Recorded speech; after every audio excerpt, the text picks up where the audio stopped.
Herzlich willkommen. A warm welcome, dear Lords, Ladies and Liminals. Wir freuen uns außerordentlich, euch alle hier heute zu den ersten Berlin Titscher Masters begrüßen zu dürfen. Am Strandbad Wendenschloss, am Ufer der wunderschönen Dahme. Ich bin Karl, ich werde heute euch so ein bisschen durch den Tag führen und euch begleiten, während hier die Teilnehmerinnen und Teilnehmer um den großen Preis, um die größte Ehre, um den Titel des Siegers, der Siegerin der ersten Berlin Titscher Masters zittern, kämpfen und werfen, werfen, werfen.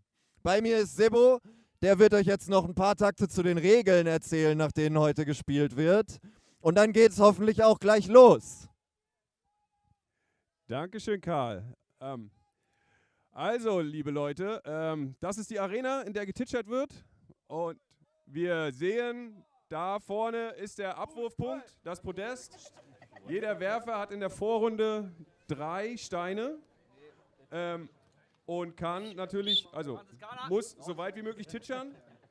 Wichtig ist, er zählt, wenn er innerhalb der Arena bleibt, der Titscherer, sprich entlang der Wasseroberfläche, und er muss mindestens 3-mal aufkommen.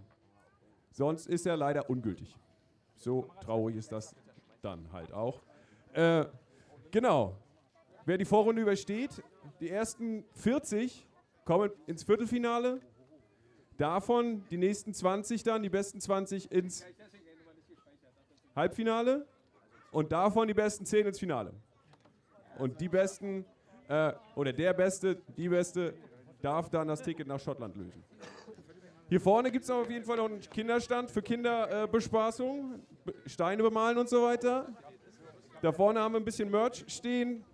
Ich glaube, das ist schon, da ist nicht mehr viel da, aber schaut mal vorbei. Genau, zu den Regeln. Habe ich was vergessen?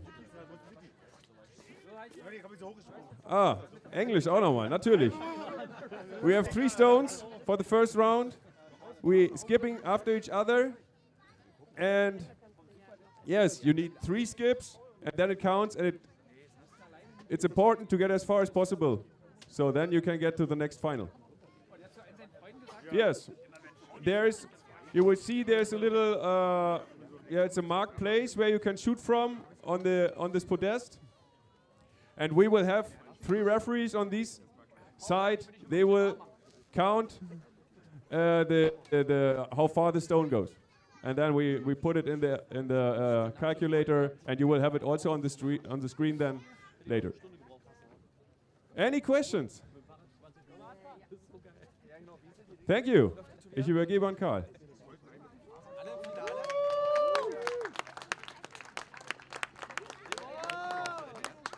So, ich hoffe, ihr seid alle aufgewärmt, habt es euch gemütlich gemacht, fühlt euch wohl in der Nähe sowohl eurer lieben Mitgebrachten, eurer Supporter, eurer Fans. You're feeling good in the comfort of your supporters, your friends, your families, and of course, the company of your competition. I hope you have made yourself acquainted with the water of the Dahme, mit dem Strand, with the beach, with the point from which the stones are being thrown, vom Abwurfpunkt. Und seid heiß zu werfen, seid heiß zu zeigen, dass ihr hier seid, nicht einfach nur um einen entspannten Nachmittag am Wasser zu haben, sondern um hier den großen Preis mit nach Hause zu nehmen. Ich sehe hier viele Leute, die ihre starken Werfarme sich nochmal auflockern, die noch ein paar Runden machen, die versuchen, die Gelenke und die Muskeln noch so ein bisschen in Wallung und in Schwung zu bringen. Das ist sehr gut. Es ist am Ende Athletik. Es ist immer auch ein bisschen Zauberei. Es ist immer auch ein bisschen Glaube, Glück, Liebe. Aber es ist am Ende vor allem auch Athletik, Training, Können, Präzision. Es ist ein sportlicher Wettkampf, für den wir heute hier sind. Und wir freuen uns riesig auf die Wahnsinnsleistungen, die alle Teilnehmerinnen und Teilnehmer hier heute bringen werden vom Abwurfpunkt.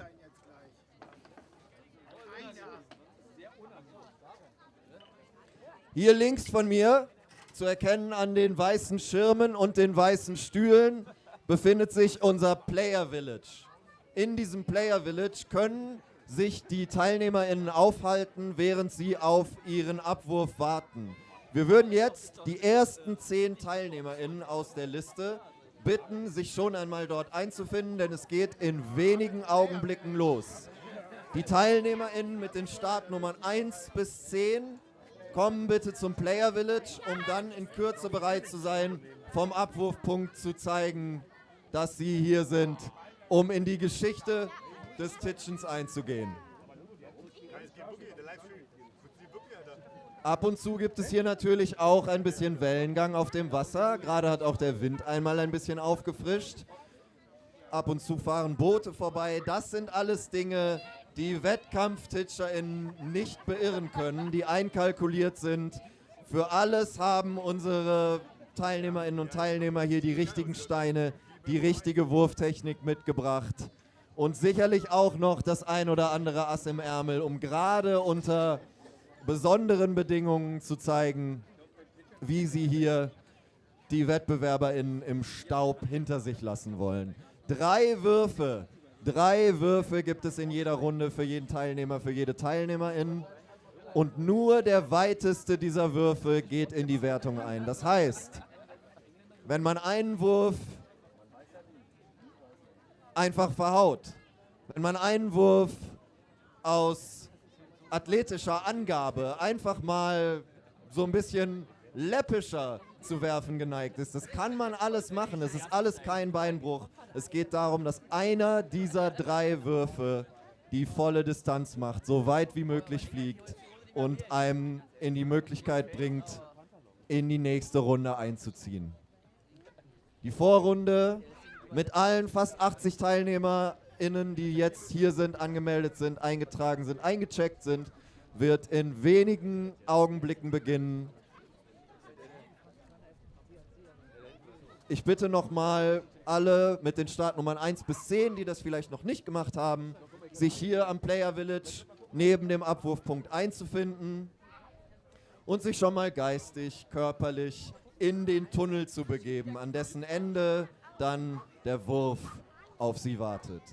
I request all players starting numbers 1 to 10 to come to the Player Village and to get ready for their first throws in the first round.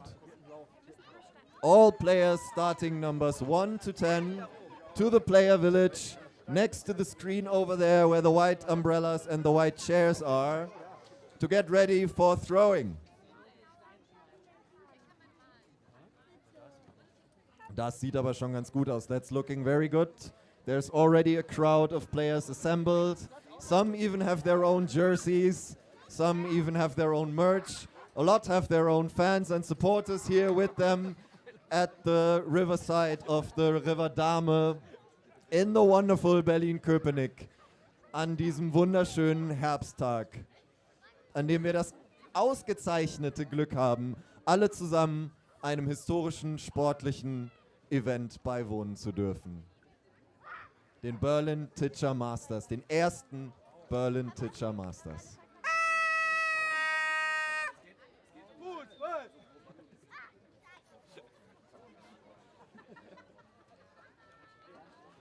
So langsam steigt die Anspannung merklich hier am Platz. Wir können auf dem großen Bildschirm schon sehen, dass die Leute hier in den ZuschauerInnenrängen ihre Plätze einnehmen und gebannt auf die Wasseroberfläche schauen, sich vielleicht noch ein bisschen warm machen. Wenn ihr euch noch mal ein kühles Getränk oder auch ein heißes Getränk holen wollt, um es euch während der ersten Abwürfe zu Gemüte zu führen, dann tut das jetzt, weil wenn ihr es zu spät tut, dann werdet ihr möglicherweise den ersten Wurf verpassen. Und jetzt steht die Startnummer 1 bereit. Jetzt steht Sebo Naumann selbst bereit. Gerade war er noch hier an meiner Seite und hat euch die Regeln erklärt. He was just here by my side to give you the rules and now he's our starting number 1. And an invalid throw for the first try of the tournament. But as I said, it's 3 stones and only the farthest distance counts.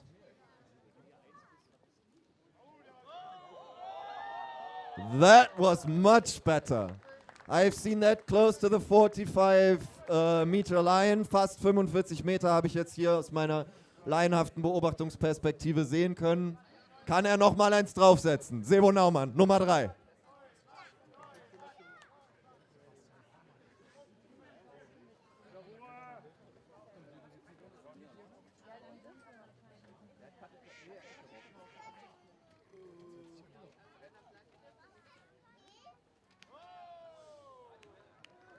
Auch ein guter Wurf. Auch ein guter Wurf. Wir haben gesehen, das war wirklich einfach der erste, seien wir ehrlich, der erste ist immer scheiße. Ist einfach so. Aber das hat ihn nicht beirren lassen. Er hat sich nicht von dem Druck, hier der erste Werfer, die Startnummer Nummer 1 zu sein, runterdrücken lassen, sondern er hat die Herausforderung angenommen. He took the challenge and he made the second throw count. And now it's the second starting number. It's the second starting number. Johannes Beilharz. Erster Wurf. Macht sich bereit für den zweiten.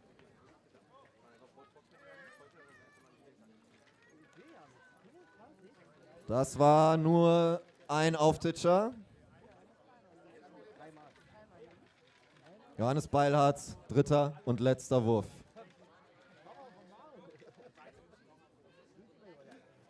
Das war besser. Wenn es der erste Wurf nicht ist, wenn es der zweite Wurf schon gar nicht ist, dann ist es vielleicht der dritte Wurf, mit dem man es hier schafft, in die nächste Runde, ins Viertelfinale einzuziehen. Die Startnummer 3, Jochen Seehusen. Jochen Seehusen an den Abwurfpunkt.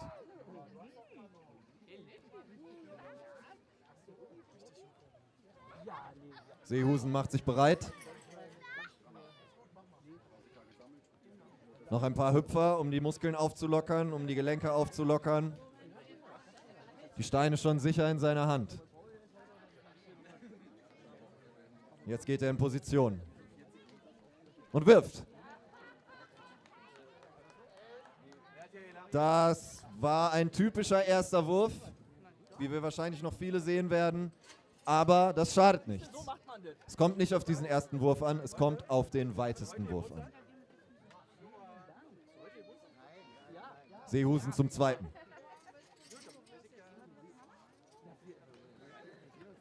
Noch ein ungültiger Wurf. Aber einen hat er ja noch. Der Druck ist jetzt natürlich groß. Was macht Seehusen aus diesem dritten Wurf? Leckt sich nochmal die Finger. Und los geht's. Das war ein gültiger Wurf. Das war ein gültiger Wurf. Und nur der weiteste zählt. Mit der Nummer 4, Stefan Belitz.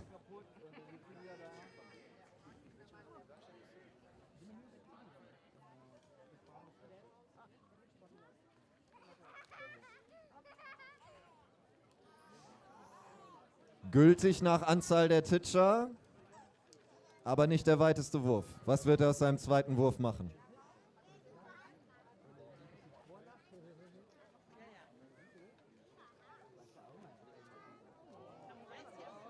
So nämlich. Auch dieser Wurf, auch dieser zweite Wurf nähert sich der 45-Meter-Marke an. Und einen hat er noch. Einen hat er noch. Er tänzelt, er hüpft, er überprüft die Flexibilität der Planken, die hier die Welt bedeuten. Und geht an den Start. Geht an den Start. Der zweite Wurf wird es sein.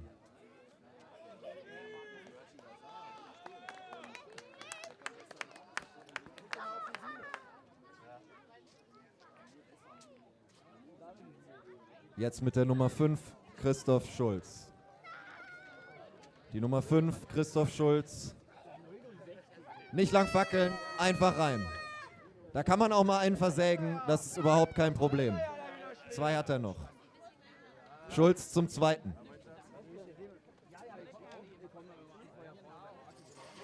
Fühlt den Stein und wirft.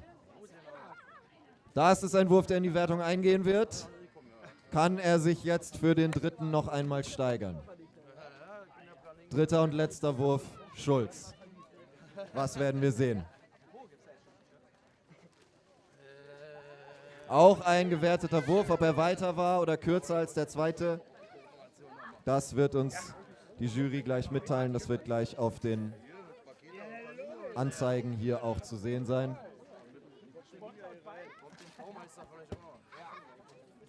Und Gregmann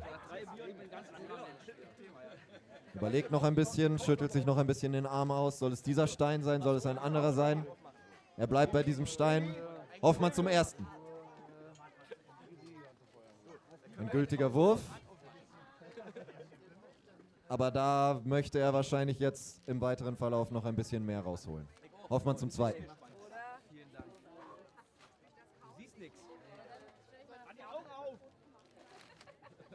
Die Entfernung wird in gerader Linie gemessen. The distance is being measured in a straight line.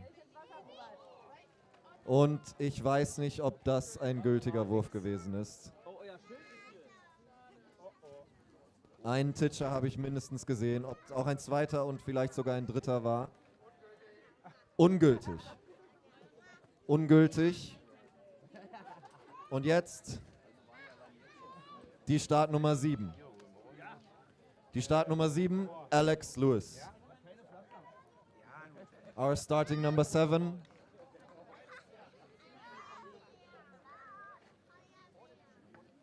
Starting number 7 to the pitching ground, Alex Lewis.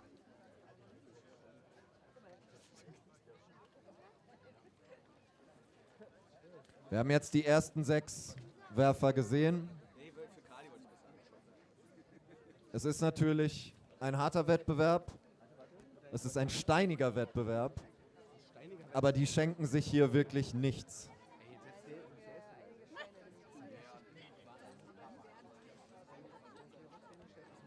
Alex Lewis, starting number 7, is probably getting ready somewhere for his great moment here at Berlin Titscher Masters.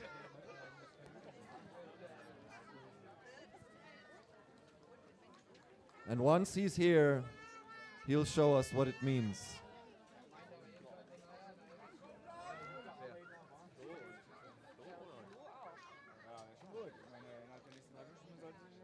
He'll show us what it means to be prepared. Starting number 7, Alex Lewis.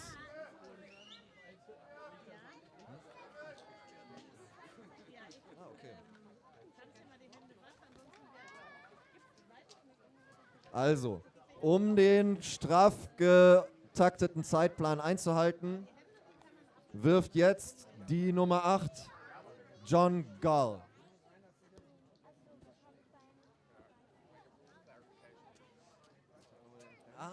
No problem. Okay, we have found Alex. Let's hear it for Alex. He's here.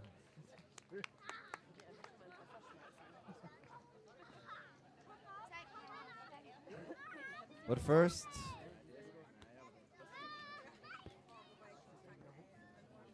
the third throw from our starting number 8, Mr. Gall.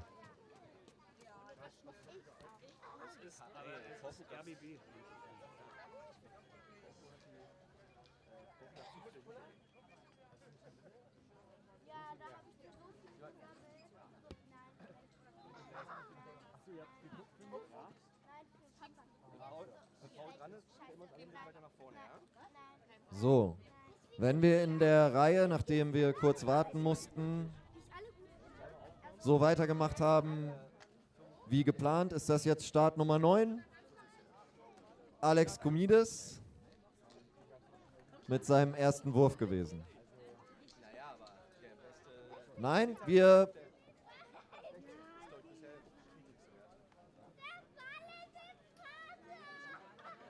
sehen jetzt, oh, wir haben einen Ball im Wasser.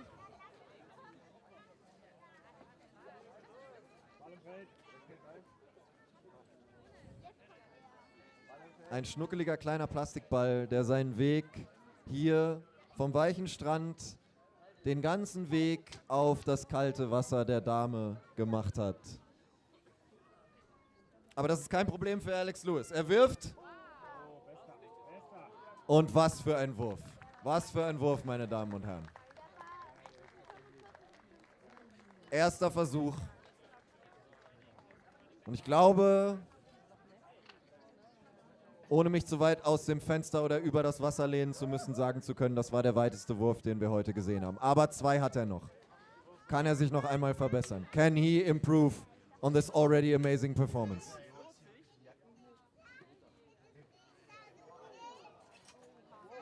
And he might just have. He might just have. Flips the stone in his hand, turns it a bit, sees how it spins. And it's Lewis for the 3rd time.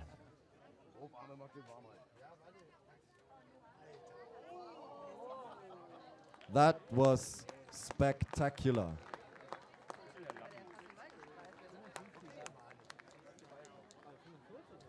Der Stein hat eine kleine Kurve nach dem 3. oder 4. Titch genommen und wäre fast hier bei uns am Ufer aufgeschlagen. Aber dieser Flug hat ihm auch nochmal eine besondere Distanz verschafft. Und gleich haben wir bestimmt auch die Entfernung hier bei uns auf den Bildschirmen. Der nächste Werfer macht sich bereit.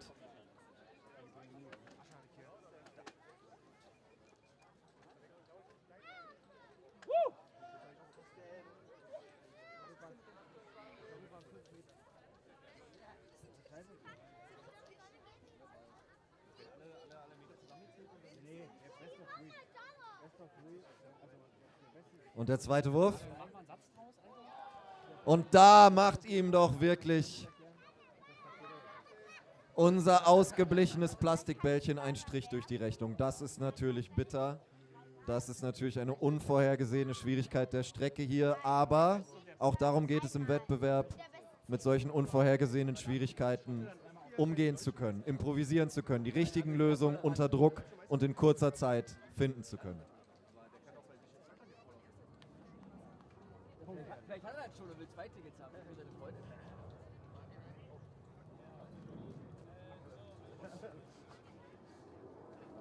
Könnten die Schilder wieder so umstellen, dass sie mal zu sehen sind? Hier. So, guck mal.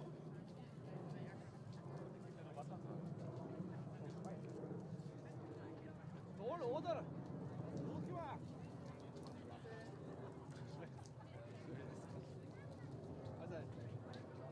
Mit der Startnummer 10, der dritte Wurf von Khalil. 31 Meter. 31 Meter im dritten Wurf.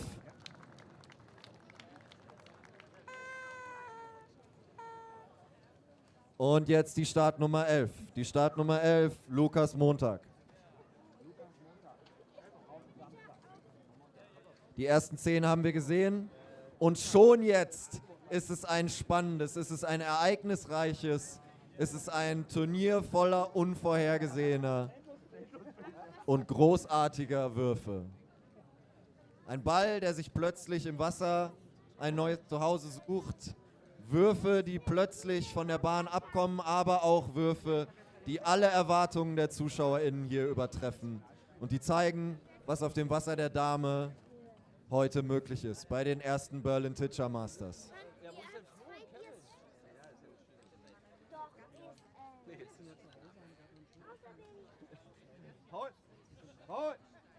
Ich hab's hingestellt extra für dich. Und jetzt die Nummer 11. Montag am Abwurf. Wirft. Oh, verzogen. Hab ich das geil gemacht? Sag mal, Paul. Aber Einwurf bedeutet noch nichts. Montag zum zweiten. Mama, ich bin im Fernsehen. Ein Wettbewerber hier, der es wirklich spannend machen will, der alles auf den dritten Wurf setzt. Mach mal Radio an, ich bin zu sehen. Und der kommt jetzt. Montag zum dritten. Na bitte! Falschen Tag erwischt. Ein bisschen Unbeholfenheit vorschützen, ein bisschen erstmal das Wasser und die Luft und den Wind ausprobieren. Das kann man alles machen bei 3 Würfen. Das ist alles kein Problem, solange der dritte sitzt. Und das hat er bei Lukas Montag.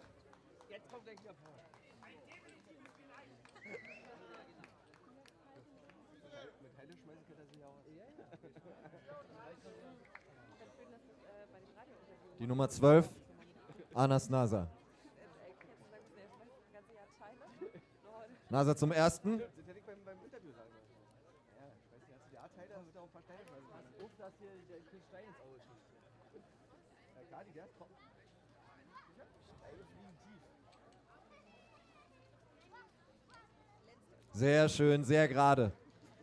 Das ist auch wichtig hier bei dieser Bahn. Es ist eine relativ schmale Bahn. Darauf muss man als Wettbewerber, als Wettbewerberin natürlich eingestellt sein.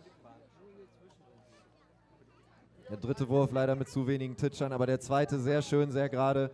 Und wir verabschieden uns langsam aber sicher von unserem Freund, dem bunten Plastikball, der in den nächsten Minuten hier mit dem Wellengang, mit der Strömung aus unserer Wettkampfbahn heraustreiben wird. Winkt ihm nochmal hinterher. David Juris mit der Nummer 13. Er fühlt den Stein, bewegt ihn ein bisschen zwischen seinen Händen, schaut ihn sich von allen Seiten nochmal an. Soll es dieser sein? Soll es ein anderer sein? Ich glaube, er hat sich entschieden. Ein sanfter Kuss, eine kleine Zärtlichkeit.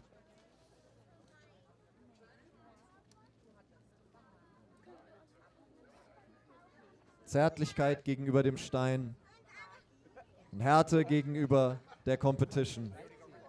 Being kind to your stones and to yourself, but being fierce in the competition. Der erste Wurf. Hier hol ich mal ein Bier, aber. Sehr schön. Wir sehen gleich hier David Juris die Weite des ersten Wurfs. Ich glaube, ich habe so etwas um die 20 Meter gesehen. Jetzt der zweite. Ja, lass doch erstmal abchecken. Also, ich will nur für später. Hier mal eine Variante mit weniger Auftitschern am Anfang, dafür noch ein paar kleine am Ende. Das hat auch natürlich nochmal zu einer gewissen Distanz beigetragen. Welche Variante wählt er bei seinem dritten und letzten Wurf?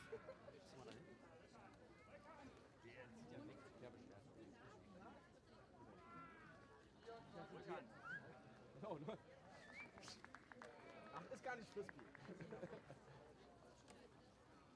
35 Meter. 35 Meter für David Juris. Und jetzt brauchen wir die Nummer 14, Tobias Osterloh. Number 17, starting number 17, Gary Bailey, please, to the pitching ground. Genau, und gut sehen wir auch noch aus. Starting numbers 17 to 30. Please gather in the player village so that you're ready when your time is coming to throw. Starting number 17, Gary Bailey, please.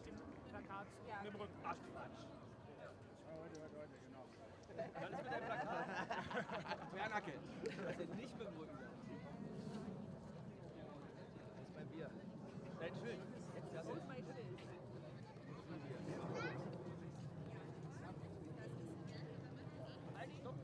Gary? Yes. Yes, but we have to skip a few numbers. So we're continuing with number 17, Gary Bailey. Here he is. Will he be able to beat the astonishing 56 meters of Alex Lewis in this first round of Berlin Teacher Masters?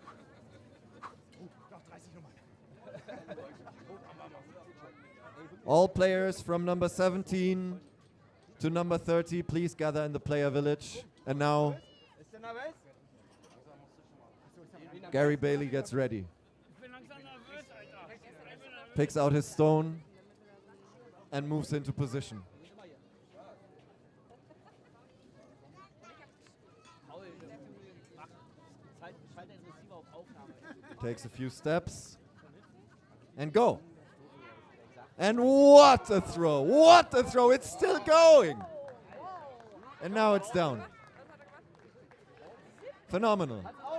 Phenomenal stuff here by Gary Bailey on his first throw. Not a hint of nerves. And he goes again. A bit more curve on that second one. What'll he do for the third? Takes a bit more time for this third throw. It's the last one. Here goes. And a bit of a curve again, but still very impressive stuff here. Very impressive stuff here by number 17, Gary Bailey. And we'll see the official numbers soon. Meanwhile, Josef Bartel. Josef Bartel, Startnummer 18.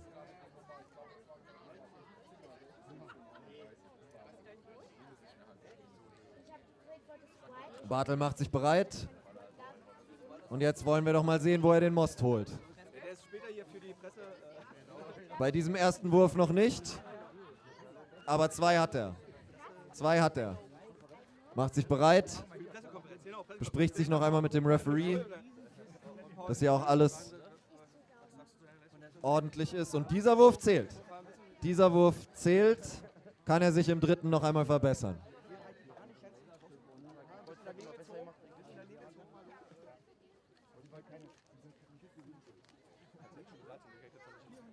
Ungültig.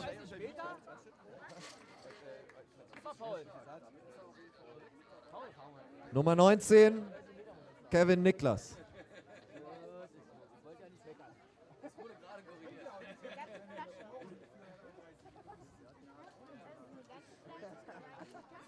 In einem Sweater so grün wie das Wasser der Dame.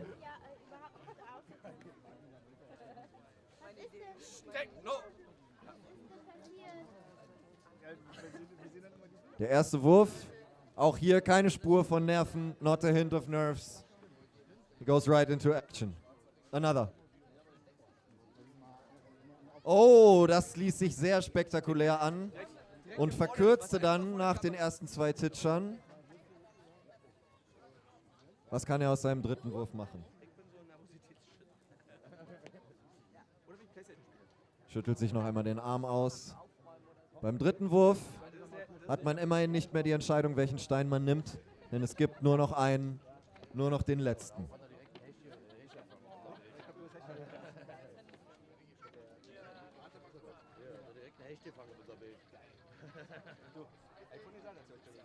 Gültig.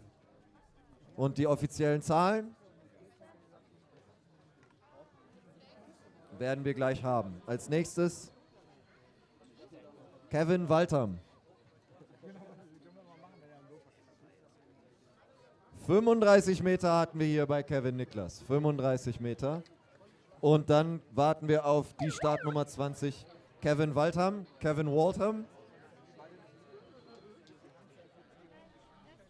Ich bitte noch einmal darum, alle Spieler und Spielerinnen mit den Startnummern bis 30 sich hier im Player Village einzufinden, damit ihr dann rechtzeitig bei der Sache seid, wenn ihr aufgerufen werdet. Ah, okay. Ich sehe gerade, wir haben noch mal ein paar Nummern, die wir überspringen können und wir machen weiter mit der Nummer 23, Lennart Bartelt. Lennart Bartelt, Nummer 23.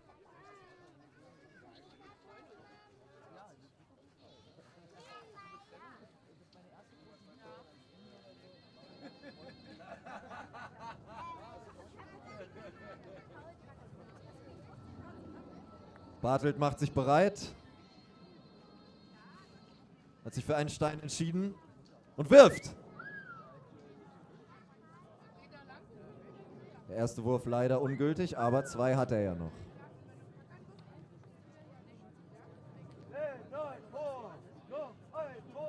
Bespricht sich noch einmal mit dem Referee und Bartel.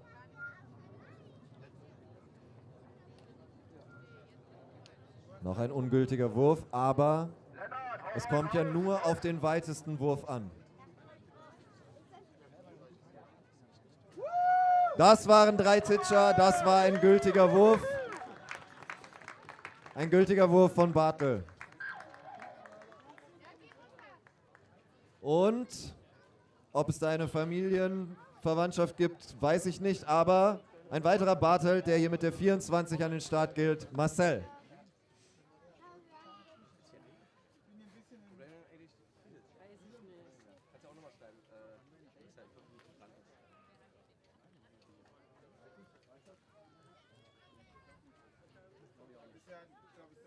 Ich habe da nur einen Auftitscher gesehen. Die Jury möge mich korrigieren.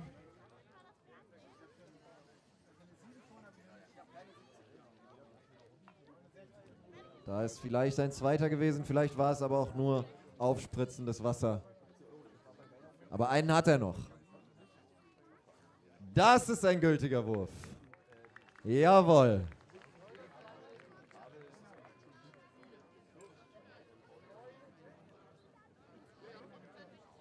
...29 Meter Marcel Bartelt.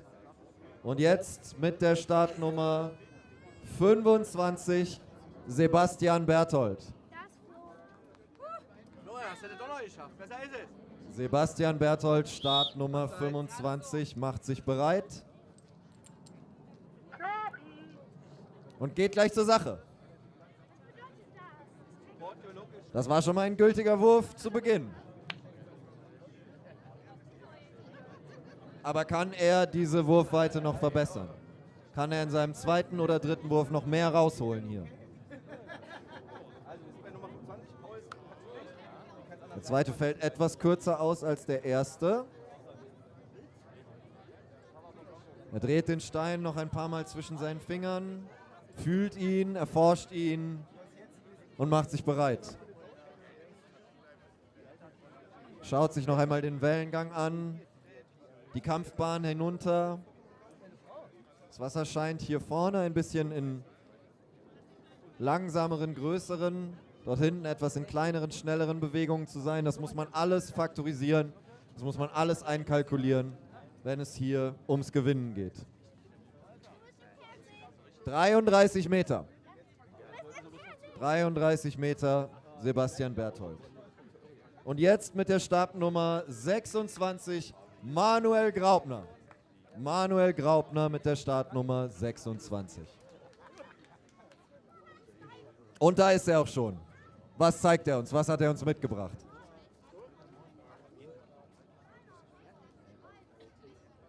Ja, das war einer zum Warmwerden.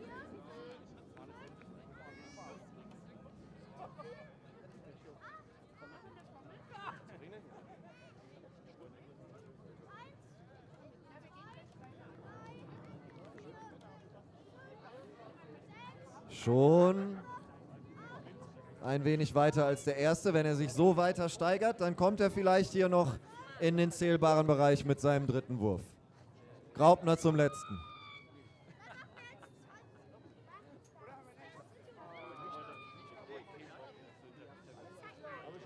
Und er kommt hier mit dem dritten Wurf, steigert sich tatsächlich noch einmal, wenn auch nur geringfügig, und kommt fast an die 25 Meter Marke heran. Und jetzt die Nummer 27. Die Nummer 27, Hasbullah Bridges.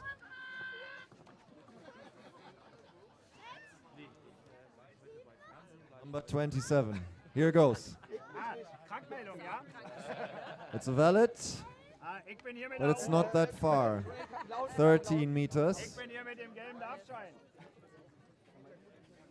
Guck mal hier, ist sogar ein Livestream. Referee's clear. Oh, and that can't have been his intention. That was maybe an experiment. Maybe an experiment. But there's one more. But I do think that third one didn't count. And it remains at the distance of the first at 13 meters for Bridges. Und mit der Nummer 28 Oliver Ernesto. Krempelt sich die Ärmel hoch. Und zur Sache. Sofort ein gültiger Wurf. Und auch über die 25 Meter hinaus. Um hier natürlich oben angreifen zu können, wird er sich steigern müssen. Aber das ist eine gute Ausgangsposition für einen ersten Wurf. Wenn ihm dann nicht beim zweiten Mal vielleicht die Nerven dazwischen gekommen wären. Wie macht er es jetzt? Wie macht er es beim dritten und letzten Wurf? Ernesto.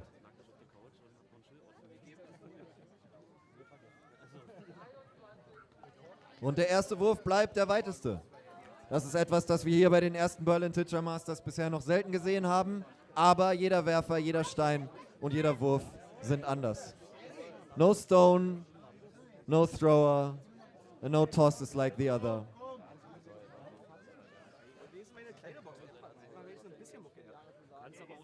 Und wir sehen die Nummer 29, Anna Hagedorn.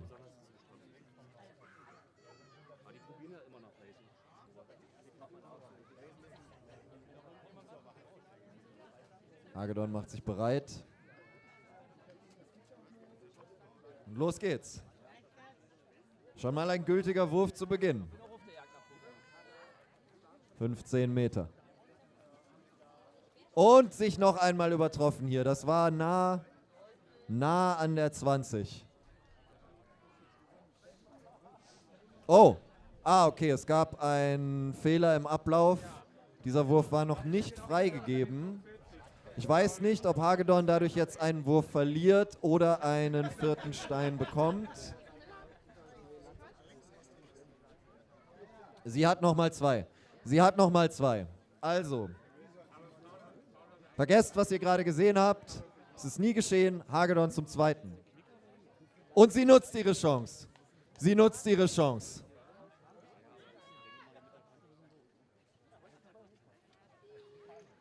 Jetzt der dritte. Beim zweiten wird es wohl bleiben. Beim zweiten wird es wohl bleiben bei Hagedorn.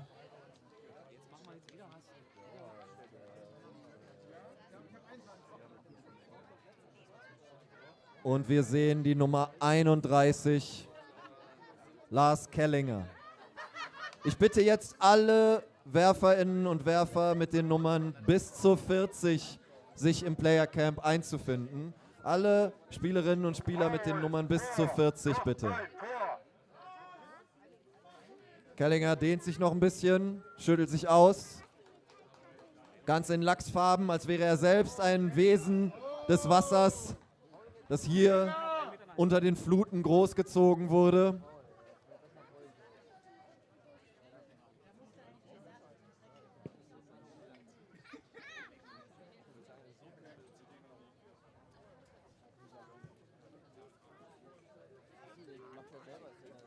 So, und jetzt ist er zur Genüge vorbereitet. He's sufficiently prepared and he goes in for the throw. Sicherlich über 35. Sicherlich über 35. So wie es jetzt steht, könnte das schon reichen. Aber er will sich natürlich noch verbessern. Er will natürlich hier auf die sichere Seite kommen. Und er möchte auch den anderen zeigen, dass er nicht nur hier ist, um in die zweite Runde einzuziehen. Zweiter Wurf. Und tatsächlich, er übertrifft seinen ersten Wurf nochmal um Längen. Kellinger hier mit dem zweiten Wurf wirklich einmal vorgelegt. Und vielleicht steigert er sich ja nochmal. Das war ein bisschen überambitioniert, vielleicht ein bisschen zu viel Kraft, vielleicht ein bisschen zu viel Drall. Das ist alles ein sehr, sehr feines Gleichgewicht beim Titschen. Sehr, sehr viele Faktoren, auf die man achten muss. Und wenn nur einer aus der Balance gerät, dann kann ein Wurf, der ansonsten vielleicht das Turnier entschieden hätte, plötzlich und unvorbereitet aus der Bahn geworfen werden. So, und jetzt machen sich hier die Supporter fertig. Ist das der Fanclub von Georg Schui Baumann mit der Nummer 32 oder machen die einfach nur so Lärm? Die Nummer 32, Georg Schui Baumann, jetzt am Start.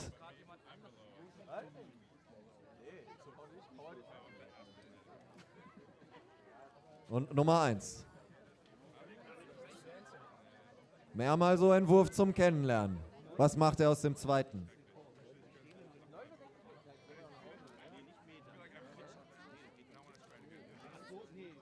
Er probt erstmal hier so die ersten Meter des Geländes, damit die Steine sich auf denen auch wohlfühlen. Und jetzt geht es um alles. Und ein Wurf, der mitten in die Teacher Masters Bande geht. Da wackelt hier das Gebälk von den starken Armen von Schui Baumann. Der Schwan, der von seinen eigenen Händen herabgesegelt ist hier, um das Logo der ersten Berlin Teacher Masters zu werden. Er war vielleicht ein sterbender Schwan, aber wunderschön und uns auch schon mit einem Besuch beehrt habend. Vielleicht kommt er ja noch einmal zurück. Vielleicht kommt er in der zweiten Runde noch einmal zurück. Wir werden es sehen. Als erstes sehen wir aber jetzt Joel Lewis, Nummer 33.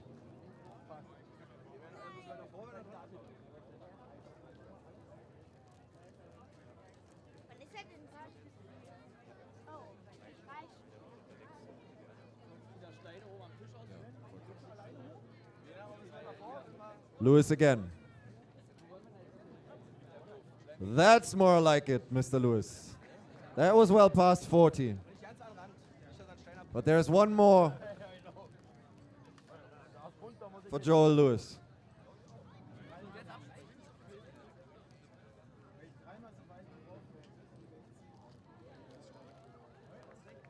And he takes his chance. He takes his chance. And there's applause from the competition as well as from the supporters, of course.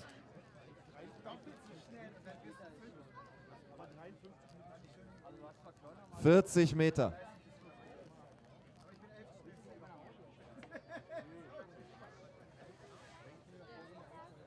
Und die Nummer 34. Die Nummer 34. Jakub Sekora. Ja, wir überspringen noch einmal ein paar Startnummern und gehen direkt zur Nummer 36. Nummer 36, Paul Brieskorn.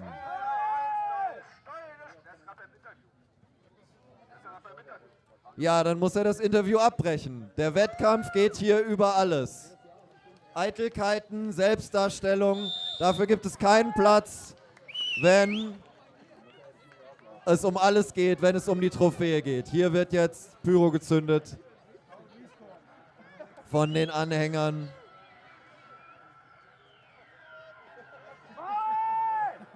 Von Paul Brieskorn. Wenn Sie Ihrem Liebling damit mal keinen Bärendienst erwiesen haben. Der Rauch breitet sich auf der Wasseroberfläche aus. Und das gibt natürlich schlechte Sicht für den Werfer. Sind das überhaupt wirklich seine Fans? Oder sind das vielleicht Saboteure, die hier angereist sind, um seinen Wurf zu unterminieren? Aber er lässt sich nicht beirren. Im stilechten türkisen Ballonseide-Trainer holt er aus zum zweiten Wurf. Von seinen Anhängern frenetisch gefeiert. Sind es 26 Meter. 26 Meter für Brieskorn. So, und jetzt könnte der Mumpitz hier auch mal vorbei sein. Die nächsten Werfer und WerferInnen haben nämlich wahrscheinlich keine Lust, mit diesem Gequalme hantieren zu müssen.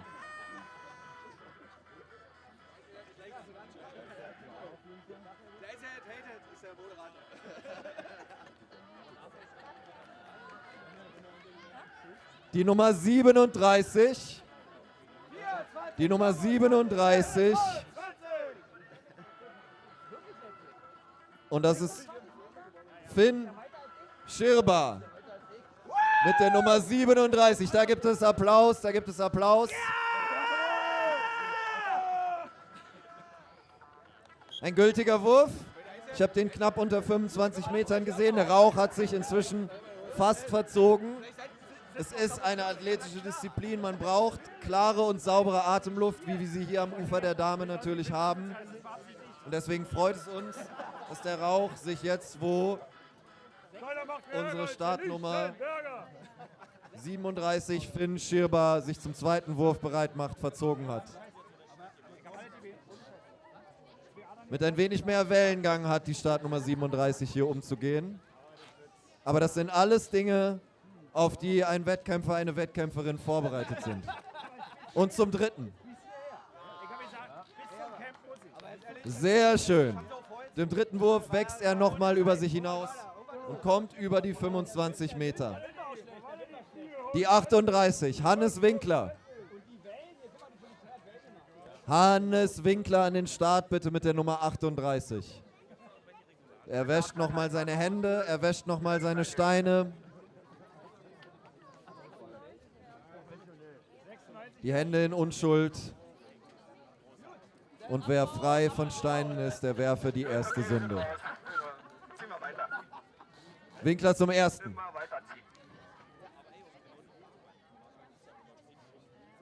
Ich glaube, dieser erste Wurf ist unmittelbar hier am Ufer aufgekommen. Oder es war nur eine Testbewegung, es war noch gar kein Wurf.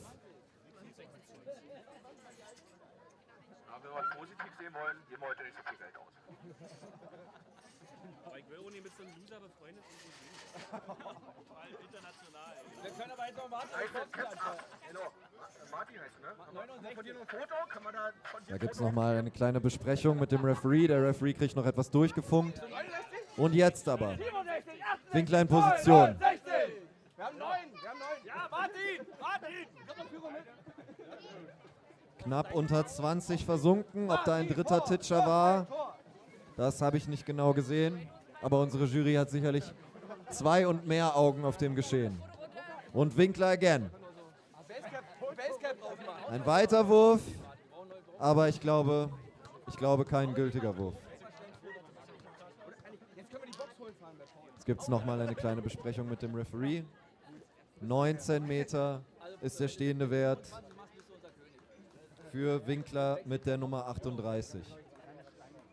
Und das sind seine Würfe gewesen. Also sehen wir die Nummer 39. Stefan Diehl. Man sollte jetzt nicht, in so einem Moment sollte man nicht ins schlechte Gewissen raten. Aber dass du nicht vorher nicht einmal dass du vorher nicht einmal geübt hast, das wundert mich schon. Du nimmst oder wenn Paul was macht, dann macht das Gewissen. Und auch Stefan Diehl Hast du schon mal geübt? Nö. hat hier einen Fanclub dabei, so wie es klingt. Und den dünnen, ja, nehmen wir. Sie feuern ihn zwar nicht direkt an, aber es scheint etwas zu sein, das hier an den anstehenden Abwurf gerichtet ist. Aber mein Hinterhälfer auch. Diehl in Position. Nee, das ist peinlich nicht. Mit viel Anlauf. Und schafft direkt beim ersten Wurf. Na, ich schätze mal an die 40. Martin wird's reißen. Unsere neue Hoffnung. Der aufsteigende Stein am Himmel. Ja? Aufsteigende Steine am Himmel.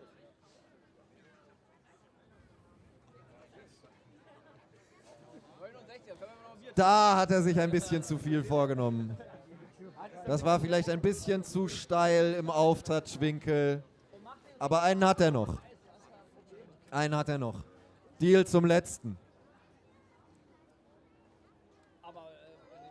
Und der war besser.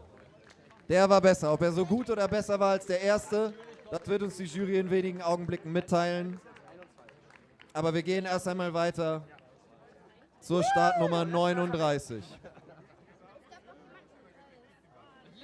Ah ja, 40, zur Startnummer 40. Ja. Mit der Startnummer 40. Victor Binot. Victor Binot de France.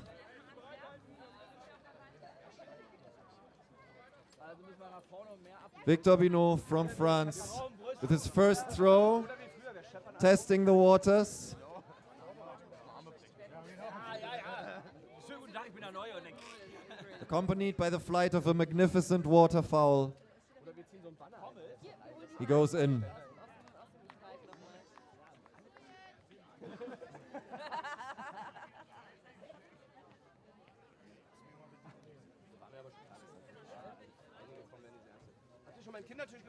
Schaut sich den Stein noch einmal an, takes a look at the stone.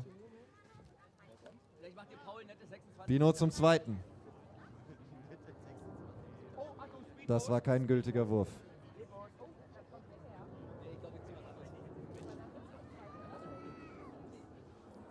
...37 Meter hier eingeloggt für Binot. Und jetzt, die ersten 40 Startnummern haben wir gesehen.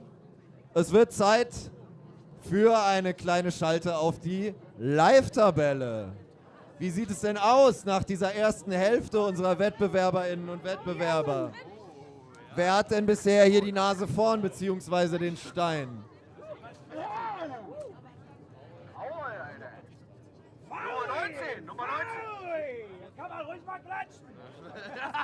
Kann man schon mal klatschen. Ein Applaus. Ruhig mal klatschen. Das waren unsere ersten 40 Werferinnen und Werfer. Das waren die Platzierungen nach der ersten Hälfte der Vorrunde. Ich hoffe, dass all die, wegen denen ihr hier angereist seid, die ihr hierher gekommen seid, um sie zu unterstützen, eine für euch akzeptable Platzierung erreicht haben. Aber entschieden ist natürlich noch nichts. Entschieden ist natürlich noch nichts.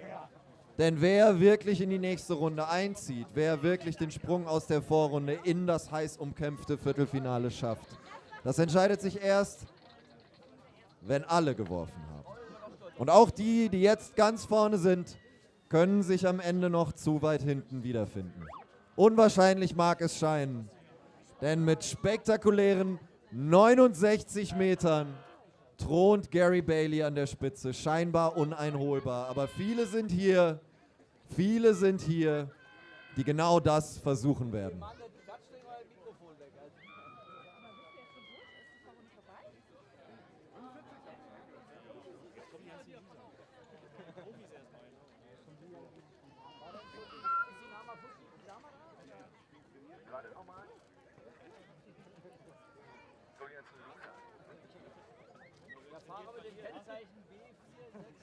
Der Fahrer mit dem Kennzeichen 37 bis 76.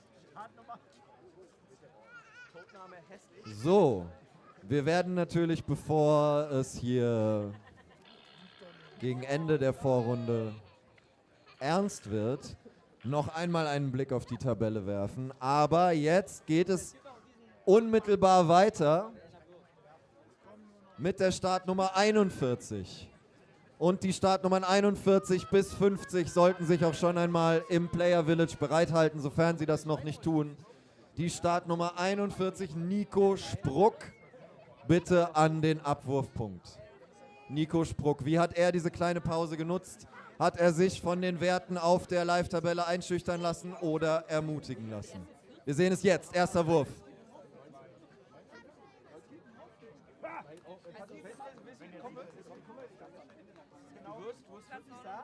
Spruck hier ganz leger unterwegs. Aber er wird schon noch im Ernst des Wettbewerbs ankommen. Wer trifft die Niere als erstes? Spruck zum dritten. Also ihr drei seid im Stechen. Ihr habt ja mit dem Billard schön. Viel Spaß. Das ist eine Art Casting. Wir sind eine kleine Organisation. Na, er überlegt noch einen Moment. Fühlt den Stein noch ein wenig. Wartet vielleicht auch noch auf die letzte Freigabe vom Referee. Das sind natürlich Sekunden, Augenblicke, die, wenn man sie nicht eingeplant hat, den Flow, den State of Mind auch unterbrechen können. Aber nicht bei Spruck. Er geht rein. Und das ist ein mit Abstand weitester Wurf, der dritte. Mit Abstand der weiteste Wurf hier im dritten Versuch für Spruck. 26 ist unbeliebt. 35 Meter. 35 Meter hier eingetragen für Nico Spruck. Und die Nummer 42, Thomas Konrad. Er hat die 36 hinten auf seinem Hoodie, tritt hier aber mit der Nummer 42 an. Thomas Konrad, erster Wurf. Gültig. Doch da will er sicherlich noch ein bisschen mehr rausholen.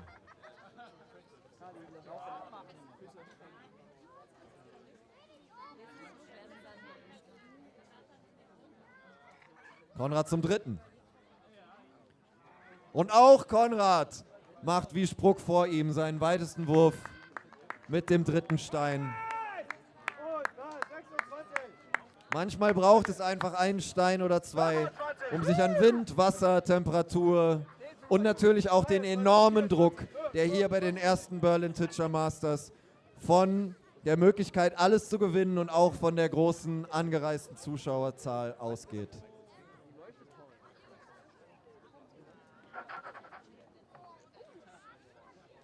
Und jetzt mit der Nummer 43, Valentina Di Palma.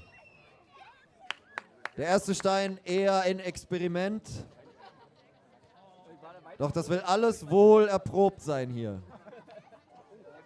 Wie gesagt, Nur ein Wurf, nur der weiteste Wurf zählt. Was man ansonsten macht, man kann die Steine auch aufessen, wenn man sie mag.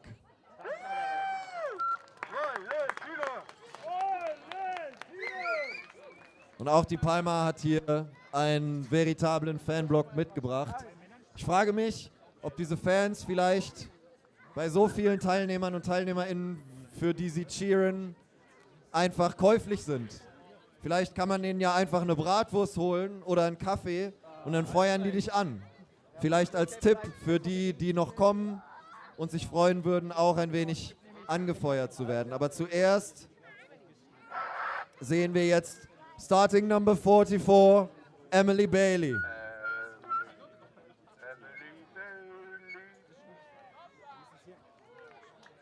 And immediately Bailey with a valid throw, some stretching, Hey, du hast mir eingefallen. and she goes in for the second. Paule vor. Noch ein Tor. So, ihr seid zu spät. Support your local Steineschmeißer. Und ohne viel Federlesen zum dritten. And now the third. Da wäre vielleicht ein bisschen mehr Federlesen besser gewesen. Maybe she wishes she took more time. The first throw remains the farthest on 21 meters. 21 meters for Bailey. And with the number 45, mit der Nummer 45, geht jetzt Savas Güldak an den Start. Erfolgsfans, schön, dass ihr da seid. Der einzige weit und breit, der mir hier in puncto Frisur Konkurrenz machen kann. Kann er auch den Chip-Leaders, den Damen und Herren an der Spitze der Tabelle, in puncto Reichweite Konkurrenz machen. Wartet noch auf die Freigabe. Bringt sich noch ein bisschen in Form. Da sollen keine störenden Haare die Sicht behindern, wenn es darum geht, bei den ersten Berlin Teacher Masters hier an der Dame, hier am Strandbad Wendenschloss eine Runde weiterzukommen. Güldak zum ersten. Und da ist er immer noch. Er fliegt und fliegt und fliegt.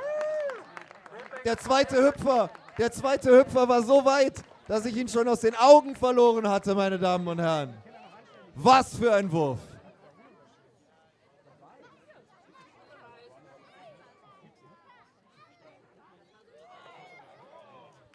Beim zweiten Mal dann durchaus beeindruckend, aber mit einem etwas zu steilen Eintauchwinkel hier ungefähr auf Höhe 40 Meter, aber einen hat er noch. Schüttelt sich die Arme aus, geht in Position. Güldak zum dritten. Verzogen. Doch das macht nichts, Ich werde nicht müde, es zu wiederholen. Nur der weiteste Wurf zählt. Und der erste Wurf hier mit 65 Metern auf einem komfortablen zweiten Platz in der Live-Tabelle, in der Gesamtwertung hier für Güldak mit der Startnummer 45. Mit der 46 sehen wir jetzt Edgar Vogelsang.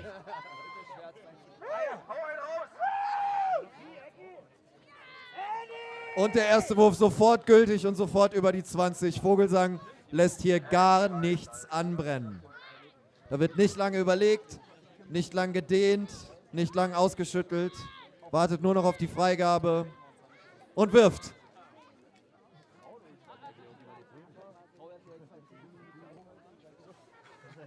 Wahrscheinlich wieder keiner außer der Livestream. Und zum dritten vielleicht ein wenig viel Kraft. Vielleicht ein bisschen viel Kraft hier im dritten Wurf bei Vogelsang, aber der erste hat ja schon gegolten mit 21 Metern.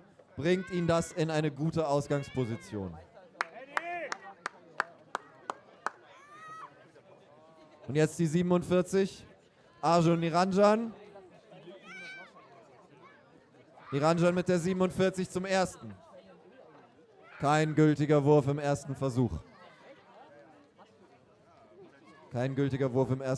Deswegen lässt er sich jetzt etwas mehr Zeit, wirft. Und auch hier nur 2 Auftitscher. Kann Niranjan es retten? Dritter Wurf.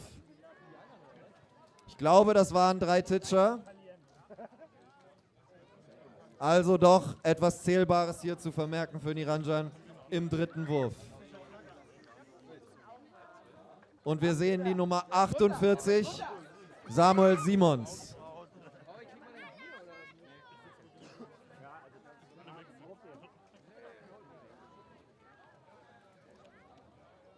Ein bisschen kurz im ersten Versuch. Aber unbeirrt und sofort wieder zur Stelle. Simons mit dem zweiten und der ist besser. Der ist viel besser.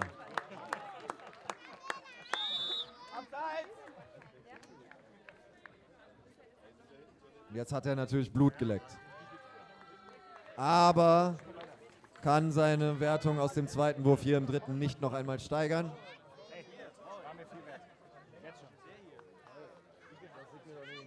Und wir sehen als nächstes mit der Startnummer 49 Gurgen Yerichian. Simons mit 34 Metern. Und jetzt mit der 49 Yerichian am Start.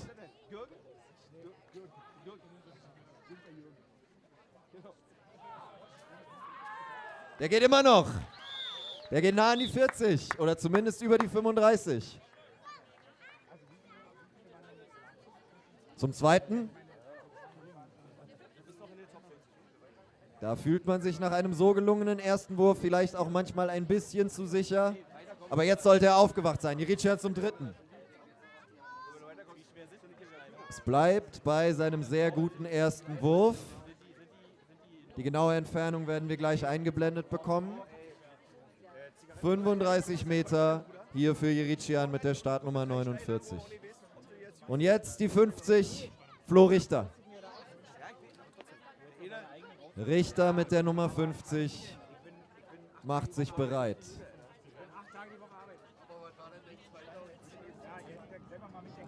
Ein schöner Wurf, ein weiter Wurf, aber am Ende ein bisschen viel Drall auf dem Stein, der sich in die Vertikale abkippt und bei ungefähr 40 Metern im Wasser landet. Was macht er beim zweiten Versuch? Das sieht besser aus.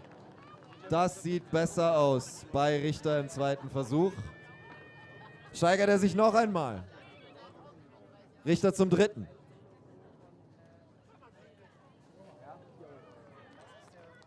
Nah dran. Nah dran.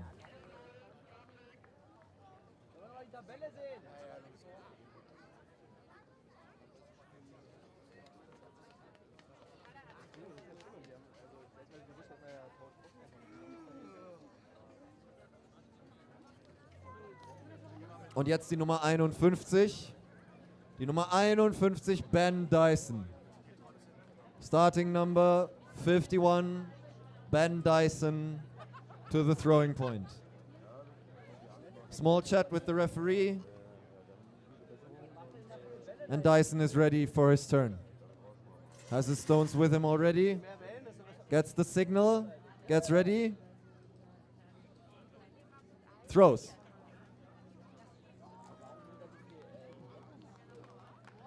Impressive. Very straight. Very even titches. A good start here for Dyson. What will he show next? Referee gives clearance and go.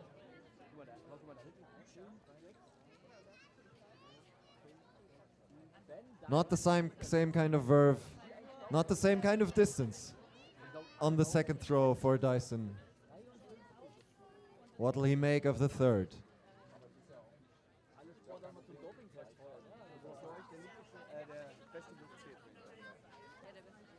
I think the first throw will remain his farthest. But that was an impressive one. That was 53 meters, everybody, for Dyson. Starting number 52. He just outthrew his starting number.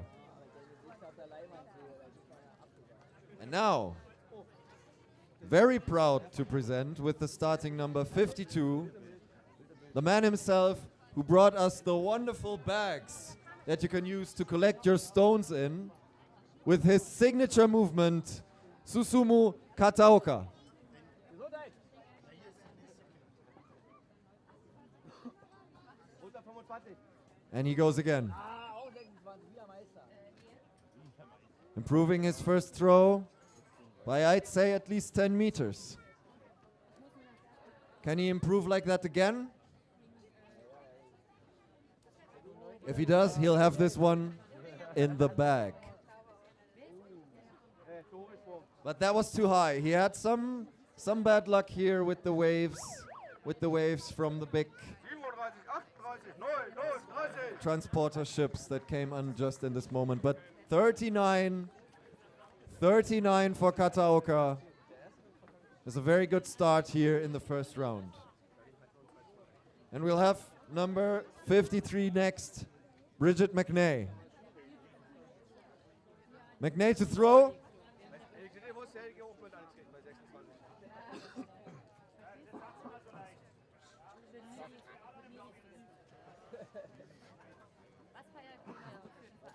Aber im linken.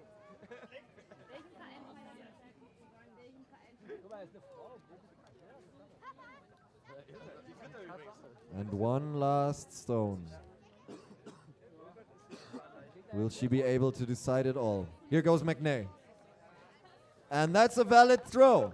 That's a valid throw on the third try for McNay from Scotland.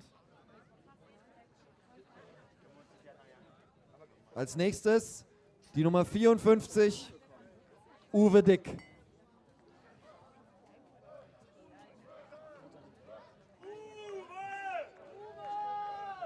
Und auch Dick hat hier einen breit aufgestellten Fanclub mit an das Ufer der Dame gebracht. Wird es Ihnen helfen? Wird es ihn ablenken? Wird der Fanclub seine Mitwettbewerberinnen und Wettbewerber einschüchtern? Unbeirrt wirft er hier an die 30 Meter im ersten Wurf. Und das war nur der Anfang. Dick zum zweiten, zum dritten. Was ist unsere Distanz? 28 Meter. 28 Meter für Uwe Dick. Und jetzt Jörg Martins.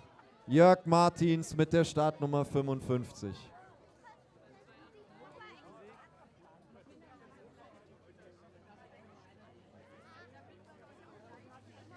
Und zur Feier der ersten Berlin Teacher Masters, zur Feier dieses historischen Tags, haben die Bootsführerinnen und Bootsführer von ganz Berlin sich zusammengetan und gesagt, komm, wir lassen uns nicht lumpen. Wir tun die paar extra Liter in den Tank und machen eine Parade für die größten Titscherinnen und Titscher Deutschlands und der Welt hier auf der Dame, begleitet von der Wasserschutzpolizei, begleitet von den Hochrufen und Glückwünschen derer, die es mit den Titschern aus aller Welt halten. Denn niemand zu Lande und zu Wasser kann sich leisten, die ersten Berlin Teacher Masters hier am Strandbad Wendenschloss zu verpassen. Jörg Martins mit der 55 nicht am Start. Wir sehen Stefan Rehl. Stefan Rehl mit einem eindrucksvollen ersten Wurf, der sich erst heute früh spontan zum Turnier angemeldet hat. Und schon da begannen einige zu munkeln, zu flüstern, ihn zu fürchten.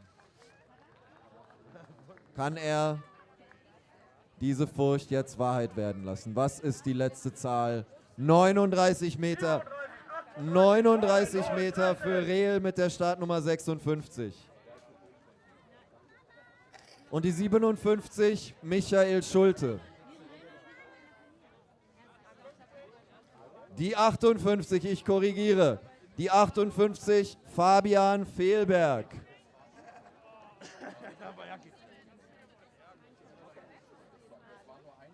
Macht sich bereit. Und geht gleich zur Sache. Vielleicht ein bisschen übereilig, vielleicht ein bisschen vorschnell, aber er wird daraus gelernt haben jetzt für seinen zweiten Wurf. Benno, wo bist du? Benno. Danke dir. Fehlberg zum zweiten. Da gräbt mal einer richtig die Dame um. Da kommt mal richtig Bewegung hier ins Gewässer. Zum dritten. Und der sitzt. Der sitzt. Das ist ein Wurf, den wir werten können. Das ist ein Wurf, den wir gleich auf der Anzeigetafel wiedersehen werden. Und mit der Nummer 59 folgt ein weiterer Fehlberg. Remy. Remy Fehlberg mit der Nummer 59. 18 ist super. Kriegt hier noch einmal, entscheidet sich doch noch für einen anderen Stein im letzten Moment. Vielleicht hat ihm der Erste irgendwas Gemeines gesagt. Und wirft. Ungültig im ersten. Was macht Remy Fehlberg aus seinem zweiten Wurf? Was macht Remy Fehlberg aus seiner zweiten Chance? Tabelle bitte. Ja, das sieht so aus, als hätte er sich das selbst anders vorgestellt. Aber einen hat er noch. Nichts ist verloren, alles ist möglich hier bei Fehlberg im dritten. Komm, Remy, hau raus. Aber ich glaube, dass da letztendlich nichts Wertbares dabei gewesen ist. Etwas, das den Besten passieren kann hier bei einem internationalen Top-Event wie den ersten Berlin Teacher Masters.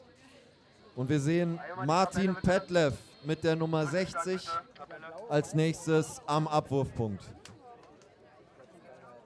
Während die Boote der eigens für die ersten Berlin Teacher Masters eingerufenen Parade immer noch über die Dame kreuzen. Ein Titscher hier, bevor im zweiten versenkt wird. Kein gültiger Wurf. Dieser aber knapp an der 20-Meter-Marke vorbei. Und wenn er sich von 0 auf 20 im ersten gesteigert hat, wer will dann sagen, dass er sich nicht von 20 auf 40 steigern kann? Nur er selbst. Und mit der Nummer 61 sehen wir Mika Strube.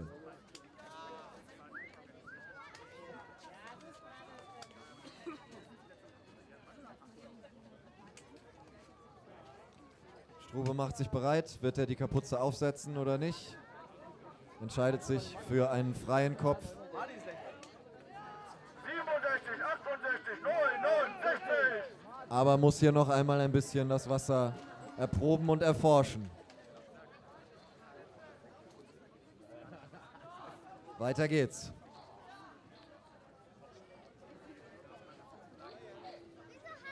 Und Strube in seinem dritten Versuch.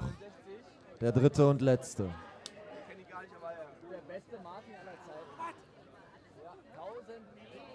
Der zweite war möglicherweise für die Wertung zugelassen. Ich konnte aber die Weite nicht genau sehen.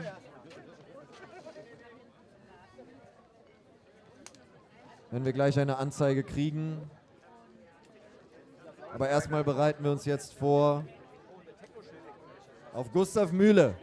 Gustav Mühle mit der Nummer 62.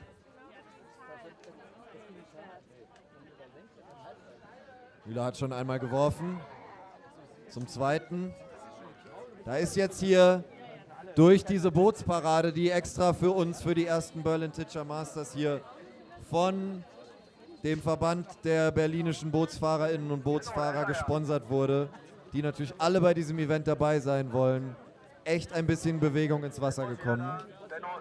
Das ist nicht einfach für die Startenden. Das ist nicht einfach für die Startenden, aber Mühle lässt sich nicht beirren und hat seinen letzten Stein schon bereit. Wartet noch auf das Zeichen vom Referee.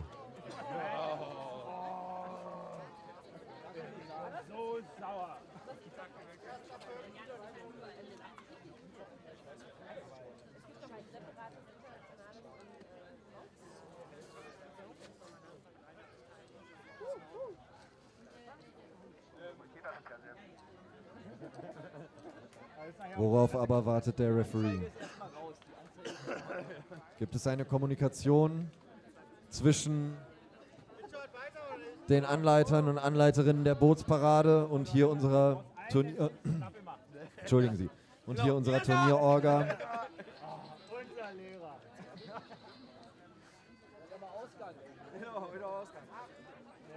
Zum Glück ist die 6 Tage wohl nicht mehr, wa? 60 Werferinnen und Werfer Weil sie ackern. haben wir gesehen. Mit ein paar Ausfällen zwischendurch natürlich, aber bis zu 83 geht hier unsere Liste. Das heißt, wir bewegen uns jetzt langsam, aber mit stetigem Schritt auf die Zielgerade dieser Vorrunde zu. Auf die letzten 20, die hier noch ihr Glück versuchen und ihr Können unter Beweis stellen, um bei den ersten Berlin Teacher Masters in die nächste Runde einzuziehen, um sich hier für das Viertelfinale zu qualifizieren. Und wir sehen den nächsten, wir sehen die Nummer 63, Marlon Alex.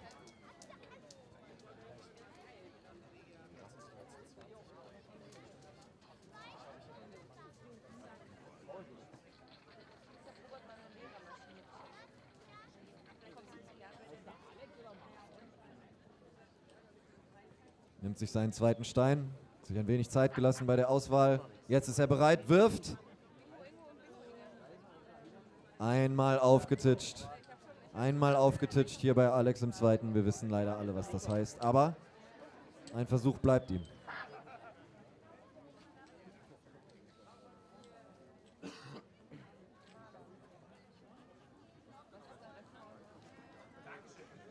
Und der war gültig.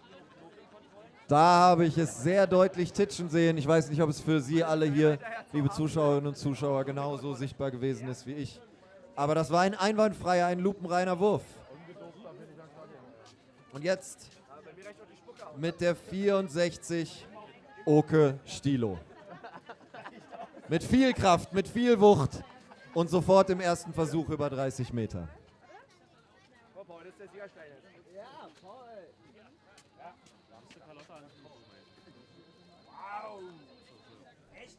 Verbessert sich im zweiten noch einmal.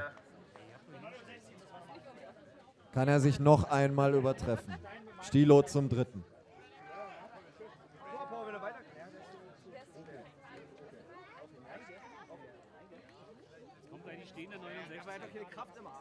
Freigegeben. Das war ein bisschen überambitioniert. Da hat er vielleicht sich eine Ladung Gulasch zu viel ins Müsli gehauen heute Morgen. Ein bisschen zu viel Kraft im Wurfarm gehabt, die er dann zuletzt nicht mehr ganz kontrollieren konnte. Aber er hat in seinem ersten und zweiten Wurf ja bereits Zählbares abgeliefert. Also kein Problem hier für Stilo.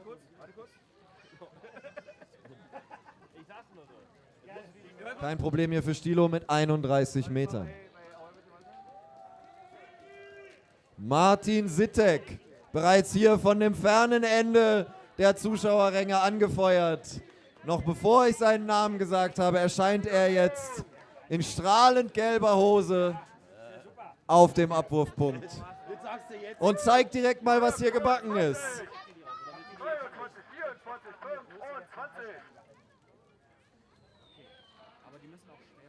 25. Schlägt die Hacken seiner roten Zauberschuhe zusammen und geht wieder an den Start. Ein sehr schöner Wurf, schön flach abgeschnitten, wohltemperiert in Kraft und Ausrichtung, sehr gerade. Wenn er jetzt nochmal holt hier seine Anfeuerer noch einmal von den Rängen, von den Stühlen hoch für den dritten Wurf. Übertrifft den zweiten aber nicht mehr.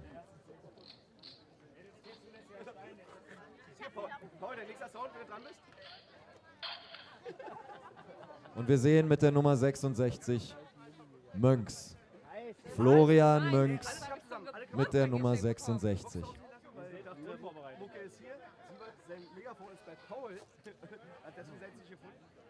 Da werden Ärmel hochgekrempelt.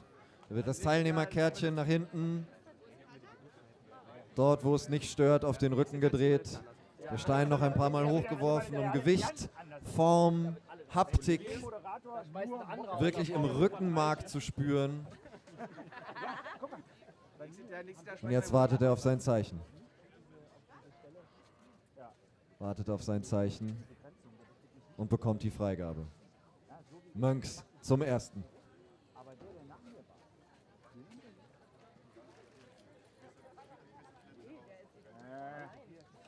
Ein bisschen viel Gewalt in diesem ersten Wurf.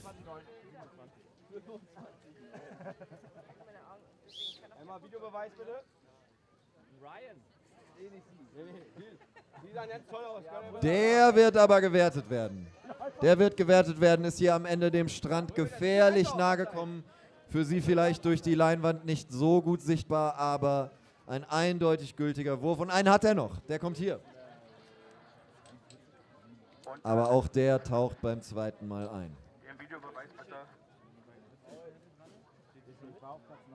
42 Meter jedoch. Das kann gut und gerne schon genügt haben für Florian Münks hier bei seinem zweiten Versuch. Und wir sehen Ben Münks mit der Nummer 67. Halb Stein, halb Deckel.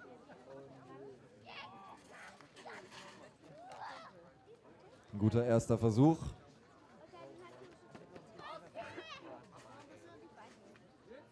Einen kurzen Moment wartet er noch auf die Freigabe. Tauscht ein paar süße Geheimnisse mit dem Referee aus.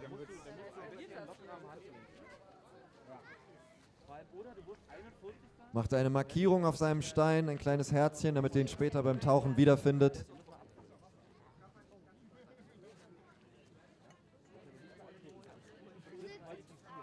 Und bekommt die Freigabe für seinen zweiten Wurf.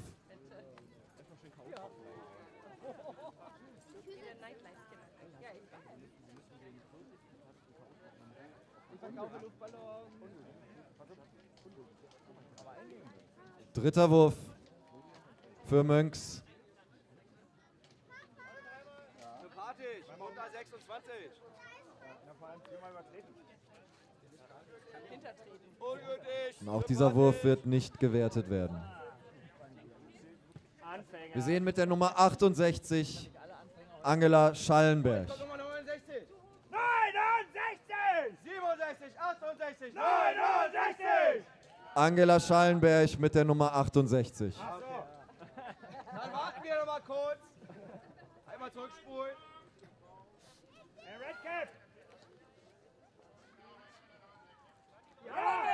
Und wir machen weiter mit einer Nummer, die hier für viele TeilnehmerInnen eine sehr bedeutungsschwangere ist.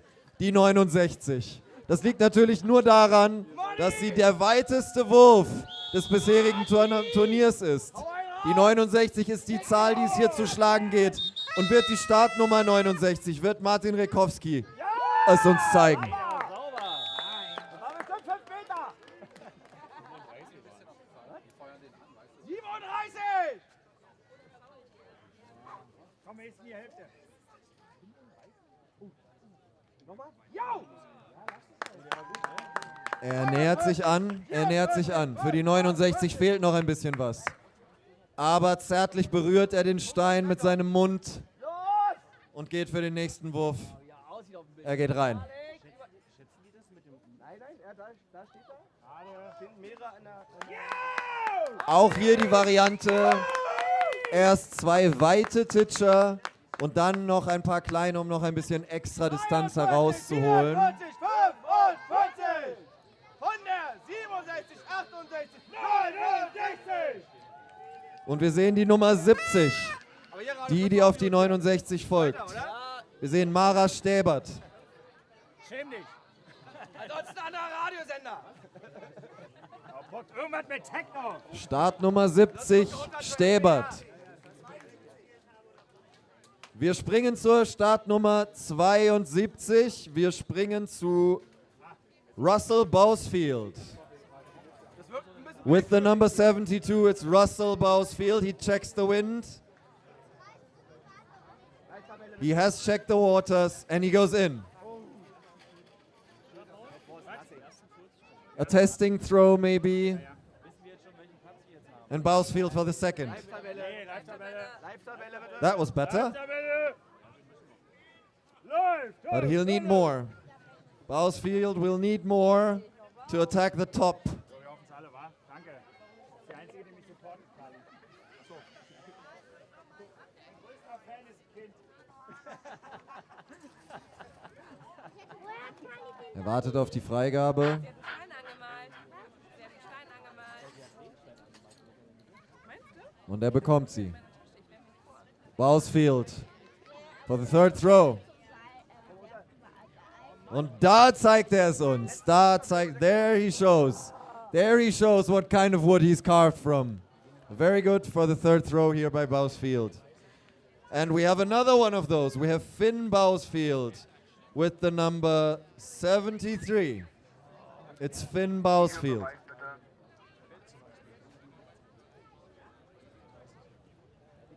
Da hätte ich gerne ein Foto finish. And as we are approaching the end of our list of participants for this first round, will there be any more surprises? Will there be any more upsets? Will there be any more miracles before we move to the quarterfinals? Finn Bousfield is here for us, and he'll have a thing or two to say about that. Check some things with the referee. Decides on which stone he's going to throw. Maybe waits for some of the waves to calm down a bit more. No, he goes in right away. He goes in right away. Maybe a testing throw on the first here as well, but it didn't harm the ultimate result of the competitor before him, and it won't harm him either. Finn Bousfield for the second. Oh, that was it. I might have missed one. Anyway, good job. Next up, it's Peter Renner. Some of you may know him by a different name. Manche von euch kennen ihn vielleicht mit einem anderen Namen. Die Nummer 12 hat er hier auf seinem Rücken, Peter Renner. Aber die Nummer 74 ist die, mit der er an den Start geht. Um hier zu zeigen, dass das Glas bei ihm immer mindestens halb voll ist.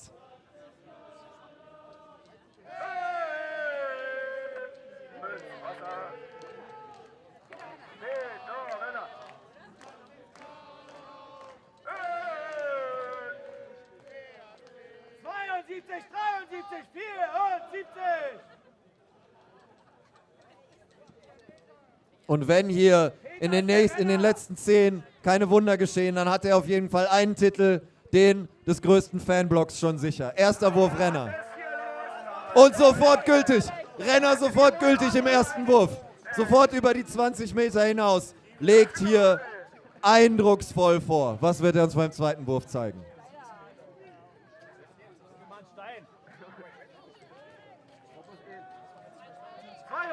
73, 74. Peter! Ja, unter 26, komm. Renner, dritter Wurf. Und auch der gültig. Renner hier aus dem Stand mit 3 gültigen Würfen. Welcher davon der weiteste ist und wie weit er genau ist, sehen wir jetzt. Wir sehen 21 Meter. 21 Meter für Renner hier in der Gesamtwertung. So, und jetzt, meine lieben motorisierten Freundinnen und Freunde unter den Genießern der schönen Titschkunst. Irgendwelche Vögel haben ihre Autos trotz der eindeutigen Ausschilderung im Wald abgestellt. Das ist nicht nur verboten, sondern führt auch zu unmittelbarer Abschleppung. Wenn sich jetzt gerade jemand siedend heiß erinnert, ach ja, scheiße, ich bin ja an diesem Schild vorbeigefahren und habe mein Auto danach einfach trotzdem im Wald abgestellt, weil ich dachte, fuck the police. Dann jetzt dahin gehen, auf der Stelle umparken, sonst abgeschleppt. Eins hat ein Potsdamer Kennzeichen, das andere weiß ich nicht. Tabelle. Paul, wo ist er? Paul. Paul, Sie was zu trinken holen. Sagt nicht, ich hätte euch nicht gewarnt. Und sagt auch nicht, ich hätte euch nicht gewarnt vor der Nummer 75, Christian Kühn. Christian Kühn mit der Nummer 75. Hier kurz vor dem Ende der ersten Runde, kurz vor dem Ende der Vorrunde am Start. Und sofort dabei. Erster Wurf ungültig.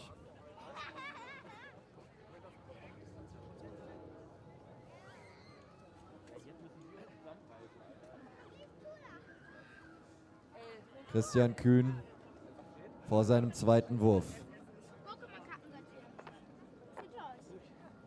Und der wird wohl gewertet werden.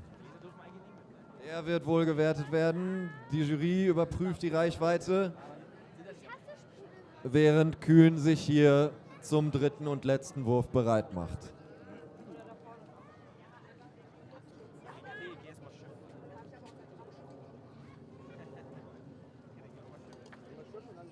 Das war nicht so toll, Kühn. Der zweite Wurf wird aber gewertet werden. Und mit 30 Metern hat er durchaus eine Chance, hier noch etwas zu reißen. Wir sehen mit der 76 Sebastian Socher. Wiegt den Stein sanft in seiner Hand. Manche behandeln ihre Steine ja wie Steine, andere wie rohe Eier. Was für ein Typ ist Socher?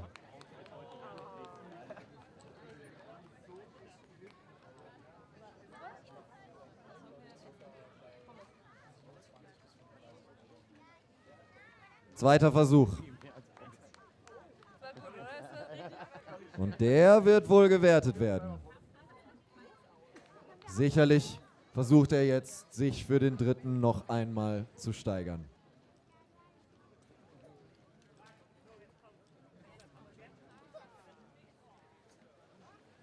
Aber ein bisschen unglücklich vielleicht. Die trajectory einer Welle, the trajectory of a wave was maybe miscalculated here for a tiny little bit. And it went flying up in the air and down into the water. Bevor wir jetzt zur Nummer 77 kommen. Und das ist hier ein Mystery Knight. Ein schwarzer Ritter mit geschlossenem Visier. Denn sein Name ist Irie Dreadless, weil er nichts und niemanden fürchtet.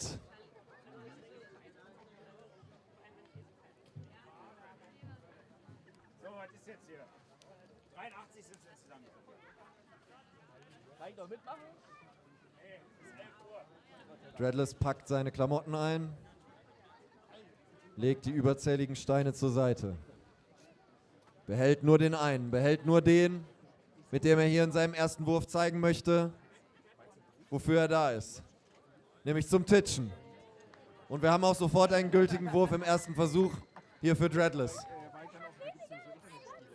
Tatsächlich vollkommen furchtlos und ohne jede Spur von Nerven. Wie macht er sich im zweiten Versuch? Mit dem und dem? Sehr gut. Und dann hast du die Frage richtig beantwortet in der und der Zeit und dann gibt es so ein Ranking. Du immer. Ich bin immer der Erste von der zweiten Seite. So diese ganz kurz vor. Zum letzten Mal für Dreadless. Oder auch nicht. Das war mit Sicherheit der weiteste seiner 3 Würfe. Denn wer nichts fürchtet, der kann auch mit jedem Wurf weiter über sich hinauswachsen und immer zu neuen Horizonten und in neue, ungewisse Zukünfte aufbrechen. So wie Dreadless es uns hier gezeigt hat. Und jetzt, bevor wir uns in den Bereich der letzten 5 Teilnehmerinnen und Teilnehmer hier begeben bei den ersten Berlin Teacher Masters am Strand der wunderschönen Dame, sehen wir mit der Nummer 78 Ella Hauter. Und ein gültiger Wurf für Hauter sofort im ersten Versuch. Beeindruckend.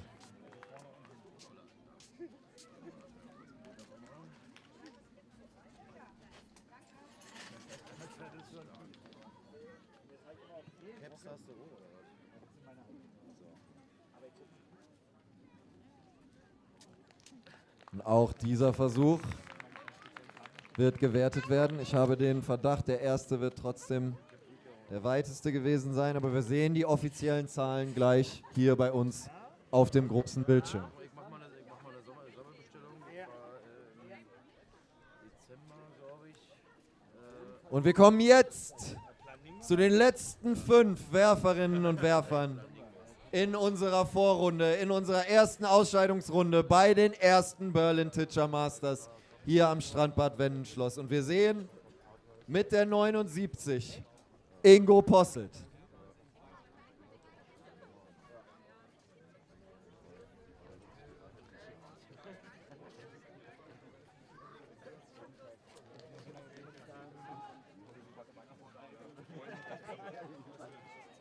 Dem zweiten Wurf hier schon ein bisschen näher an der Wettbewerbsfähigkeit. Was macht er aus dem dritten?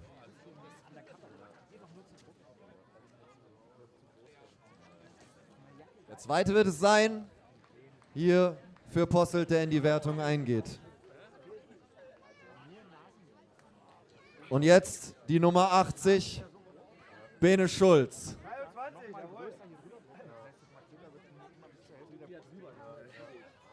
Bene Schulz geht an den Start. Legt sein Teilnehmerkärtchen ab. Hier ist volle Konzentration gefragt, es darf keine Störungen geben. Und er geht sofort zum ersten Wurf. Was für Nerven. Was für Nerven hier im ersten Versuch von Bene Schulz. Und zum zweiten.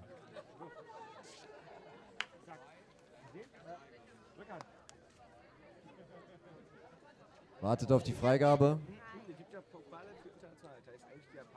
Und bekommt sie. Und Schulz zum dritten. Da habe ich etwas titschen sehen. Da habe ich etwas titschen sehen.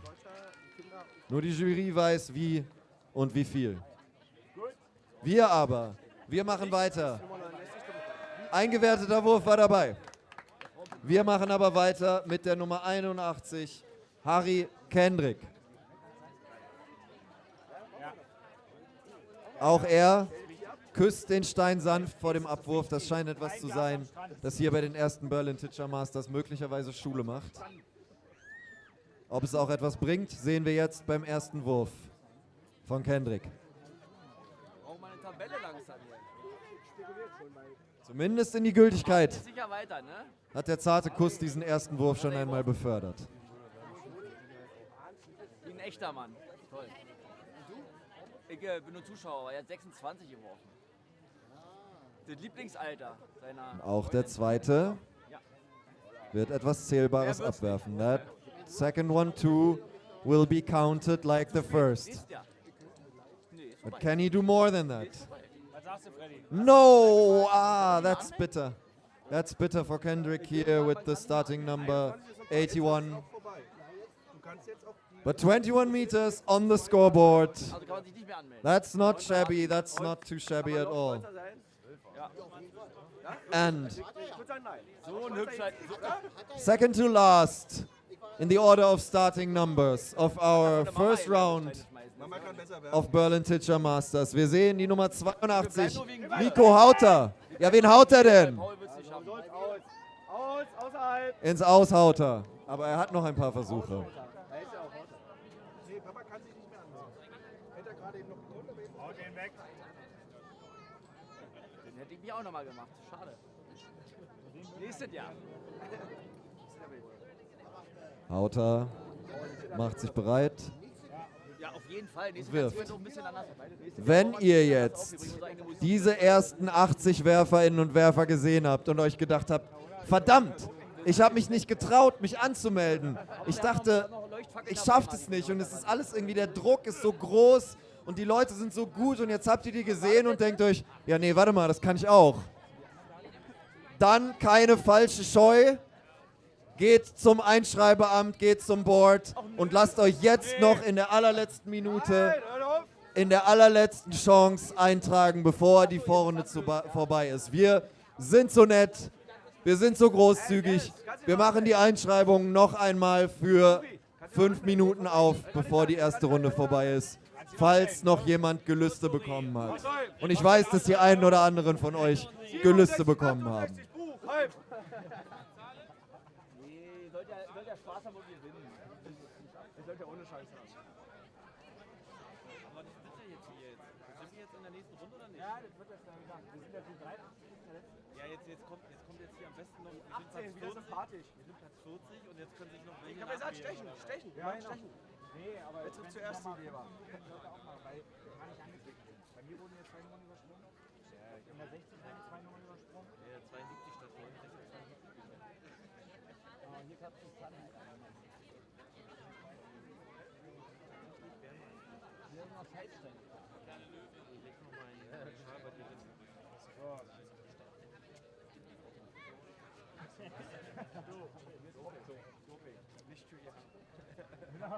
Nur für die Haare.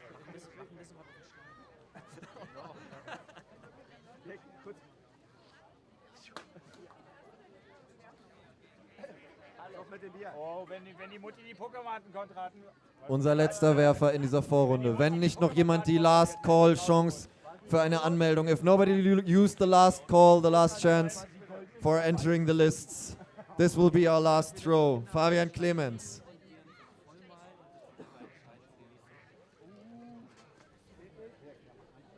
And that was not the one he hoped for.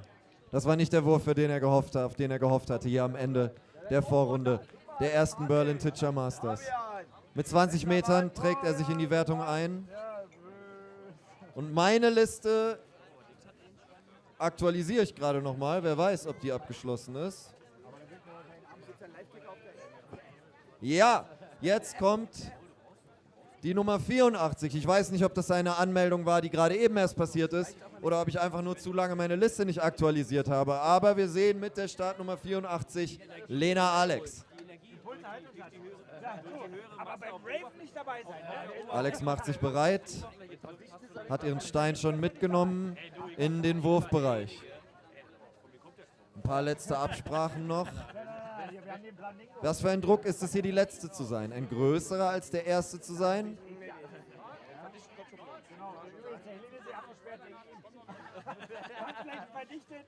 Wenn es ein Druck sein sollte, dann kann ich ihn von Alex mit der Startnummer 84 sofort nehmen. Wir haben tatsächlich noch weitere Anmeldungen hier bei unserem Last Call erhalten. Es werden noch ein paar Werfer kommen. Währenddessen haben wir schon wieder Besuch von ein paar süßen kleinen Wasservögeln. A pair of cute waterfowl has decided to also come and visit the first Berlin Teacher Masters. Because if the sky or the water or the land is your home, it doesn't matter. We're all united in throwing stones.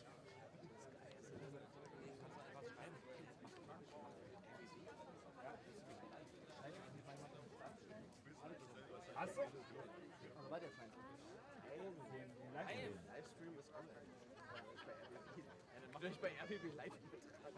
3 Stunden Live-Übertragung.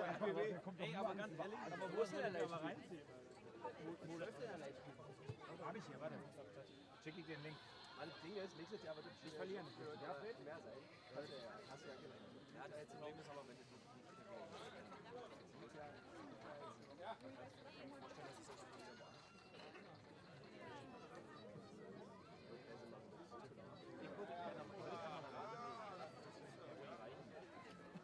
Mach nicht zu viel. Na, nicht, dass die Batterie leer geht, wenn wir es brauchen. Das wäre mal wichtig.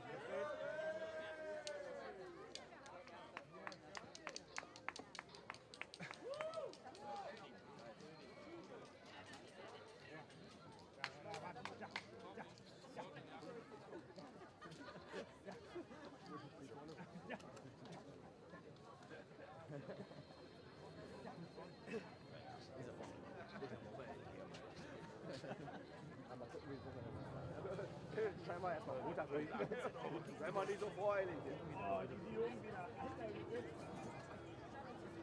Wieder noch, danach.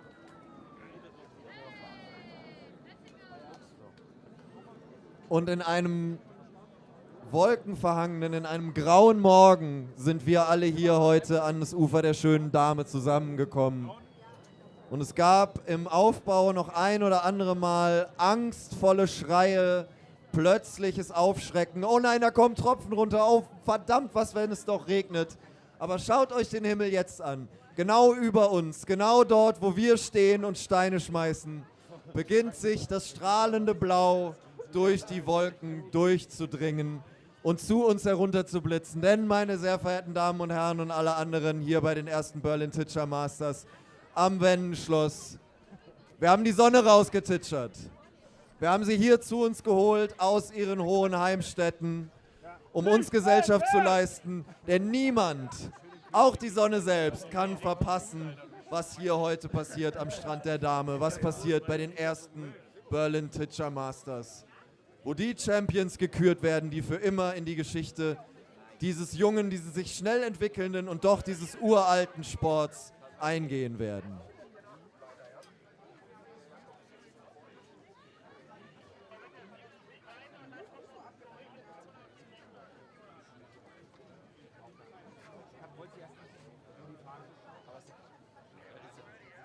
Wo ist denn der draußen stand? Kann ich dir auch noch was brennen? So.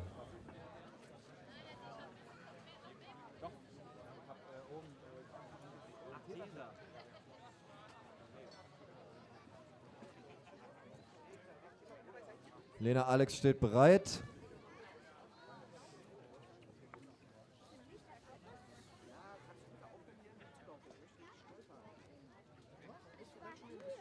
Das war, glaube ich, schon ihr zweiter Wurf. Wartet hier auf die Bestätigung. Und noch einmal. Ein Titscher, nur einen entfernt von der Wertung. Dieser Wurf, den wir alle fürchten. Aber einen gewerteten hat sie. Einen gewerteten hat sie. Und wir werden sehen, wofür das am Ende reicht.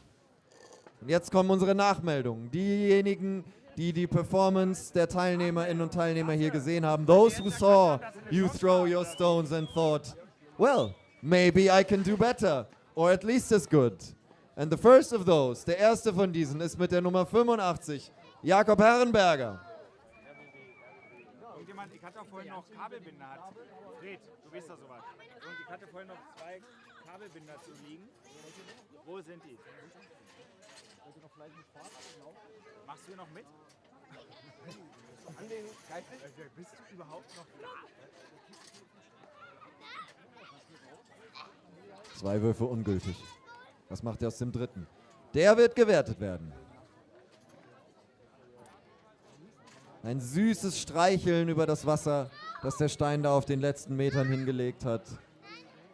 Genau das ist die Zärtlichkeit und die Kraft, die nur vereint und im Gleichgewicht einen großartigen Titscher ausmachen. Und wir sehen Julian Moos mit der Nummer 86, Julian Moos.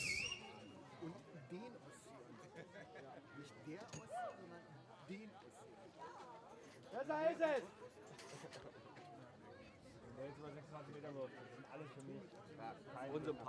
es! Sah vielleicht wie ein ungültiger Wurf aus, aber die geneigten Beobachterinnen und Beobachter des Titschersports werden gesehen haben, da war noch ein letztes Auftitschen nach dem zweiten. Und so geht dieser Wurf in die Wertung ein. Aber Julian Moos sich steigern, um hier eine Chance zu haben aufs Weiterkommen.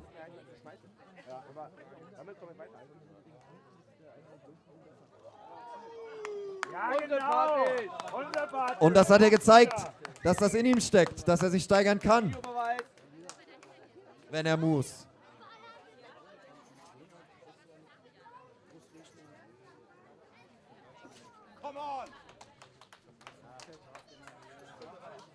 So, und bevor jetzt 27, 28 und Patrick.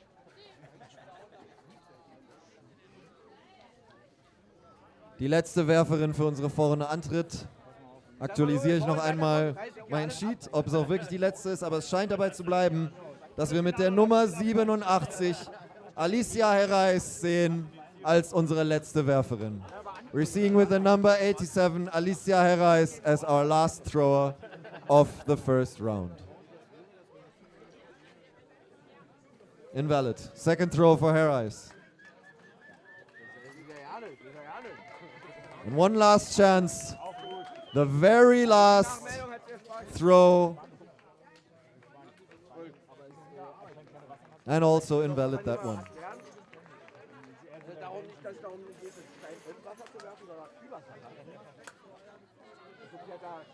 And that concludes the first elimination round of the first Berlin Titscher Masters here at the border, at the shore of the Dahme, at the wonderful Strandbad Wendenschloss. Und jetzt wollen wir doch eigentlich gerne alle nochmal die Tabelle sehen, oder nicht? Jetzt wollen wir doch sehen, was hier sich jetzt gerade rauskristallisiert hat. Wer jetzt wirklich vorne ist, wer weiterkommt.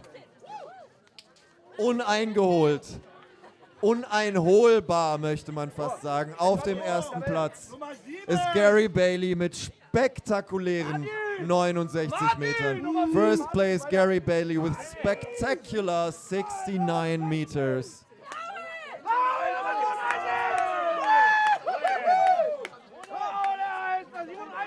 Aber auch all diese Werferinnen und Werfer kommen noch unter die besten 40, die dann das Viertelfinale unter sich auswerfen.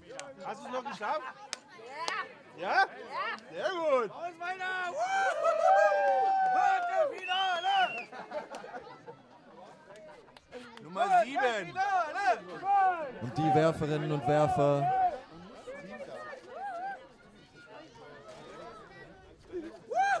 die hier ihre eigenen Fanclubs mitgebracht haben, sind natürlich besonders froh, wenn es auch in der Pause zwischen den Wettkampfrunden hier Support, Anfeuerung und Feuerwerk hagelt. Bitte den Rauch nicht direkt einatmen. Bitte den Rauch nicht direkt einatmen.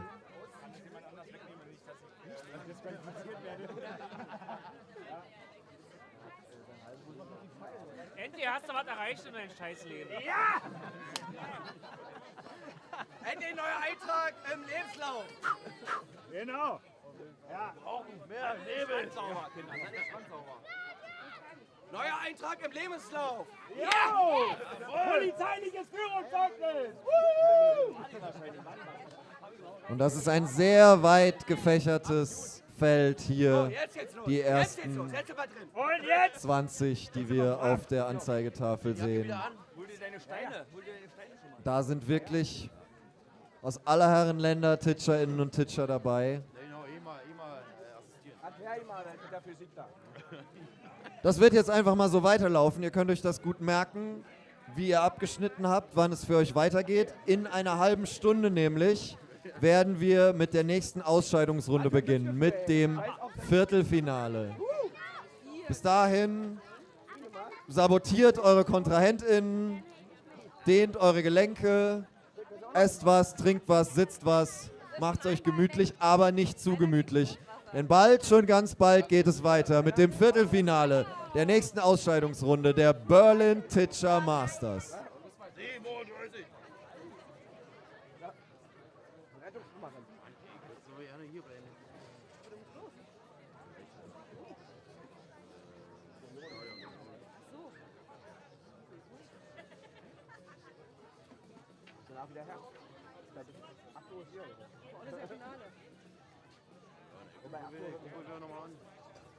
Das war die Vorrunde, jetzt ist das Viertelfinale. Und ich habe noch einen Zusatz zu dieser Tabelle, zu dieser Live-Tabelle hier jetzt nach dem Ende der Vorrunde. Um ins Viertelfinale zu kommen. 40 Plätze waren ja anberaumt, weitergeschickt zu werden ins Viertelfinale. Es gibt aber einen 41. Platz, der genau die gleiche Weite geworfen hat wie der 40. vor ihm. Und der wird deswegen natürlich auch weiterkommen. Und das ist mit der Startnummer 42 Thomas Konrad. Thomas, gute Nachrichten.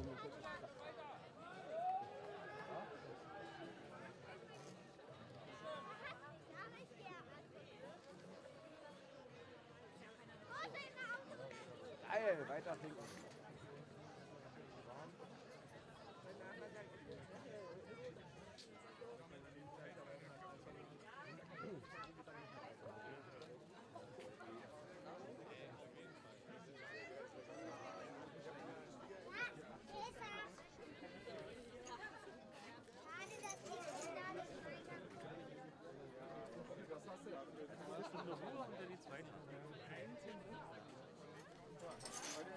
Ja, tut uns leid, wir sind einfach eine Runde weiter jetzt.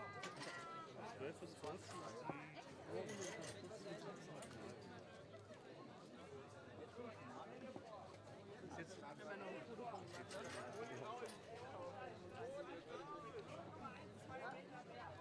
Wie ist die Finalrunde jetzt? Die haben auch gesagt, nächsten 20.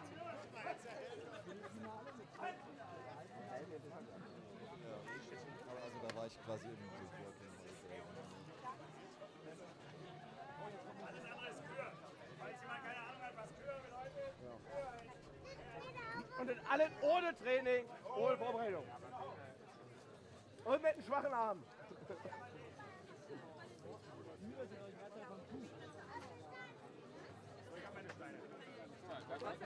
So, Kids. Ja. Gleich mal an. Hier, das ist der Erste.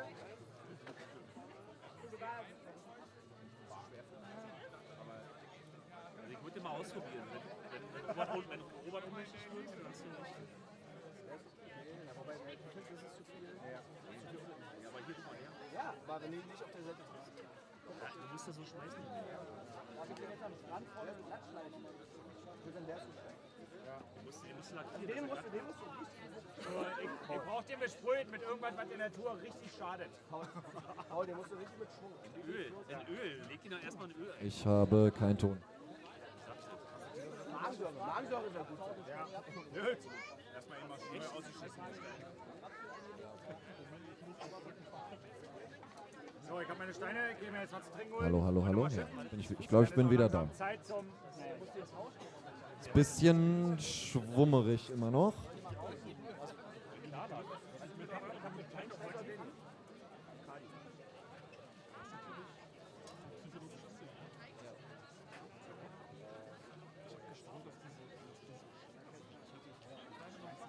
Hat er ja auch in der ersten Runde genommen.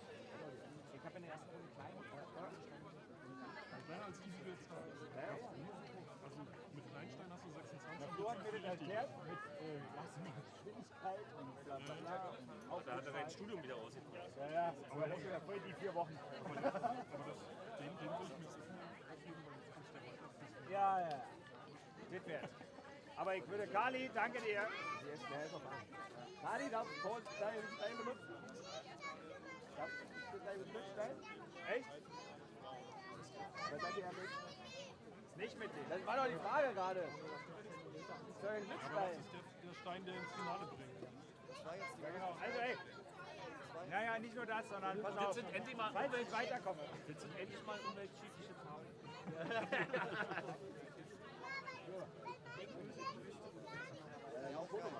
Ja, nächstes Mal. Halt mal. Trainiert.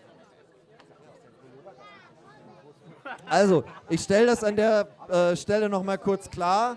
Wer diese Tabelle hier eingehend beobachtet hat, wird gesehen haben, unter den ersten 40 sind nur Herren. Von der Wurfweite her sind keine Damen und keine Kinder unter die ersten 40 gekommen. Das heißt natürlich nicht, dass die jetzt ausscheiden, sondern nach dem Viertelfinale werden wir das Finale der Kinder spielen und nach dem Halbfinale das Finale der Damen. Franziskaner. Ja, und das auch noch außerdem.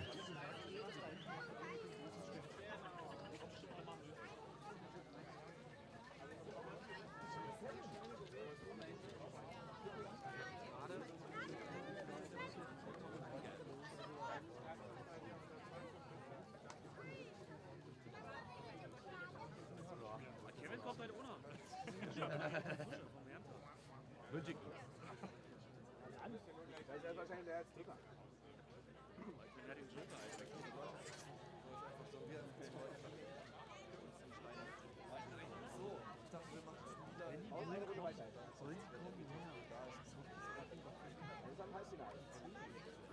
Jetzt geht's wieder bei Null los. Genauso spannend.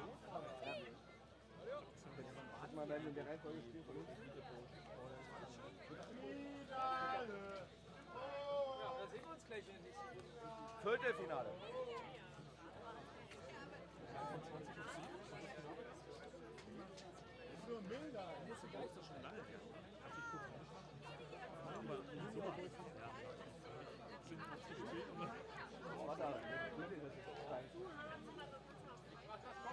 Musik.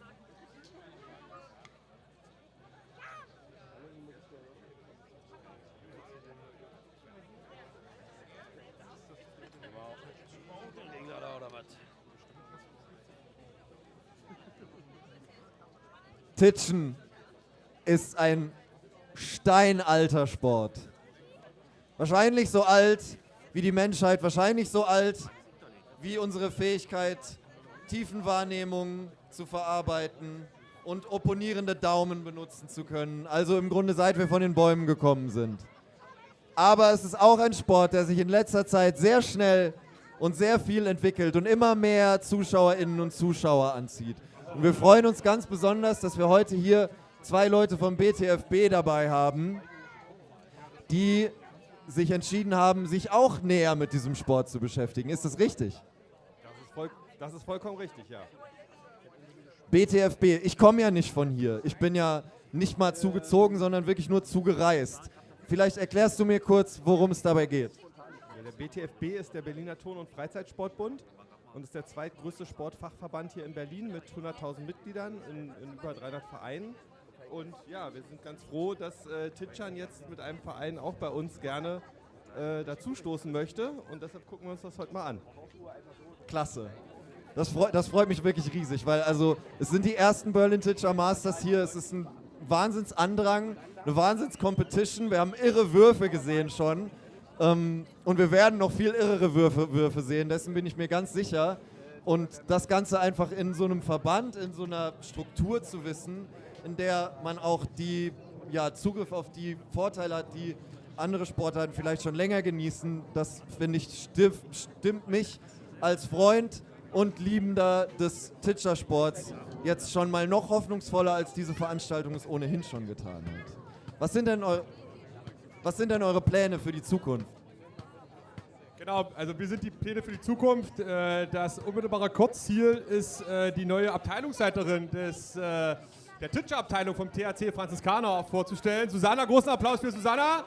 Die Abteilungsleiterin Titschern vom THC Franziskaner, quasi ein Kreuzberger Kiezverein, der mit der Titscher-Abteilung noch mehr ein Mehrspartenverein ist, der einfach Lust hat, neben Fußball und Basketball diesen Sport zu etablieren. Dank eurer Unterstützung nutzen wir oder schaffen wir Strukturen und genau, man hört da die Crowd.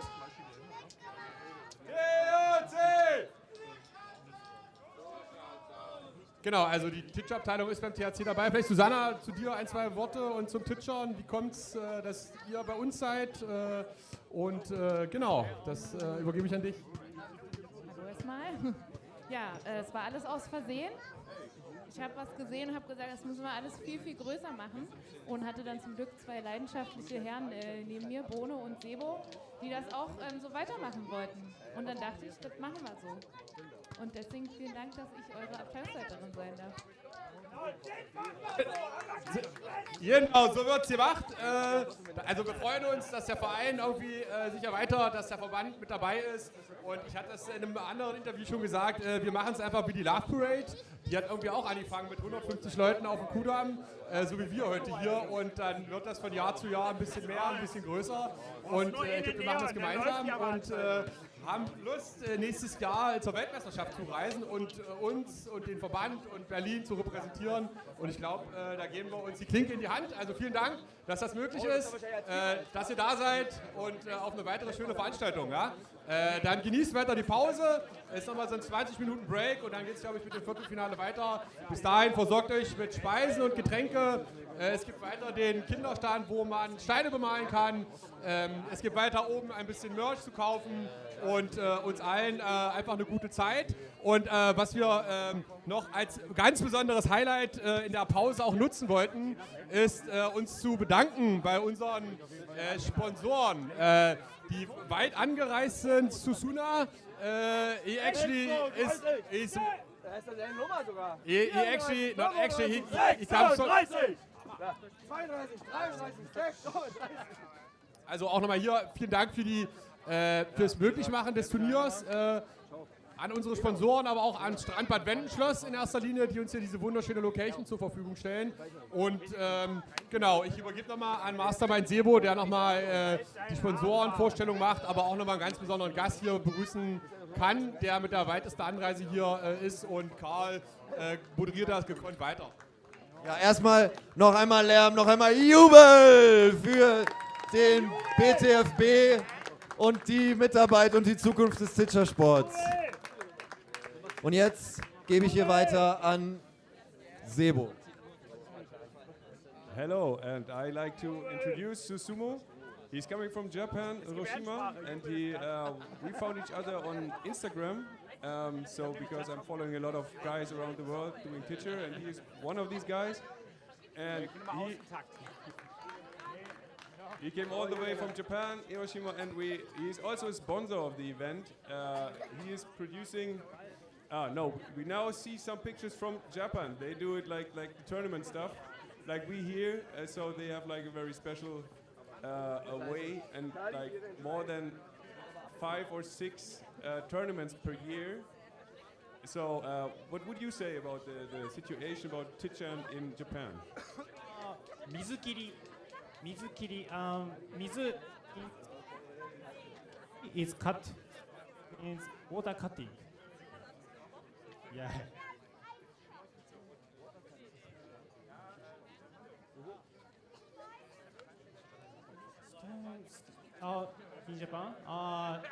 In Japan, not distance, times. How to how many skips and beauty, yeah, and form. All judge. Typically, 3 judgment.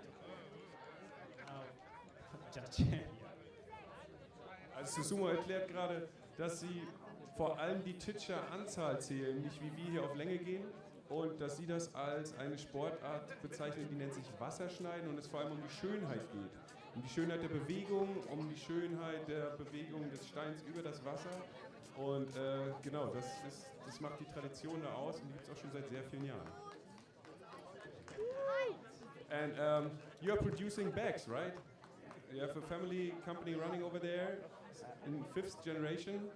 So what are you doing there? My family business is school bag, very, very tough bag. I want to export my material, for example. So my company product policy is tough. Yeah. So I want to use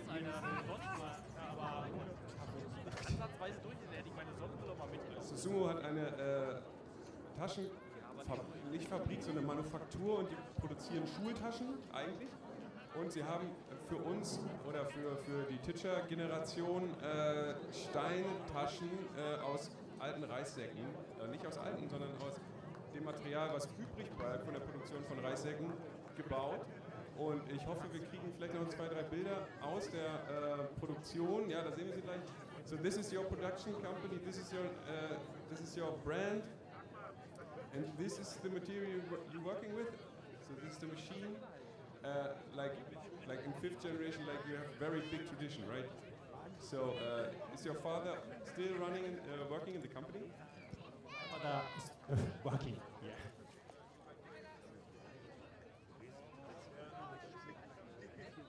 So is he like really producing, or is he designing, or are you are the designer? Design is my father and me. Yeah. How? 3 years. Yeah. Recently joined and improve my family business. Thank you very much, Susumu, to have you here. Now we have it's from the 80 from, where is it born, your company? 1890, so it's over 100 years old. 1897. So thank you very much, Susumu, to have you here. It's a great pleasure.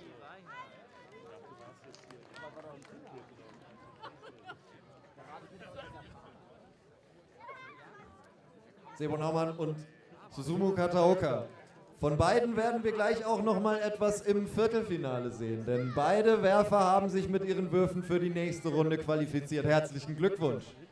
Leider habe ich jetzt noch einmal eine etwas ärgerlichere Durchsage zu machen. Ein Bochumer Kennzeichen weigert sich einfach aus dem Wald zu verschwinden. Wenn das nicht jetzt sofort Stantepede passiert, dann holen wir den ganz großen Magneten raus und das Ding landet hier drin. Also, ich weiß nicht, welche Bochumer heute hier sind, aber schämt euch, und umparken.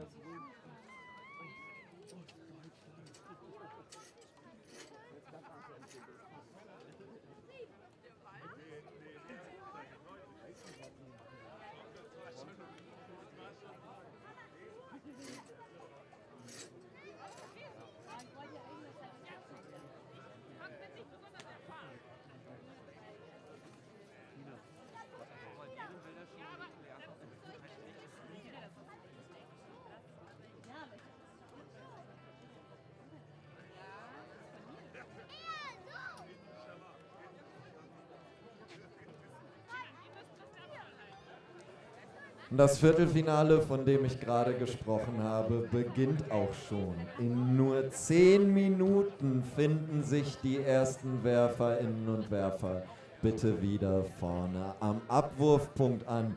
Und ihr könnt bis dahin euch noch körperlich und seelisch stärken. Aber geht nicht zu weit weg, denn gleich geht es weiter mit den ersten Berlin Teacher Masters.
Meter und war wunderschön.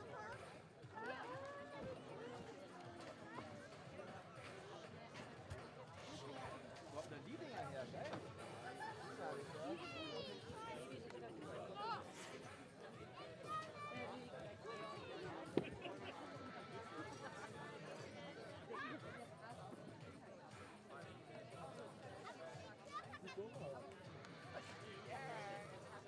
Von hinten aufgerollt.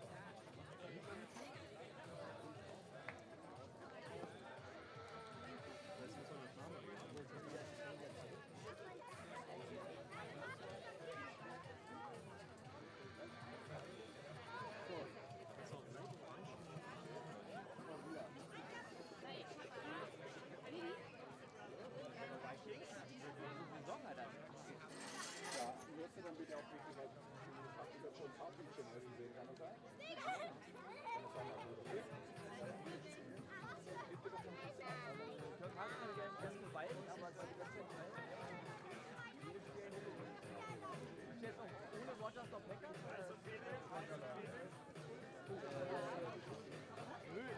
Mir war der nie so wichtig, ich wollte mal Rogers vom Urup spielen.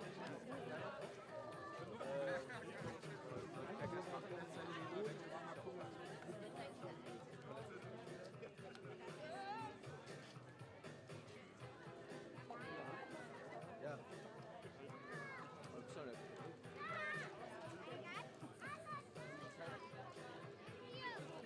Ja, probier.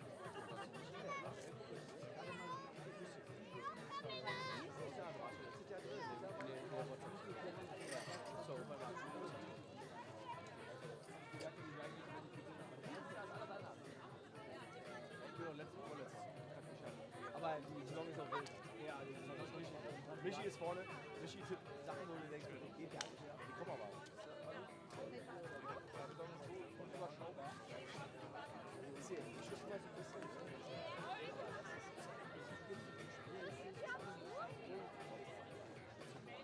Vorne, hinten, andere Verteidigung, alles top.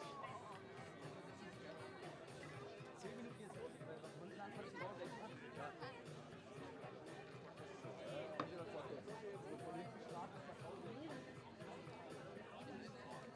Kommt ihr runter? 20? Wer ist Sätze für euch? Genau, mitladen.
Ja, die waren hier, waren nicht mehr benutzt. Ich hab voll gefreut. Ja,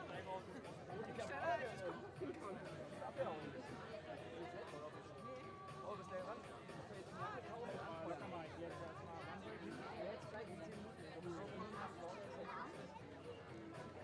Ja, Wiedersehen mal, Freunde.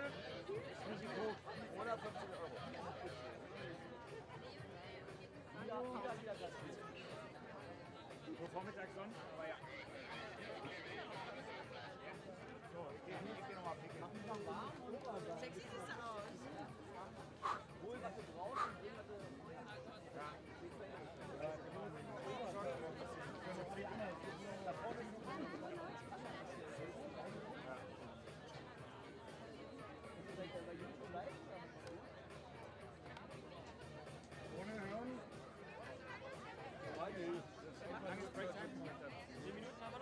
glaubt ihm sonst keiner, dass er hier ist. Ich bin krank.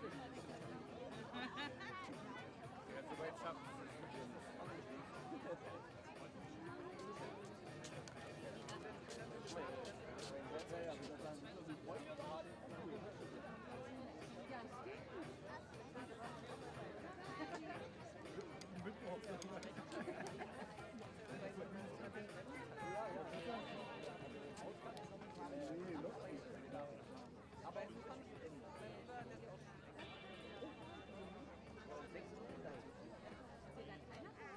macht ja gar keinen Sinn bei dir. Nee, macht gar keinen Sinn. Aber was denn dein Sinn? Genau, schnappt euch ein Schild. Macht alles Sinn. Werkstatt.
Geht wieder an Position.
Ja, aber da fällt es unterschrieben.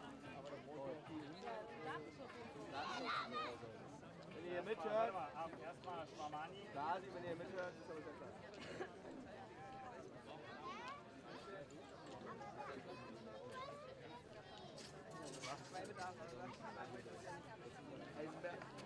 Nee. Schwamani.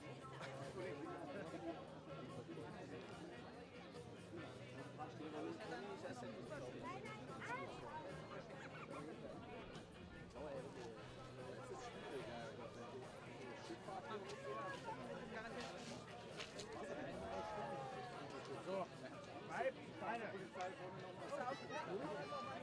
Dicke, machen wir jetzt warm.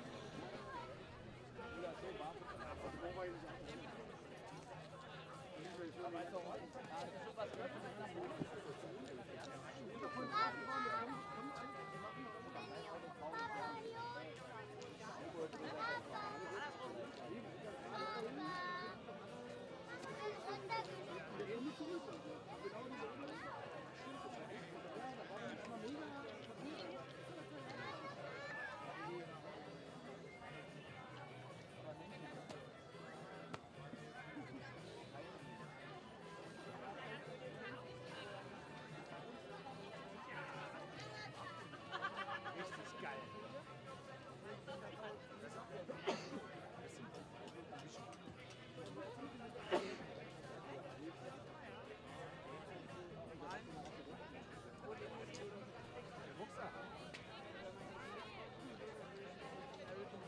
So, Spieße, machen die Besten. Eigentlich zwar nur ein Jahr, aber da sind sie auffällig. Das sieht man halt nicht jede. Ihr habt ja alle Kinder, wa? Das sieht man nicht jeden Bissen.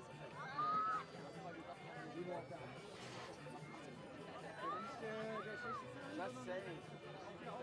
Warte kurz, kann das gehen?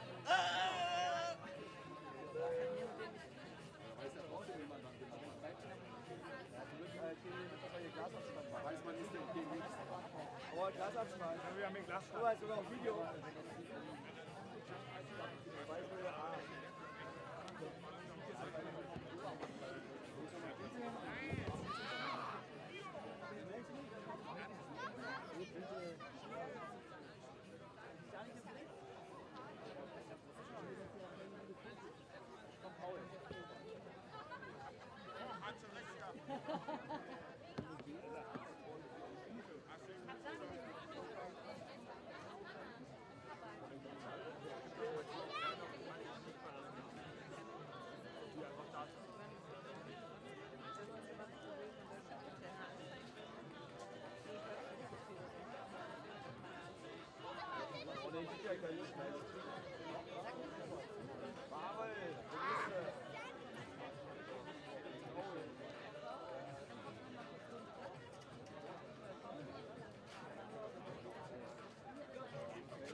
Ich habe Videos bekommen. Die wurden mir gezeigt, gerade von einem anderen Telefon. Ich habe ja nur einmal kennengelernt.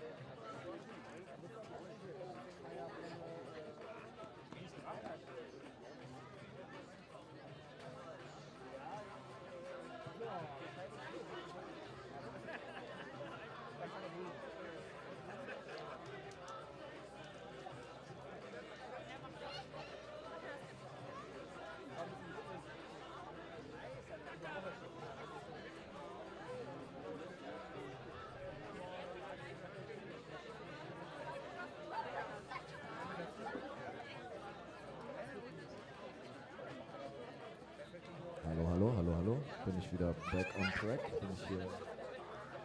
Ja.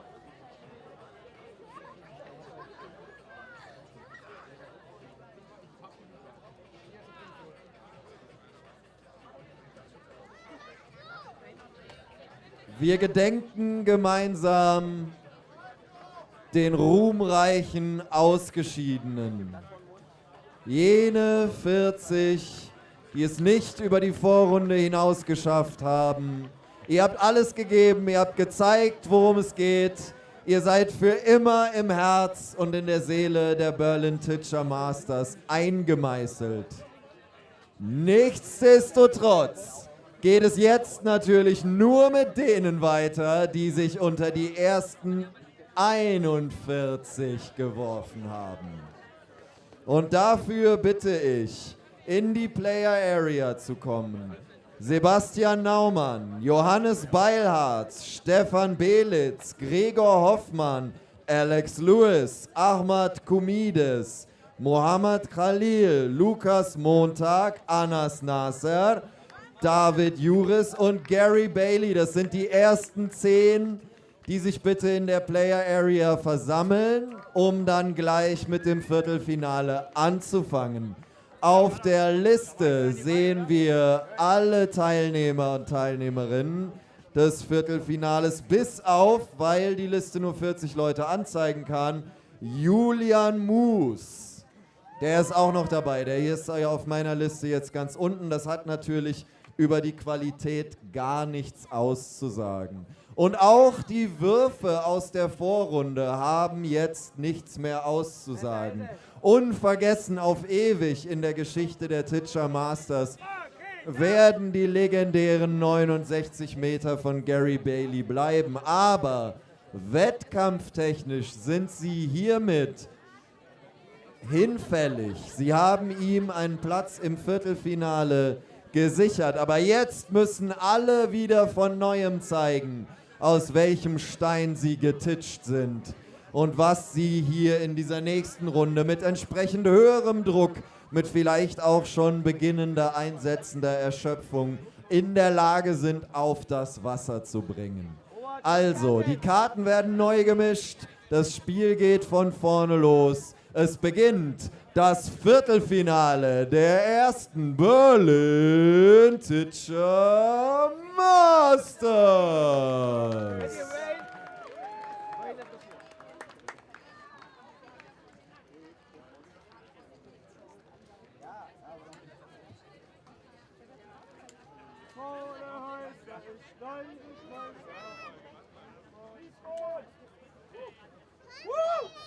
Nummer 34, 35, 6. Und so wie er in der Vorrunde der Erste ist er folgend den Startnummern auch jetzt im Viertelfinale wieder der Erste. Die Rede ist natürlich von keinem anderen als Sebastian Sebo Naumann, der jetzt dort in Begleitung des Referees am Start geht, um den ersten Stein, sei er auch frei von Sünden oder nicht, den ersten Stein des Viertelfinales zu werfen. The first stone of the quarterfinals is being thrown by our very own Sebastian Sebo Naumann.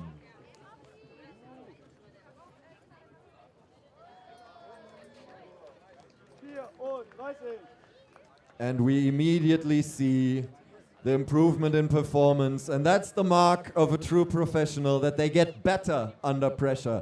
Das ist das Zeichen des Wettkampfsportlers, dass er besser wird, wenn es heiß wird. Gerade in der Vorrunde hat er seinen ersten Wurf noch versenkt. Jetzt ist Sebo hier sofort voll am Start.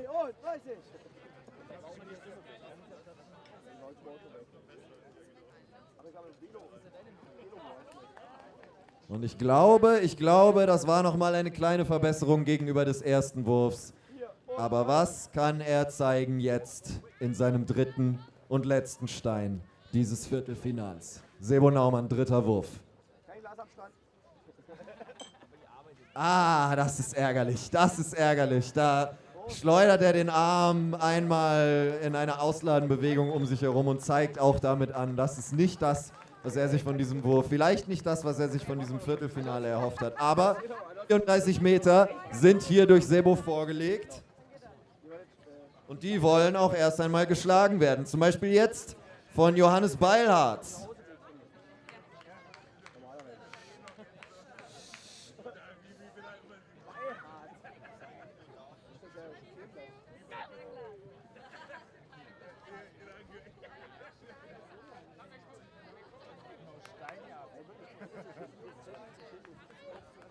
Ein guter erster Wurf.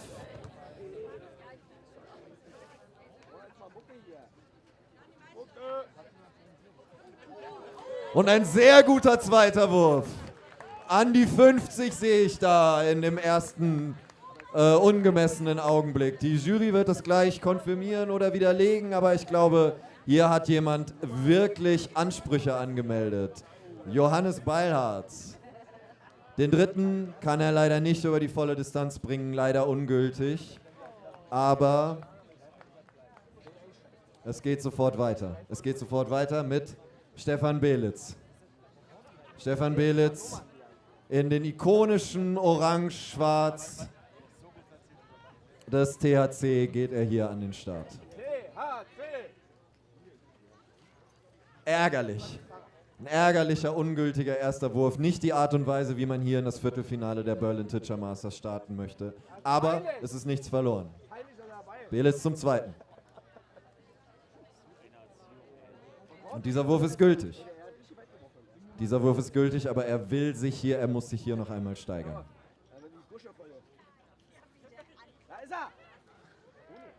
Und das tut er. Das tut Belitz mit seinem dritten Wurf.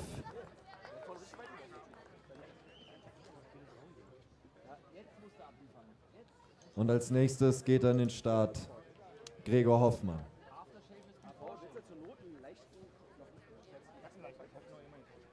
Es ist eine andere Spannung, es ist eine andere Stimmung. Diese Leute wissen, dass sie etwas zu verlieren haben.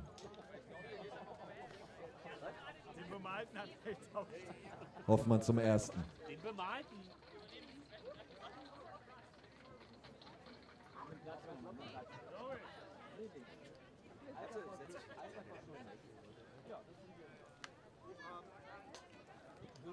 Und Hoffmann zum zweiten.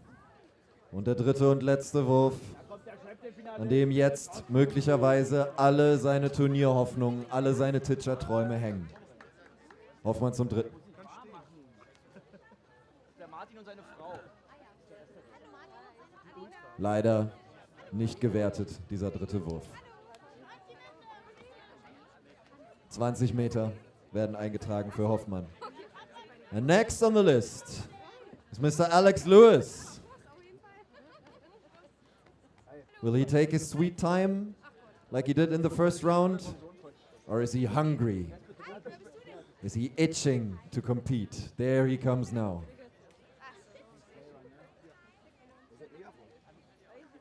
Das Megafon haben wir versteckt, damit du dich erstmal ein bisschen beruhigst.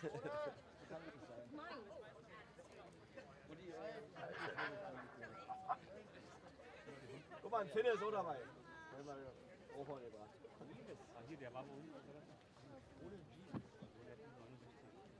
Für euch ist es Bier, für euch ist es Bratwurst. Für unsere WettbewerberInnen hier ist es der kalte Kuss des Steins, der Leben oder Tod bedeuten kann. Alex Lewis takes his measure of the surface of the water.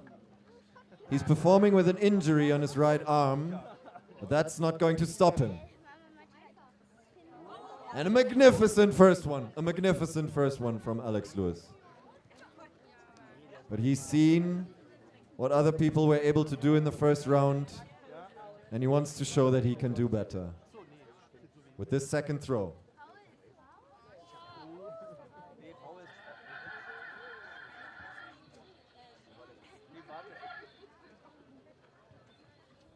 And he goes in, twists his arm a little more, tastes the stone. And here we go.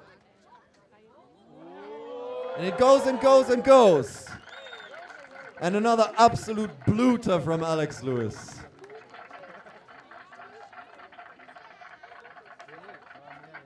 Und wir sehen mit der Startnummer 9 Ahmad Koumidis. Ahmad Koumidis, Startnummer 9.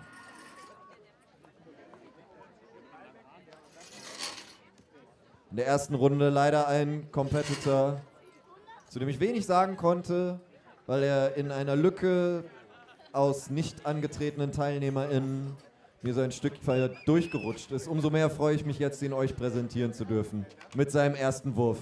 Hier im Viertelfinale, für das er sich qualifiziert hat. Koumidis, Wurf 1.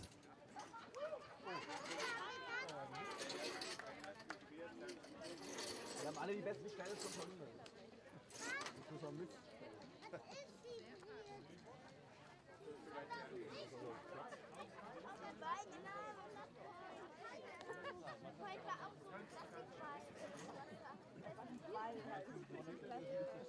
Ja. 18 Meter im ersten.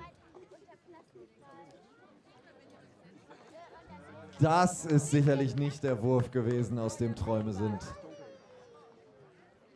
Da ist eine Steigerung im dritten und letzten Wurf, auf dem jetzt ganze Druck lastet. Aber wie gesagt, das Mal des Profis ist unter Druck, wird er besser. Und das ist auch der Fall bei Ahmad Komides, der hier im dritten Wurf noch einmal zeigt, dass er keine Ansinnen hat, dieses Turnier in der zweiten Runde schon zu verlassen. Und wir sehen mit der Startnummer 10 Muhammad Khalil.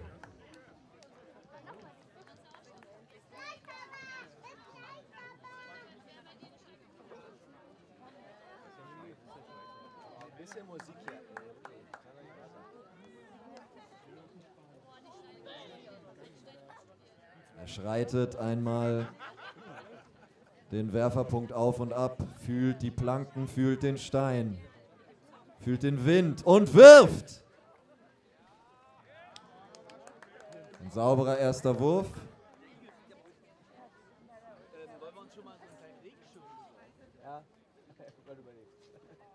Und die Gelegenheit ist im zweiten noch besser zu machen.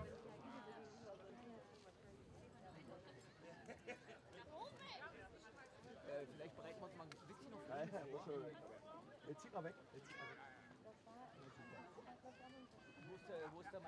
Und das ist er. Das ist der Wurf von Muhammad Khalil, mit dem er hier im dritten Versuch den Halbfinaleinzug klar machen möchte. Das haben wir deutlich gesehen. Das war eine andere Qualität, eine andere Schnelligkeit, eine andere Klarheit in der Richtung. Das war voller Fokus auf den Sieg. Und jetzt voller Fokus auf die Nummer 11, Lukas Montag.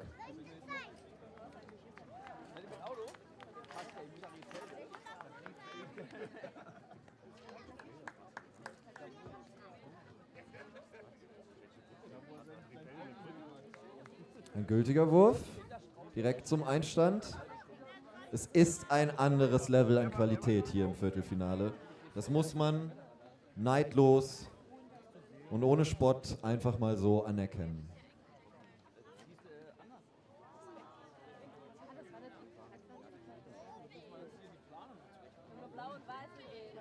Er fleht den Himmel um Beistand an für diesen dritten Wurf. Wird der Himmel ihm antworten? Das nächste Mal vielleicht in eine andere Richtung beten. Montag mit der Nummer 11 wird sich auf seinen ersten Wurf verlassen müssen. Und wir sehen Anas Nasa.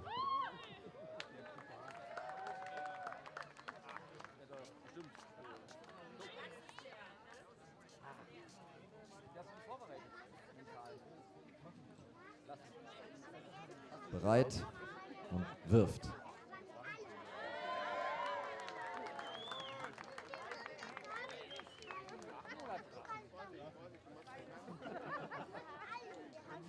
Ein guter erster Wurf. Nimmt den Arm hoch.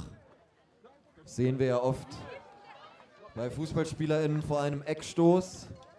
Aber auch hier ist es natürlich, um sich selbst bereit zu machen, um eine gewisse Spannung in den Körper zu bringen, ein guter Move. Und jetzt der dritte Wurf. Der hat nicht ganz die Mitte der Bahn getroffen, ist ein bisschen abgetrieben worden hier auf die Seite. That last one got a bit sidetracked. We'll see what it ends up. 30 meters, Nasser.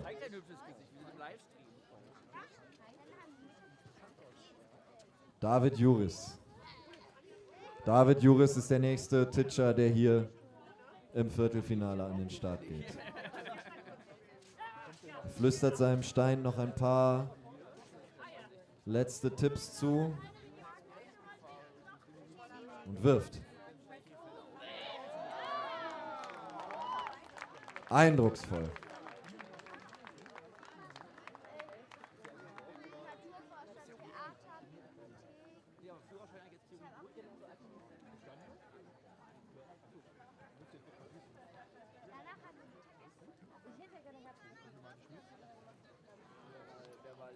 Juris bei der Nummer 2 hier weniger glücklich. Aber immer noch ein gewerteter Wurf. Im Moment geht sein erster in die Wertung ein. Aber was macht er jetzt? Und es bleibt bei dem ersten Wurf, der hier für Juris in die Wertung einzieht, wenn es darum geht, das Halbfinale der Berlin Teacher Masters zu erreichen. Und jetzt sehen wir ihn, der 69 Meter geworfen hat in der Vorrunde. Ist das ein Druck, der auf ihm lastet? Is it pressure to have thrown 69 meters in the first elimination round? Or is it just a normal day's work for the man himself, Gary Bailey, starting next?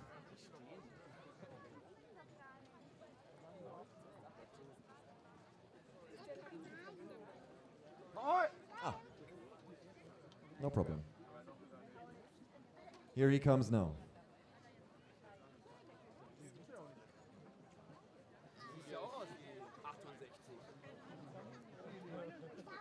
Nach Gary Bailey halten sich bereit Josef Bartel, Kevin Niklas und Marcel Bartheld.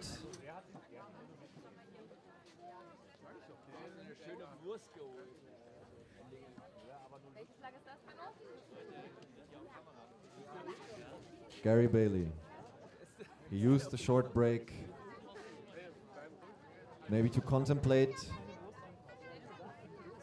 and to not let his success of the first round get to his head.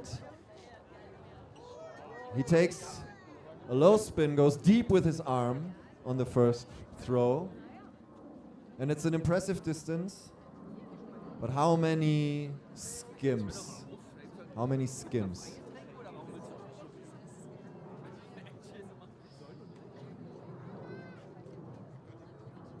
Second chance. And that was a little bit more stable. If he gets the force of the first one and the precision of the second one, then we might see another stunner like in the first round. Here on the third try by Gary Bailey.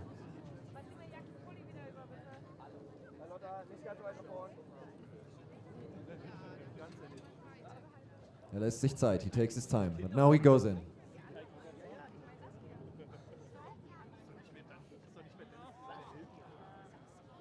Another deep cut, but it goes a long way until the first skim and then only a short while for the second and following ones. I think that the first or second might have been farther, but it's an impressive distance nonetheless. We're seeing Josef Bartel next. Josef Bartel bitte an den Abwurfpunkt.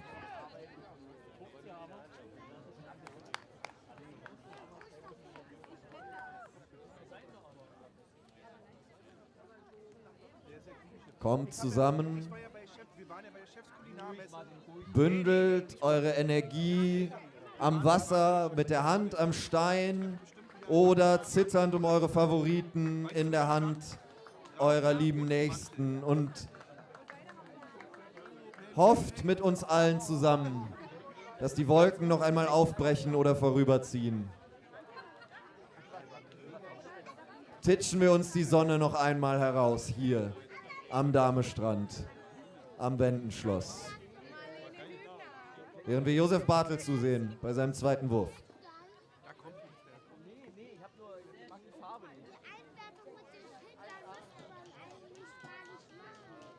Weiter als der erste. Oh, es war der dritte. Bitte vielmals um Entschuldigung. Dann sehen wir als nächstes Kevin Niklas, der augenscheinlich auch einen starken Support hier am Ufer mit zum Turnier gebracht hat und der sofort zur Tat schreitet. Sehr viel Kraft hier in diesem ersten Wurf, aber ein Winkel, der vielleicht ein bisschen zu früh nach unten abgeschnitten hat. Wie macht er seinen zweiten Wurf?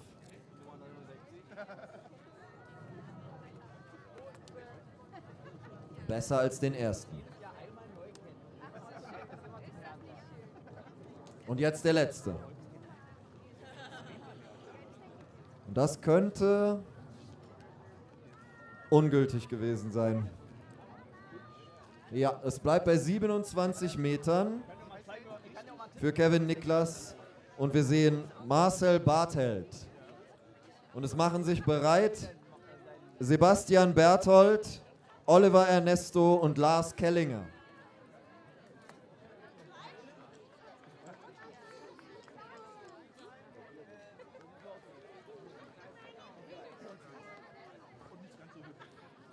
Sebastian Berthold, meine Damen und Herren.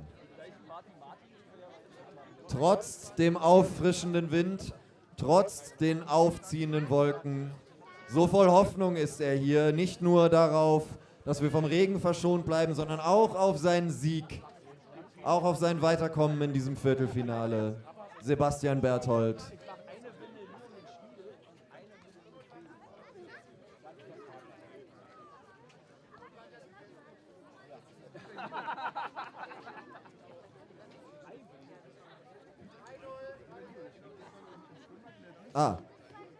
Marcel.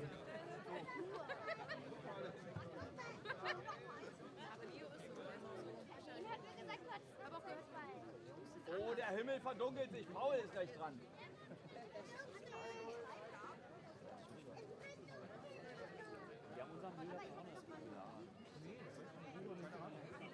Also ich bitte vielmals um Entschuldigung. Marcel Bartheld natürlich. Hier folgt Bartel auf Bartheld auf Berthold. Alles natürlich großartige Werfer, aber wir sehen Marcel Bartheld. Und wie wir ihn sehen! Verdammte Axt, was ein Wurf! Und so kann man sich schon mal von der Viertelfinalbühne verabschieden.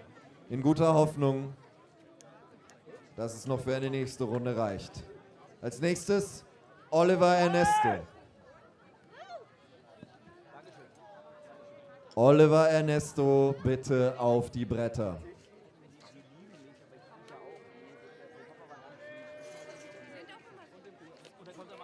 Er scheint gefunden. Er scheint im Anmarsch. Er klatscht noch einmal ab mit seinen Mitwettbewerbern. Entledigt sich vorübergehend der störenden Teilnehmermarke. Hier muss absolute Konzentration abgerufen werden können. Da darf nichts schlackern.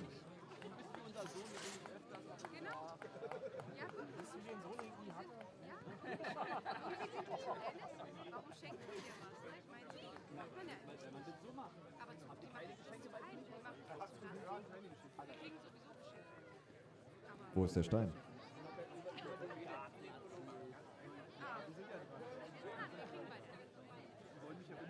Und der zweite.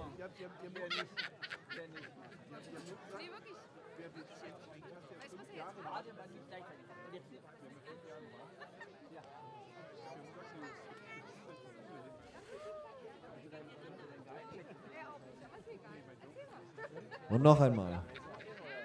Unglücklich. Unglücklich. Ich kann nicht sagen, dass ich hier mit gutem Beispiel vorangehe, aber vielleicht wäre es taktisch klug gewesen, in diesem Moment auf die Sonnenbrille zu verzichten und die maximale Sichtweite und Helligkeit abrufen zu können, hier bei den Spiegelungen, die das Wasser den KompetitorInnen entgegenwirft. Und wir sehen Lars Kellinger. Lars Kellinger bitte an die Abwurfposition. Und es machen sich bereit Joel Lewis, Paul Brieskorn und Finn Schirber.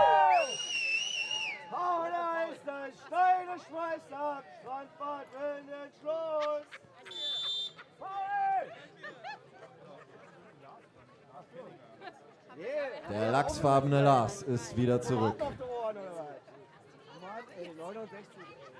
Und frisch und fröhlich wie ein Fisch im Wasser geht er hier seinen nächsten Wurf an.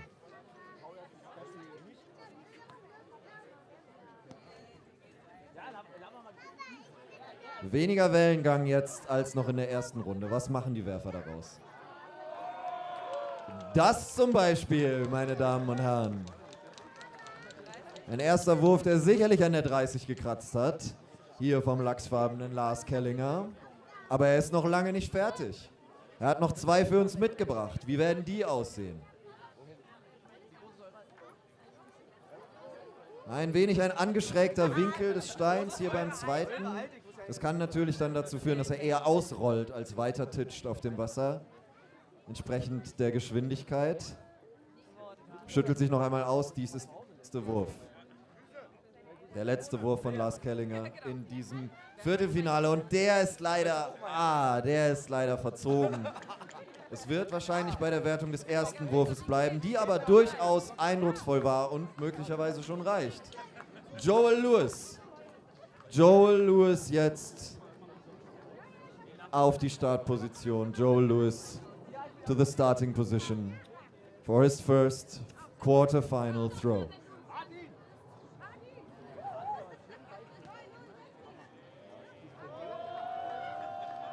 It goes on and on and on. And he makes it past 30, definitely past 35, I'm sure. Did he make it past 40 though?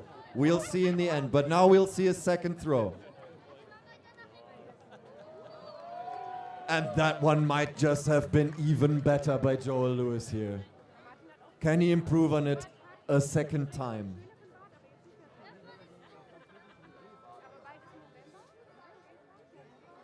That was a lot of force, but it goes out of the lists. Not to worry though for Lewis, not to worry. He already performed with his first 2 throws. But there's some competition that has a word or two to say about his advancing. Paul Brieskorn, for example.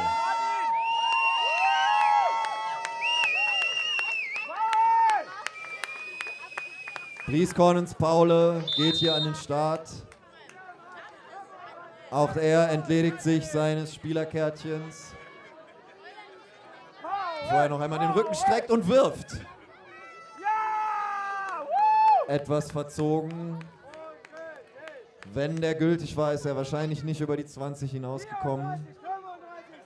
Nimmt den maximalen Anlauf aus der hintersten Ecke.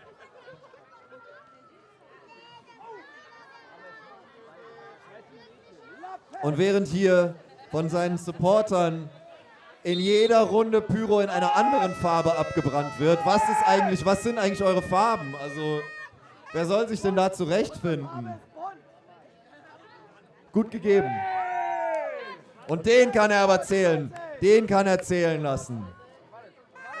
Durch das Feuer seiner UnterstützerInnen angefacht, bringt er hier noch einen Wurf in die Wertung mit rein. Paul Brieskorn. Und wir sehen als nächstes Finn Schirber, während sich Stefan Diehl, Viktor Binot und Nico Spruck bereithalten.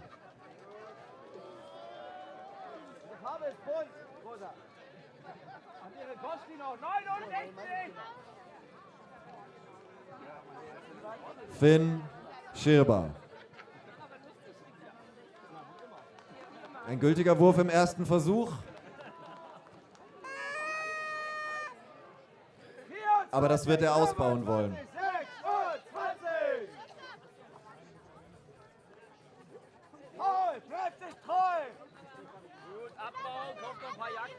Der ging hier in die Mauer. Da war vielleicht von Kraft und auch von Balance mehr drin, aber die Präzision hat dann im letzten Moment gefehlt. Aber einen hat er noch.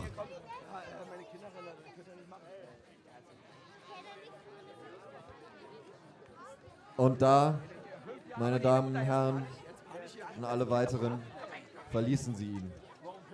Vielleicht reicht es, aber es ist eine dünne Chance. Eine dünne Chance hier für Finn Schirber, um ins Halbfinale einzuziehen. Stefan Diehl als nächstes am Abwurf. Leistung halten ist wichtig. Leistung halten ist wichtig. Wenn du schon...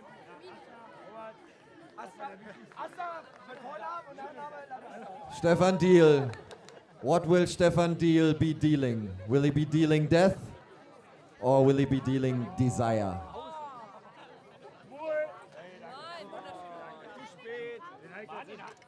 Becher hast du noch nicht gehabt. Wer denn? Der war gerade. Der hat gerade... Achso. Mit Vorsicht und Sorgfalt werden hier die Steine ausgewählt. Die Cap zurecht gerückt. Der Einsatz war Die Hose nochmal hochgezogen. Was sind denn eure Farben? Stein genau angeschaut.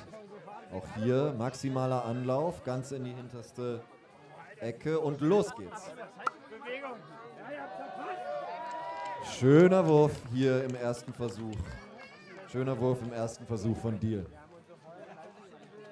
So, umziehen. War die Joker-Farbe. Ja. Hast du gesehen?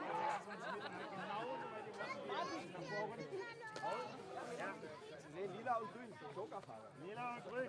Und er singt uns das Lied seiner Leute. Nee, er kommt noch weiter mit der Nummer. Guck mal, die anderen noch schneller. Doch den Wurf, den bringt er nicht in die Wertung. Vielleicht jetzt beim dritten. Du musst jetzt wieder 20 sein.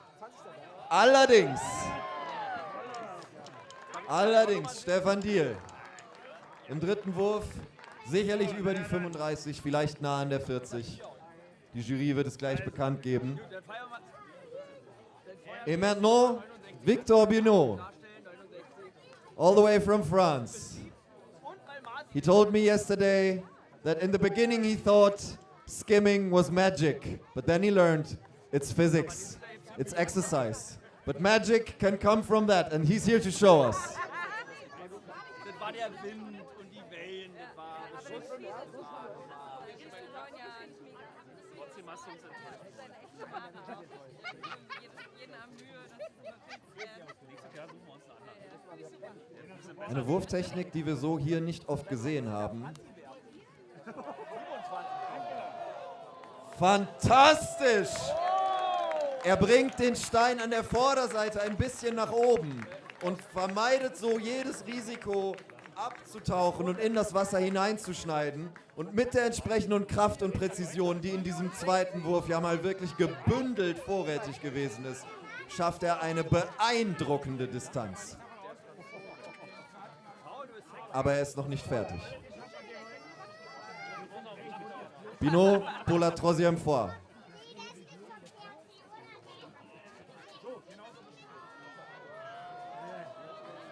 Und das wäre ein äußerst beeindruckender Wurf gewesen, wenn er uns nicht eben gerade davor selbst gezeigt hatte, wo die Latte hängt.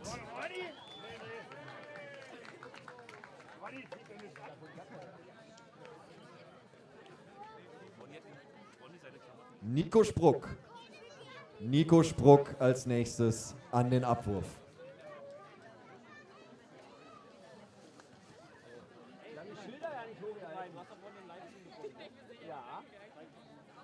Mein Status.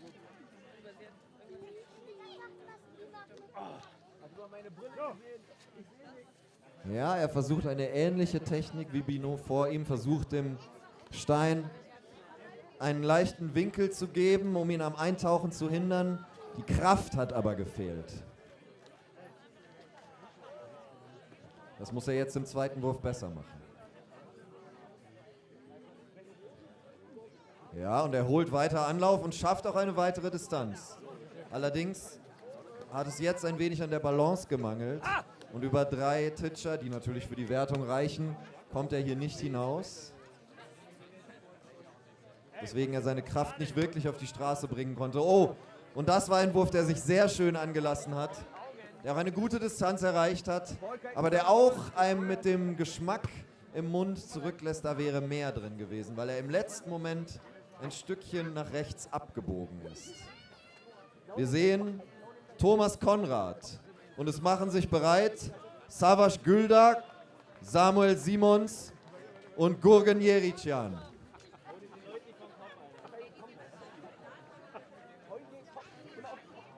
Thomas Konrad am Abwurf. Auch er entscheidet sich für die Sonnenbrille. Und sagt hier im ersten Wurf einmal der BIM Berlin Titscher Masters Banner Hallo. Dehnt sich noch einmal. Oh, und sägt einmal richtig heftig in die Wiese. Die wässrige Wiese der Dame. Lässt sich davon aber nicht beirren und bringt einen dritten Wurf in die Wertung. So sehen wir es gern von unseren WettbewerberInnen und Wettbewerbern. Sich nicht zurückwerfen zu lassen, auch wenn einmal etwas nicht gelingt, sondern das erst recht zum Anlass zu nehmen, um über sich selbst hinauszuwachsen. Das ist Wettkampfsport. Das ist der Wille zum Sieg. Und Savas Güldak. Savas Güldak geht als nächstes an den Start.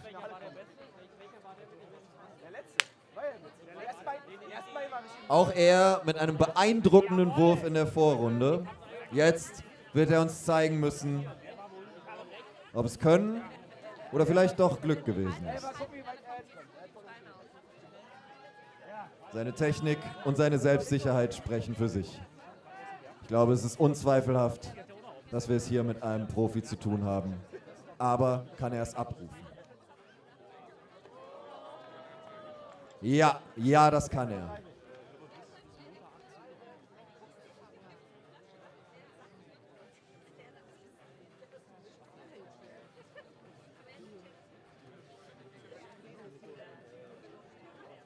Jetzt mit noch mehr Kraft. Mit noch mehr Kraft und weit über die 50. Ich glaube auch über die 55 hinaus. Die Präzision am Ende bog der Stein ein ganz wenig zur rechten Seite zum Rand der Listen ab, aber es hat noch gereicht für die vollständige Gültigkeit. Und jetzt der dritte. Das war dann zu viel der Kraft, zu wenig der Balance. Aber man kann auch mal einen weghacken. Man kann auch einfach mal einen weghacken. Das ist überhaupt kein Problem, weil letztendlich geht es ja darum, der Weiteste zählt. Falls noch jemand nachgekommen ist, nach der Vorrunde, 3 Steine für jeden Werfer und nur der weiteste Wurf geht in die Wertung ein. Man kann also zweimal himmelhoch jauchzenden Schabernack treiben, solange man im dritten Wurf seine Schäfchen beisammen hat. Und wir sehen Samuel Simons. Wo wird er seine Schäfchen haben?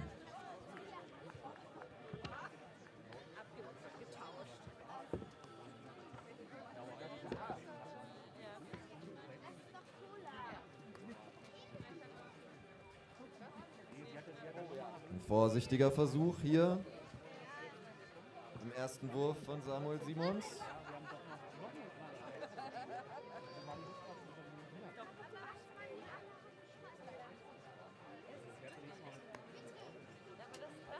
Und er lässt sich verständlicherweise ein wenig Zeit, bevor er zum zweiten ausholt. So etwas will erst einmal verarbeitet werden. Aber jetzt. Und der geht in die Wertung ein. Der geht in die Wertung ein und augenscheinlich habe ich einen Wurf verpasst oder er hatte nur 2 Steine. Gurgen Yerician. Gurgen Yerician geht an den Start. Und es machen sich Flo Richter, Ben Dyson und Susumu Kataoka bereit. Getting ready are Flo Richter, Ben Dyson and Susumu Kataoka. Not a valid throw on the first try here by Yerician.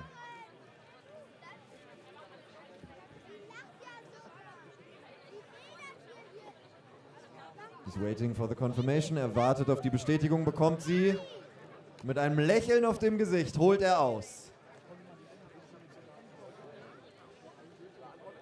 Wiederum sehr viel Kraft hier im Wurf. Er muss jetzt im dritten Wurf die Präzision und die Balance in diese Kraft reinbringen, um hier noch etwas Zählbares mitzunehmen.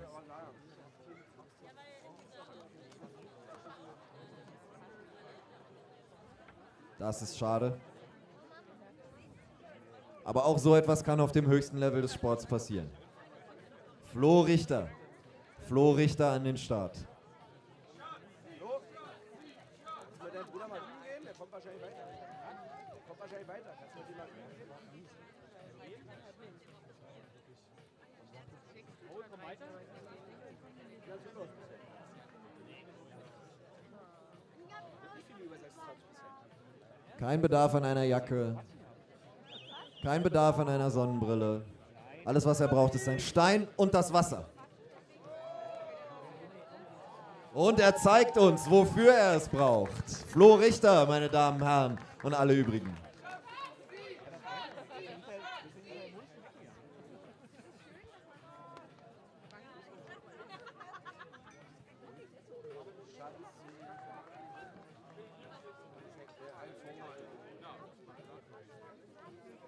Keine Wertung im zweiten Wurf.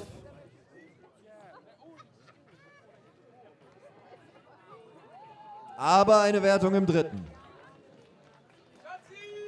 Check mir ein Foto. Von seinen Fans liebevoll Schatzi genannt, hat er hier auf jeden Fall etwas Zählbares mitgenommen. Ob es fürs Weiterkommen reicht, das werden auch die nächsten Werferinnen und Werfer zeigen. Ben Dyson, for example. Ben Dyson takes off his cap, puts his cap back on again, and stone in hand, he stands ready.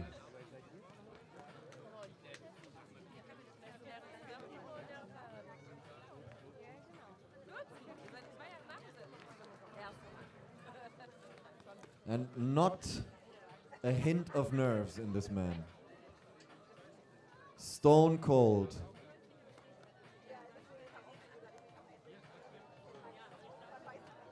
And he hits the marker of the lists on the right side. But still it's a valid throw, and far it was.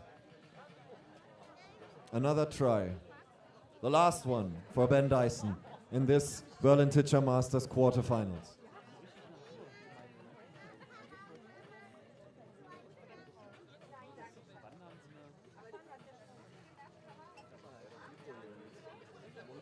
That wasn't the distance of the first or the second. But he brought 3 valid throws over the line here. And we have Susumu Kataoka next.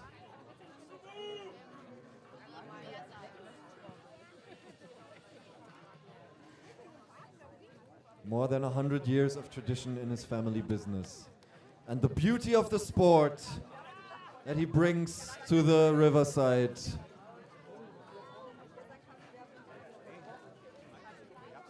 But an attempt that goes outside of the lists here on the first try for Kataoka in the quarterfinals.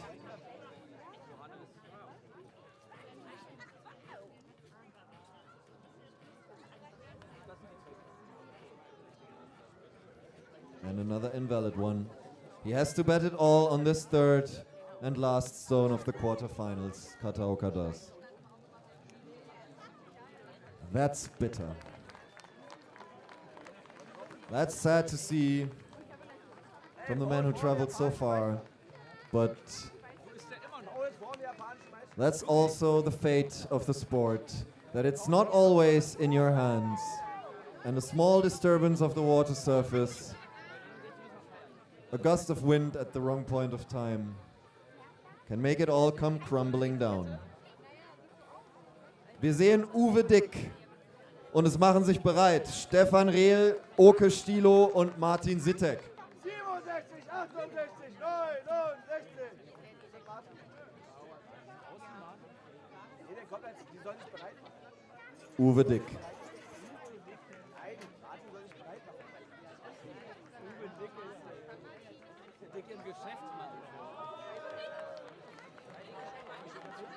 Er bringt ihn raus. Er bringt ihn sicher über die 30. Er bringt ihn auch in die Wertung.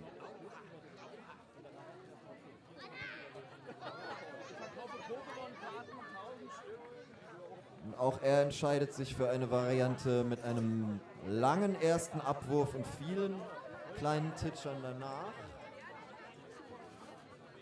die ihm in diesem dritten Wurf kein Glück verspricht.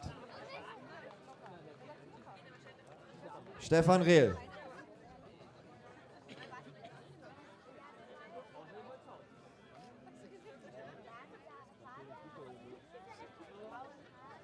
Oh, jetzt wird der Moderator.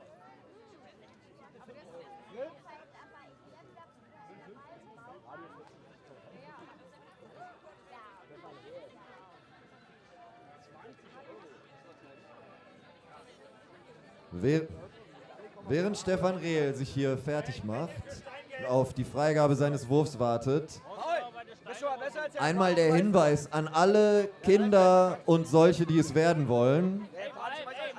Nach diesem Viertelfinale, also nach den nächsten 8 Werfern, kommt das Finale der Kinder. alle Kinder, die vorhin in der Vorrunde geworfen haben, haben jetzt die Möglichkeit, nochmal in einem reinen Kinderwettbewerb den oder die Beste unter sich festzustellen. Macht euch bitte bereit und begebt euch innerhalb der nächsten Minuten in unser Player Village hier vorne bei den weißen Stühlen. Und Stefan Rehl, wie sieht es bei ihm aus? Er bekommt die Freigabe und kann seinem ersten Stein immerhin eine beträchtliche Distanz hinterher schauen, bevor er versinkt. Nach einer leichten Rechtskurve, die so vom Werfer sicherlich nicht eingeplant war. Aber jetzt im zweiten Wurf wird er sich schwören, es besser zu machen. Noch besser zu machen. Und das tut er auch. Krempelt sich die Arme noch einmal hoch. Das ist natürlich, wenn man in Straßenkleidung zum Sport kommt, immer so eine Sache.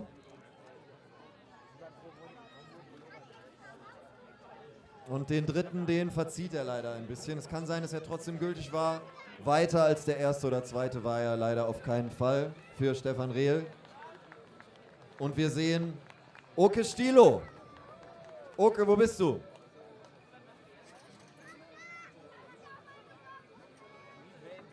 Da kommt er. Er hatte noch irgendetwas im Wald zu erledigen. Hoffentlich kein Bochumer Auto umparken.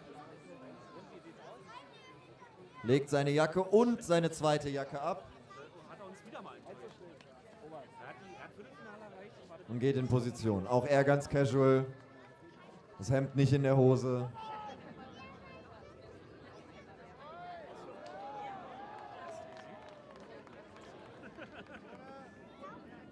Und ein Wurf, der sich im Wasser der Dame gewaschen hat.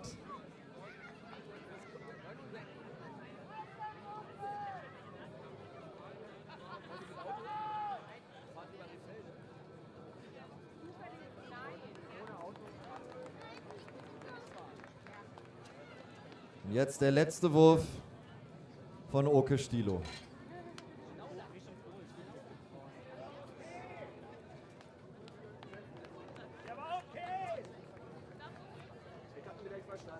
Er war okay, aber war er auch gut genug, um ins Halbfinale einzuziehen? Martin Sittek als nächstes. Und es halten sich bereit Florian Münks, Martin Rekowski und Russell Bousfield. Getting ready are Florian Münks, Martin Rekowski und Russell Bousfield. Next to throw, Martin Sittek.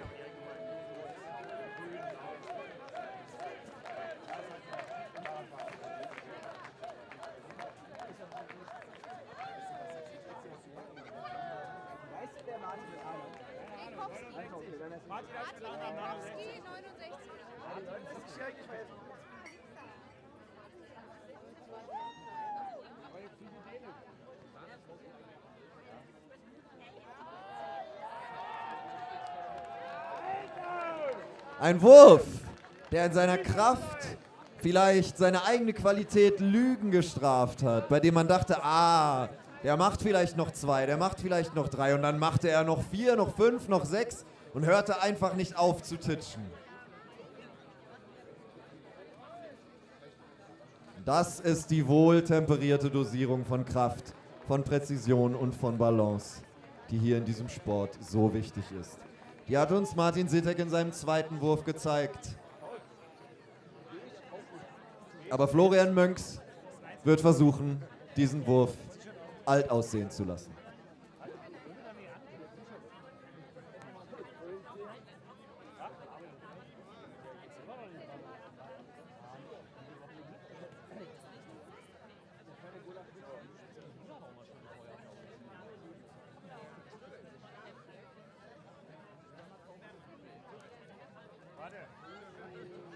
Florian Münks mit dem ersten Wurf.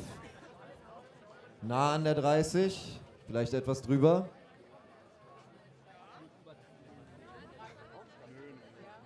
Aber ein sicheres Weiterkommen ist das nicht. Das sieht schon eher nach einem Anklopfen an die Tür des Halbfinales aus. Hier von Florian Münks mit seinem zweiten Wurf. Kann er die Tür, an die er geklopft hat, jetzt mit seinem dritten Wurf weit aufstoßen?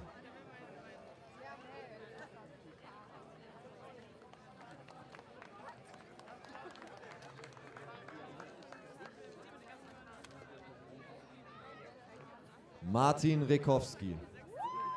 Nach beeindruckenden 43 Metern von Florian Münks. Martin Rekowski. Der nicht... 67, 68. Es kommen nach diesem Wettbewerber nur noch 5 im Viertelfinale der Herren.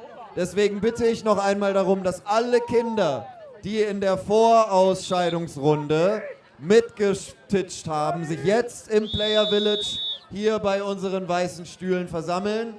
Denn direkt im Anschluss an das Viertelfinale kommt das Finale der Kinder. Alle Kinder, die in der Vorrunde geworfen haben, bitte jetzt ins Player Village.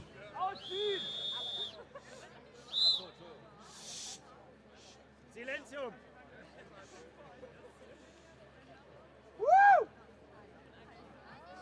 Ein tiefer Schnitt. Ein tiefer Schnitt hier von Rekowski. Und dieser Winkel hilft ihm dabei, hier viele, viele Meter zu überbrücken, schon in seinem ersten Wurf.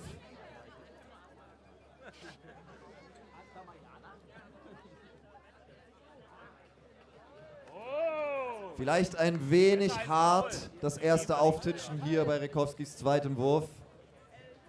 Es wäre besser gewesen, wenn mehr von der Kraft, die in diesem Wurf lag, in den hinteren Teil, in die Länge gegangen wäre. Vielleicht ja jetzt. Ah, und der geht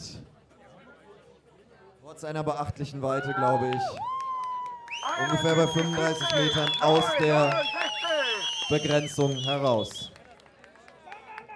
62, 64, 69. Russell Bousfield is next to throw. Kann man ja wirklich einpacken und gehen jetzt langsam, ne? Gucken wir mal, dass ich auf Platz 21 lande. Wer hat noch Geld?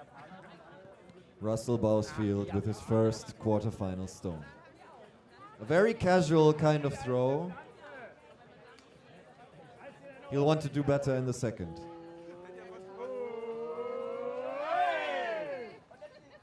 And better he does.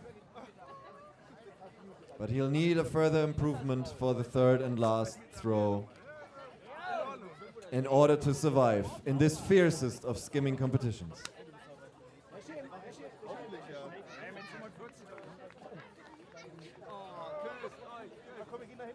Sebastian Kühn. Sebastian Kühn ist unser nächster Werfer. Und Christian Kühn, bitte um Entschuldigung. Christian Kühn ist unser nächster Werfer. Und Sebastian Socher, Irie Dreadless und Julian Moos machen sich bereit. The last throwers of this Berlin Titscher Masters quarterfinals are going to be Christian Kühn, Sebastian Socher, Irie Dreadless and Julian Moos. Christian Kühn, please. Paul ist besser als der Japaner. Paul, das ist der japanische Meister echt schon. Impressive. Zweimal ins Gesicht, Anzeige ist raus. There's a lot of thinking, a lot of hard work that goes into a throw like this, and it's immediately evident when you see the straightness, when you see the force that is lacking in a throw like this, for example. Was macht er aus seinem dritten Wurf? Christian Kühn, der letzte Wurf des Viertelfinals. Und möglicherweise hat er damit seinen ersten, bereits eindrucksvollen Wurf noch einmal übertroffen. Die offiziellen Zahlen werden uns gleich von der Jury zur Verfügung gestellt werden. Währenddessen machen wir uns bereit für Sebastian Socher.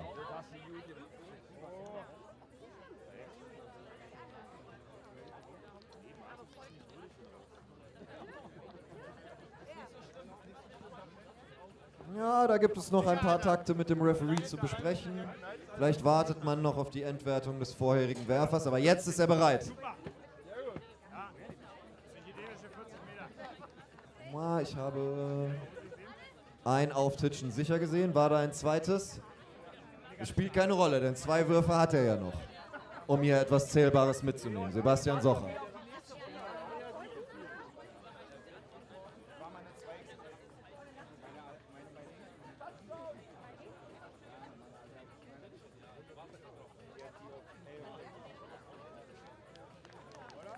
Und mit diesem dritten nimmt er auf jeden Fall etwas Zählbares mit. 35, 34 Meter. Naja, da war ich ja nicht so weit weg.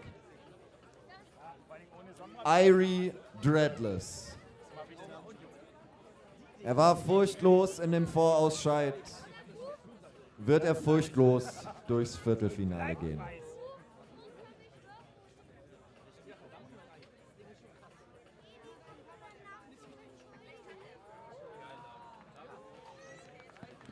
Martin macht's. Können wir Martin mal eine Makeda-Jacke geben?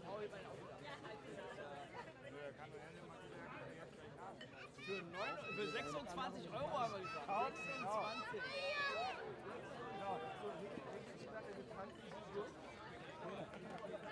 Nee, für dich 47. Für dich 47 €. Müsste jetzt schon da auch. Und jetzt der dritte und letzte von Irie Dreadless.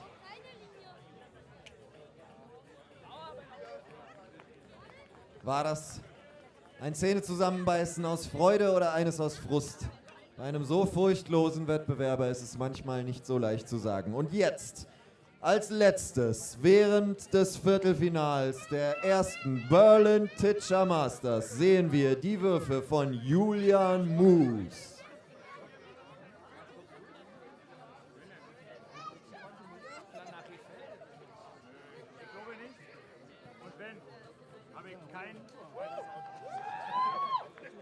Julian ist sich hier der Unterstützung seiner SupporterInnen bewusst. Er weiß, dass es für ihn ein Heimspiel ist. Er weiß aber auch um den Druck, der damit verbunden ist.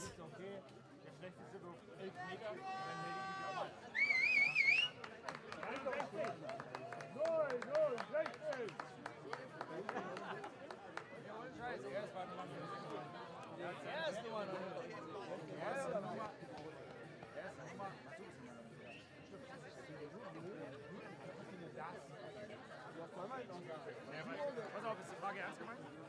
Willst du es wissen? Wirf doch, oder guck da nur. Mal drauf. Wirf doch.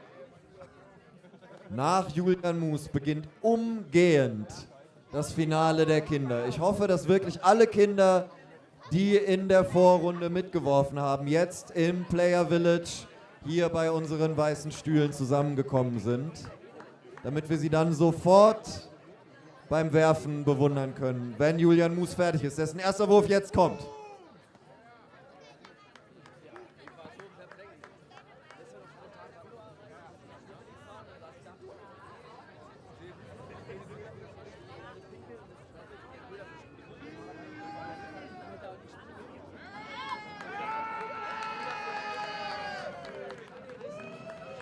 Mit dem zweiten Wurf zeigt er dann schon eher, dass er in der Lage ist zu liefern, was seine Home Crowd hier von ihm erwartet.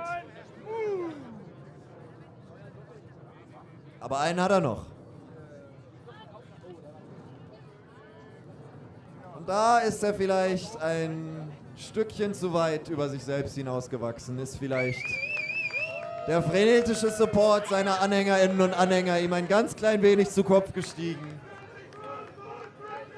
Aber vielleicht reichen diese 45, vielleicht reicht dieser zweite Wurf ja schon zum Weiterkommen.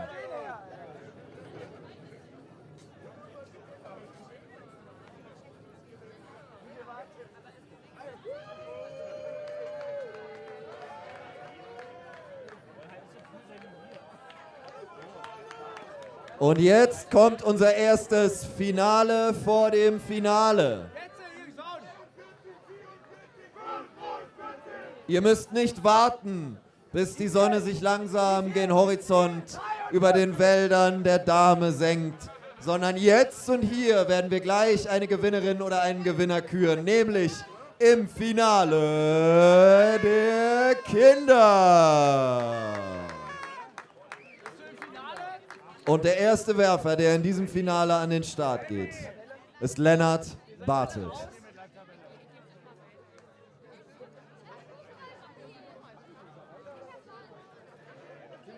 einer im Finale?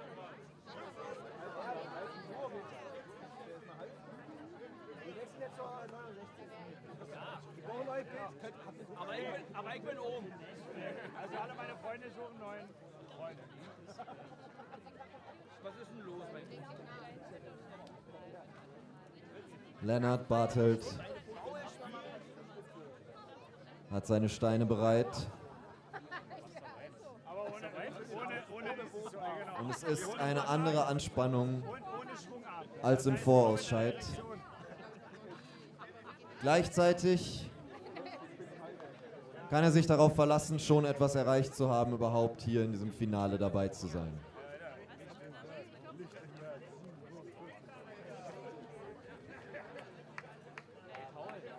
Denn wir sind alle Masters bei den Berlin Teacher Masters.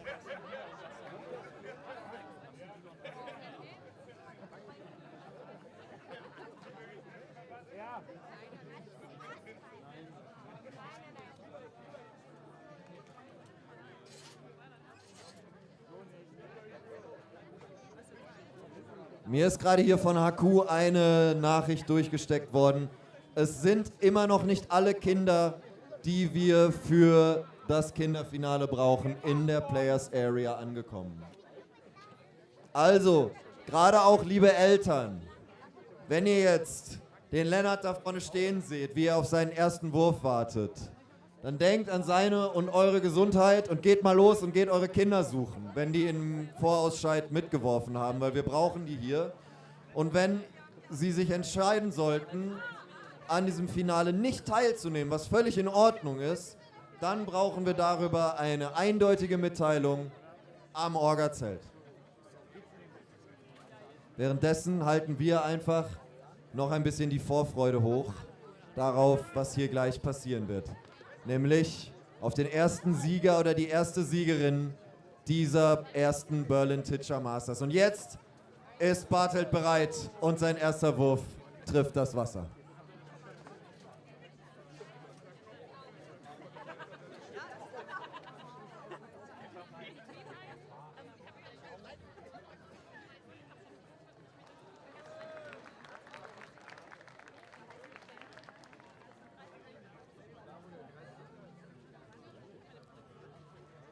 Und Bartelt zum dritten. Ich tanze nicht, ich lebe. Sehr gut. Steil vorgelegt hier von Lennart Bartelt mit den ersten Würfen im Finale der Kinder. Remy Fehlberg. Remy Fehlberg als zweites an die Abwurfstelle.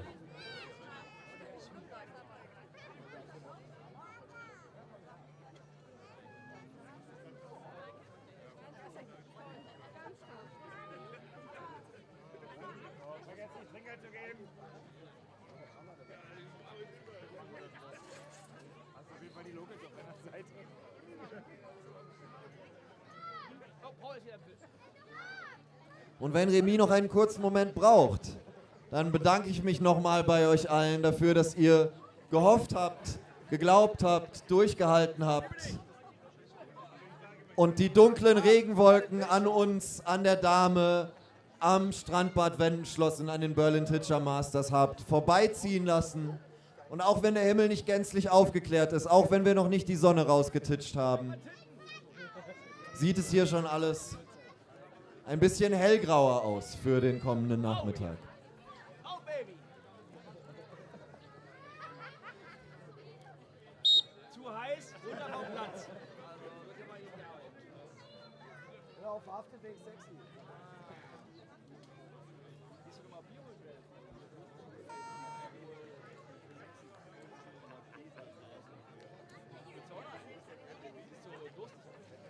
Auf jeden Fall ab nächstes Jahr mal Wo ist denn Martin schon wieder jetzt? Jacke für Kinder. Ab Kleinkinder.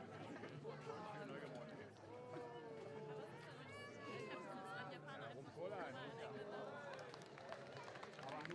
Rum-Cola, aber ohne Cola. Vor allem steht der Anna neben mir. So, wenn mich jetzt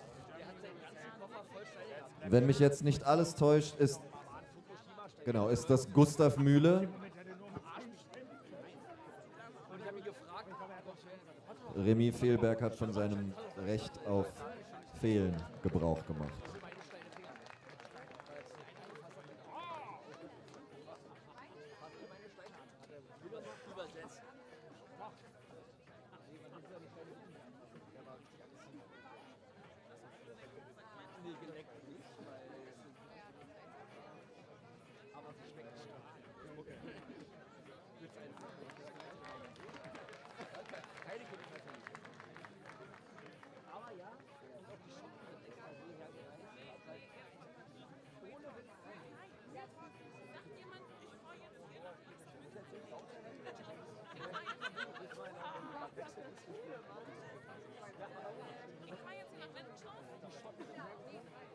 Gustav Mühle hier mit einer 13 Meter Gesamtwertung.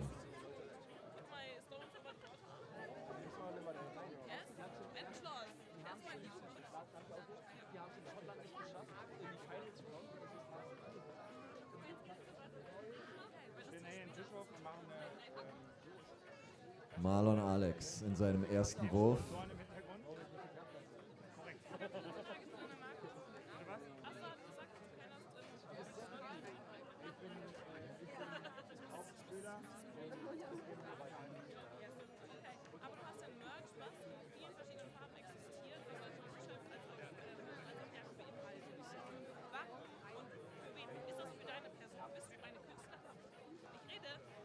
Und der letzte Wurf hier von Alex.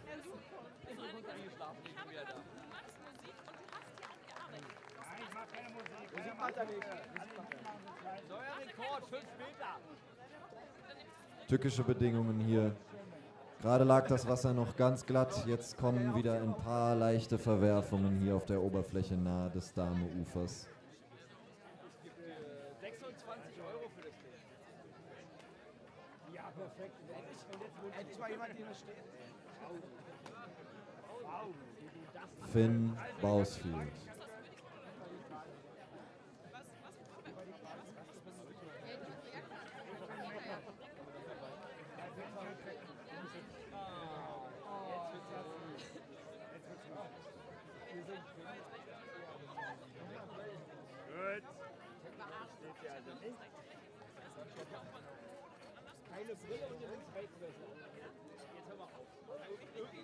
Hier keine Sekunde des Zögerns bei Bausfield. 3 schnell ausgeführte, starke Würfe.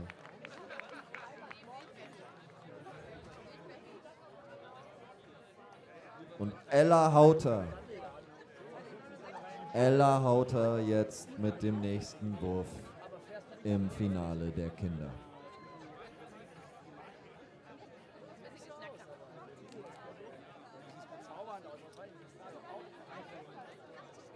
Ella Hauter, erster Wurf. Auch sie anscheinend hier mit einem Fanblock angereist. Phänomenal von Hauter. Was für ein Wurf.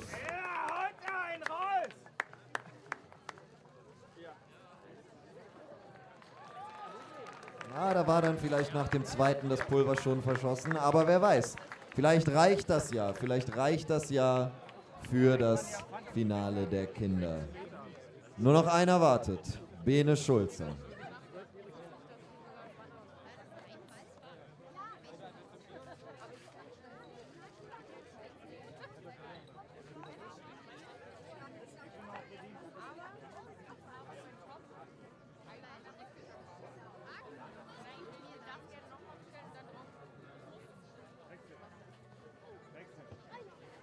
Da sehen wir sie noch einmal in dem Player Village sitzen und jetzt Schulze am Abwurf.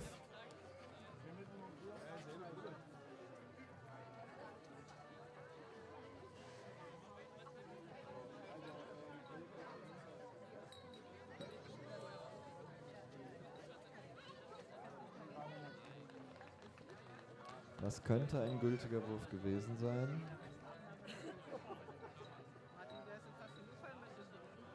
Ja, da vielleicht noch ein Steinchen im Schuh.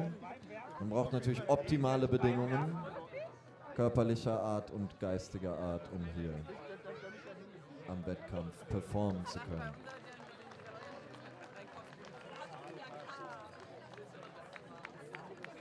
Und das war's, meine hochverehrten Damen, Herren und alle dazwischen.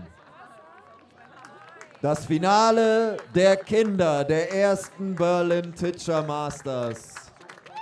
Wir werden uns gleich hier zur Siegerehrung treffen. Vorher aber blenden wir noch einmal das Ergebnis des Viertelfinales der Herren ein, weil auch darauf warten Sie sicherlich alle mit größter Anspannung, bevor es dann mit der Siegerehrung weitergeht und direkt im Anschluss mit der nächsten Runde.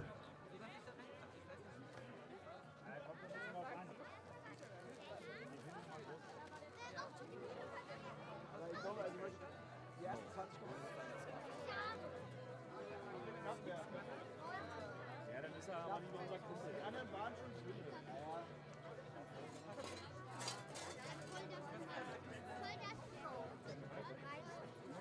Toll, dass du jetzt den Kids unterschreibst. Ja, den wollte ich gegeben haben.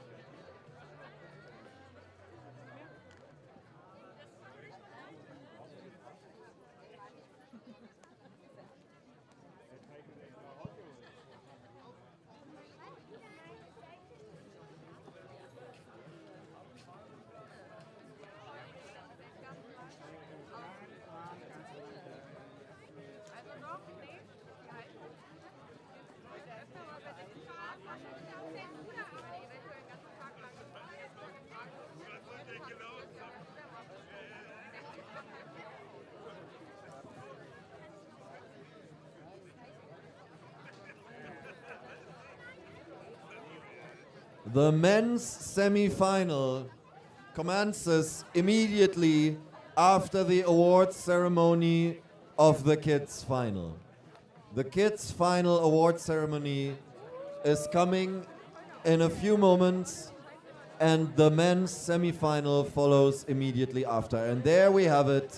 There we have the results of the quarterfinals. And Stefan Rehl is also on place 20 with the same distance as the one in the ranks before him, as Muhammad Khalil, and they will both advance. So like we had 41 competitors in the quarters, we'll have 21 competitors in the semis.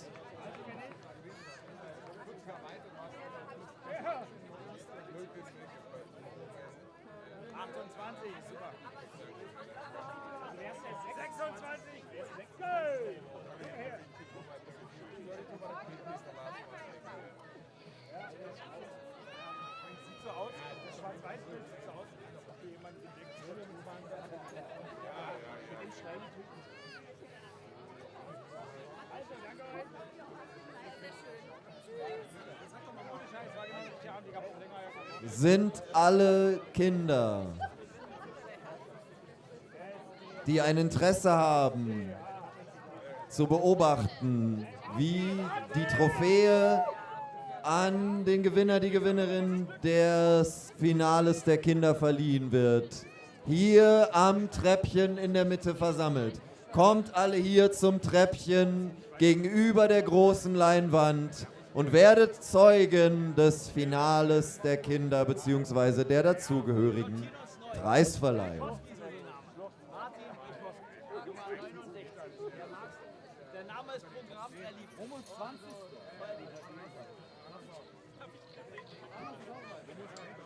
Nicht 79, 89. Nummer 4, Alter. Wir haben doch ein Ziel. Ja, ich bin. Mit wem? Wer ist nochmal Martin? Martin? Martin! Ach, hol dir die Steine. Hast deine Steine holen?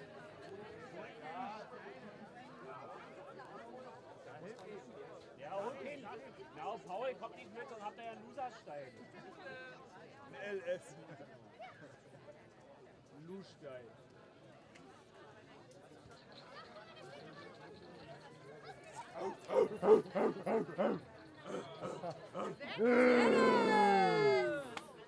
Jetzt hätte ich gerne einen Stein gehabt. Das ist spät. Yep. Ja, genau. Ist gerade raus. Macht nicht mehr mit. Raus oder was? Ja. Was ist los mit dir, Bruder? Damit? Ja, ich weiß noch nicht, was erlaubt ist. Aber ja. Am Ende weiß ja niemand, dass ich gewinne. Richtig, außer vielleicht noch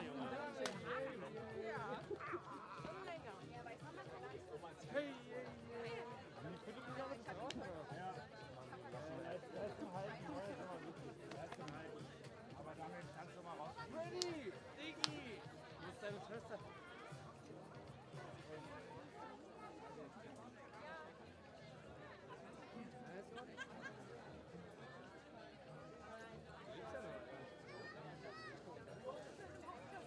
Jungs ist auch schnell.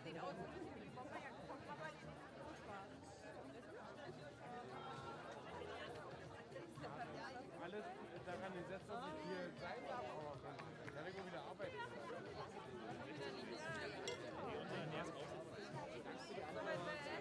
Hier keiner einen Kescher. Hat jemand keinen Kescher bei? Keiner Kescher hier. Ja, deswegen.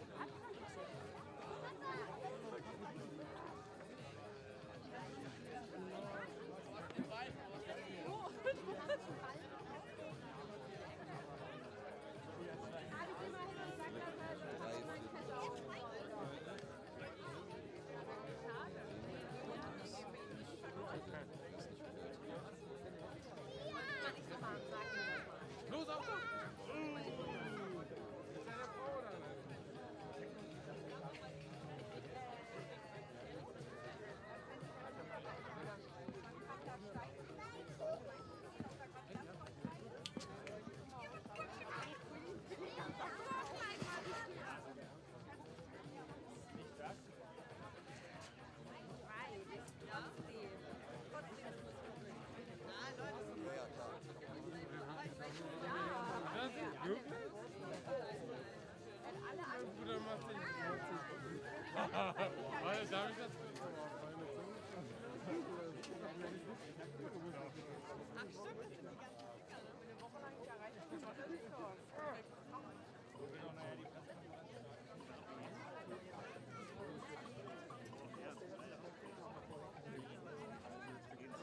Hochverehrte Damen, Herren und alle dazwischen, my dear Lords, Ladies and Liminals, liebe Gästinnen und Gäste der ersten Berlin Titscher Masters.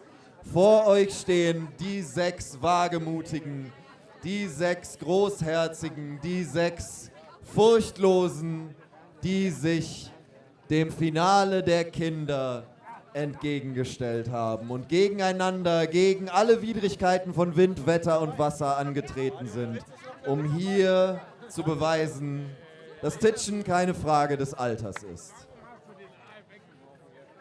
Gemeinsam auf dem 4. Platz sind Bene Schulze, Finn Bausfield und Marlon Alex. Herzlichen Glückwunsch.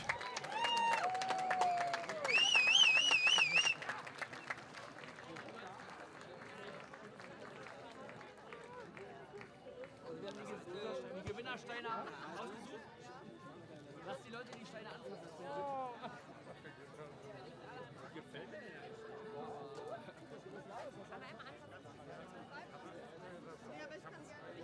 Einmal anfassen war okay, aber sie meint einmal raufspringen. Achso, hier auch okay. Auf die Steine.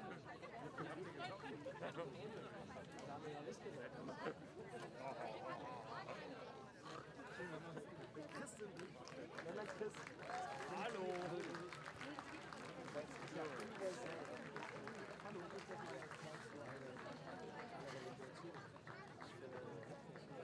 Das Kreuz ein sehr schönes Symbol.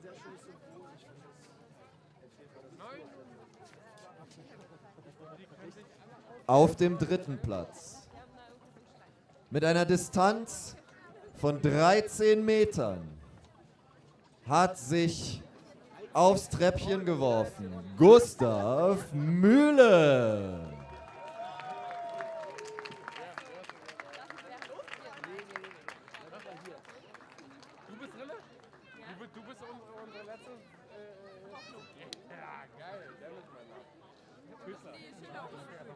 Und jetzt wird es knapp. Wir haben auf dem zweiten und auf dem ersten Platz 2 Distanzen, die hier von den WettbewerberInnen im Finale der Kinder geworfen wurden, über die sich sicherlich auch der ein oder andere Erwachsene im Vorausscheid gefreut hätte. Mit 16 Metern auf dem zweiten Platz Ella Hauter.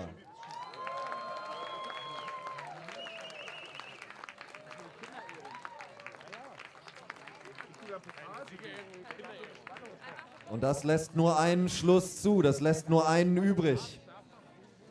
Und er ist es, der nicht nur hier die längste Distanz geworfen hat, der nicht nur die auf dem Titscherstein thronende Ente mit nach Hause nehmen wird, sondern der sich auch für die Kinderweltmeisterschaft in Schottland unmittelbar qualifiziert hat mit sagenhaften 18 Metern. Lennart Bartelt!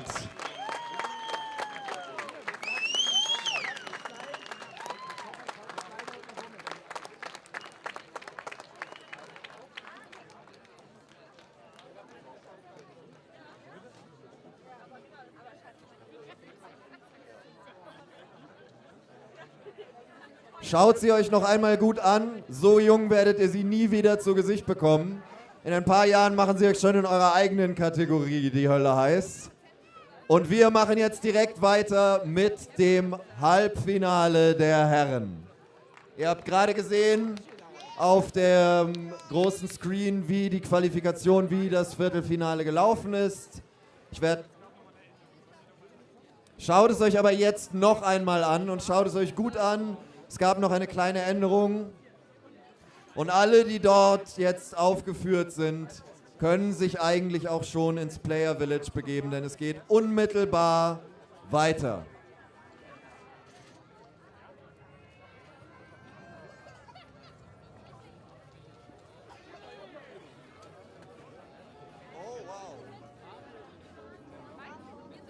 Okay. Können wir Lennart, oder für alle, können wir Lennart noch einmal hier aufs Treppchen bekommen?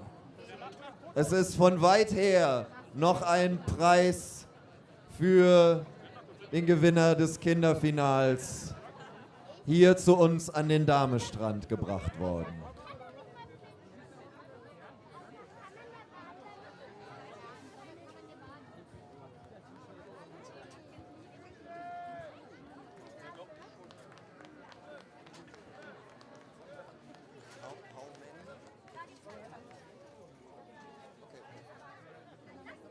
Und nicht nur für Lennart, sondern auch für Gustav, natürlich, und für Ella.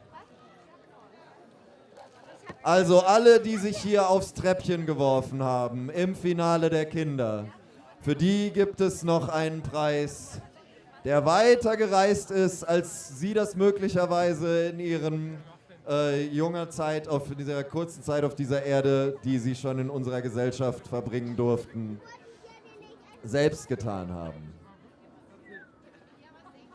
Vielleicht haben wir aber auch es mit 3 kleinen Reisehasen zu tun, die selbst schon 4-mal um die Welt geflogen sind. Mhm.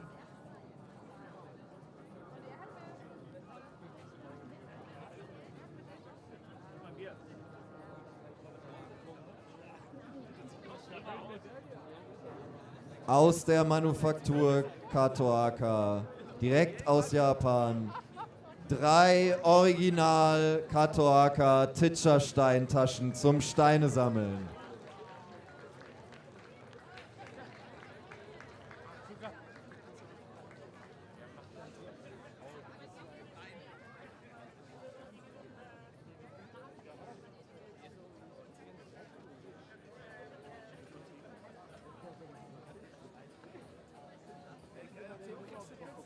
Und damit nicht genug. Auch noch 3 Steine-Titscher T-Shirts.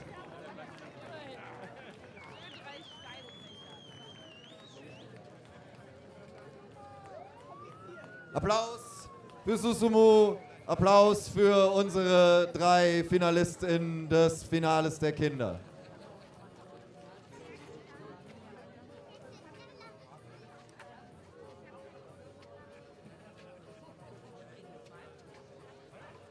Jetzt schaut es euch noch einmal gut an mit 64 Metern.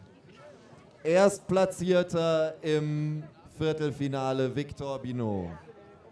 Der Erstplatzierte aus der Vorrunde, Gary Bailey, bei 43 Metern auf dem 10. Platz. Also wir sehen sofort, hier werden in jeder Runde die Karten neu gemischt und neu verteilt. Hier geht es jedes Mal wieder um alles und alle fangen auf der gleichen Startposition an, nämlich bei 0 Metern. Und über die, das haben einige schon schmerzlich gelernt im Laufe dieses Turniers, muss man sich auch erst einmal hinaustitschen. Das Halbfinale der Herren der ersten Berlin Titscher Masters startet in wenigen Augenblicken.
Den ersten unserer 4 Pokale, die erste unserer 4 Trophäen haben wir gerade nach dem Finale der Kinder hier schon überreichen können. 3 weitere gibt es im Laufe des Nachmittags noch zu gewinnen. Und wer sich die hier bewacht von unserer Robbe aus Stein, die allen in die Nase beißt, die versucht, die Pokale zu früh anzufassen, schon einmal angeschaut hat, der weiß, dass es hier nur erste Plätze zu gewinnen gibt.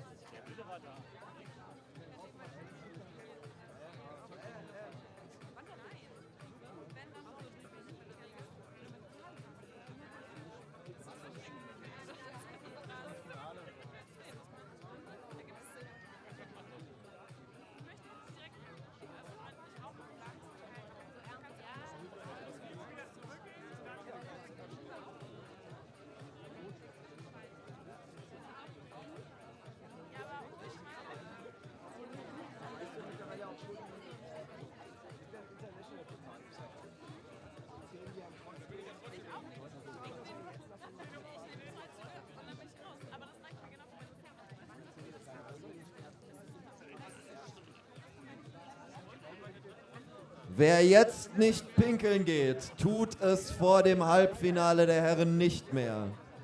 Wer sich jetzt nicht noch was zu trinken holt, tut es vor dem Halbfinale der Herren nicht mehr.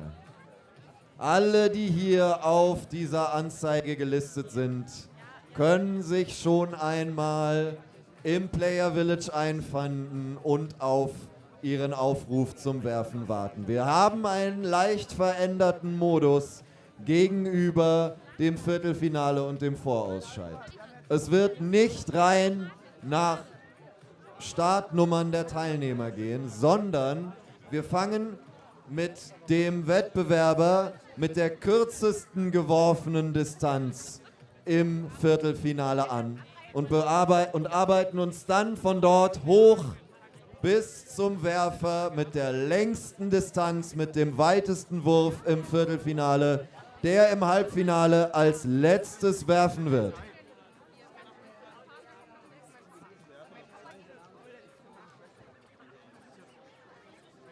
Und hier sehen wir jetzt auch die Reihenfolge.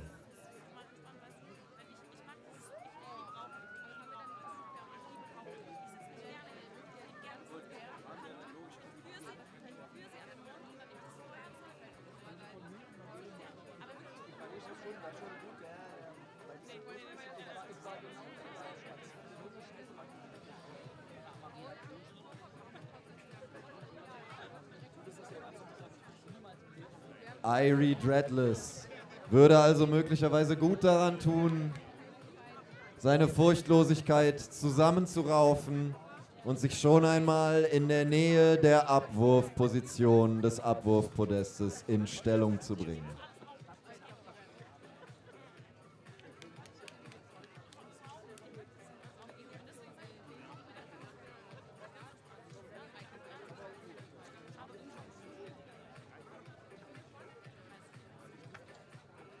Und da ist er auch schon. 3 Steine sicher in der rechten, einen schmackhaften Latte sicher in der linken. Geht er seines Weges zielstrebig durch den Strand der Dame und auf die Abwurfposition zu.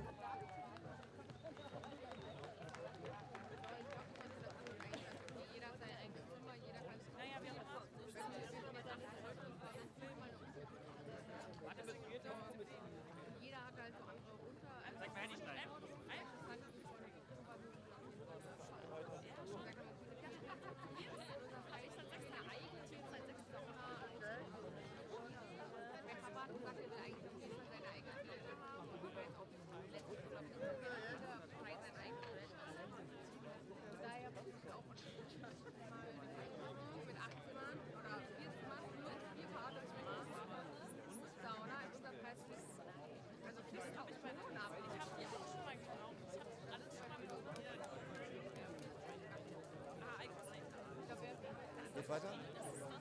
Geht weiter?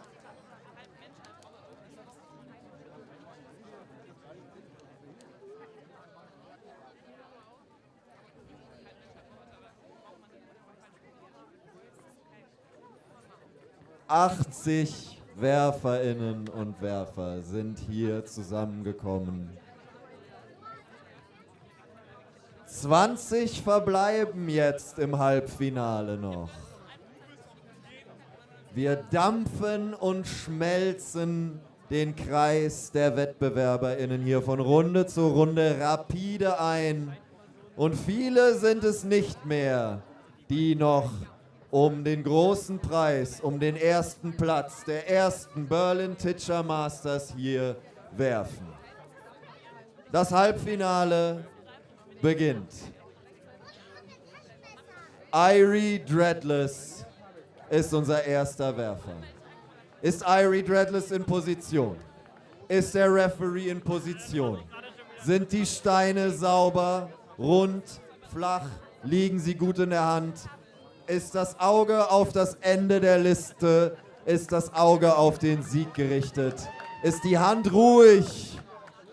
Ist das Herz ruhig? Aber ist das Blut heiß bei Irie Dreadless?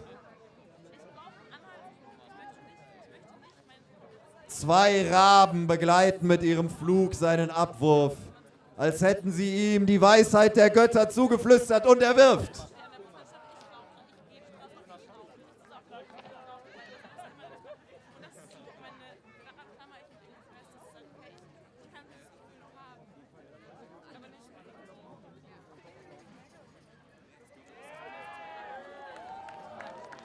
Dreadless legt hier vor.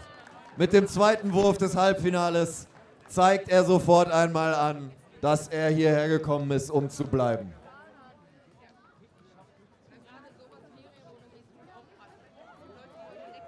Wieder der Versuch, den Stein nach vorne anzuwinkeln, sodass er nicht ins Wasser eintaucht, aber ein bisschen zu viel des Guten, ein kleines Stückchen über das Ziel hinausgeschossen, und so hat er sich, glaube ich, selbst abgebremst.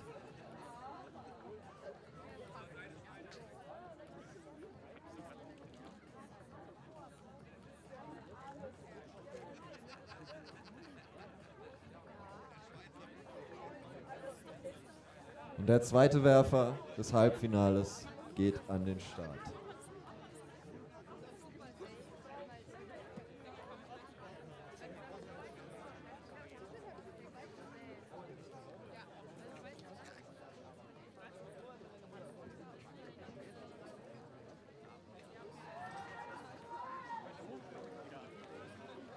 Liebe Besucherinnen und Besucher, bei mir ist Alma. Alma wäre aber lieber bei ihren Eltern als bei mir. Almas Eltern einmal auf den Hof, bitte.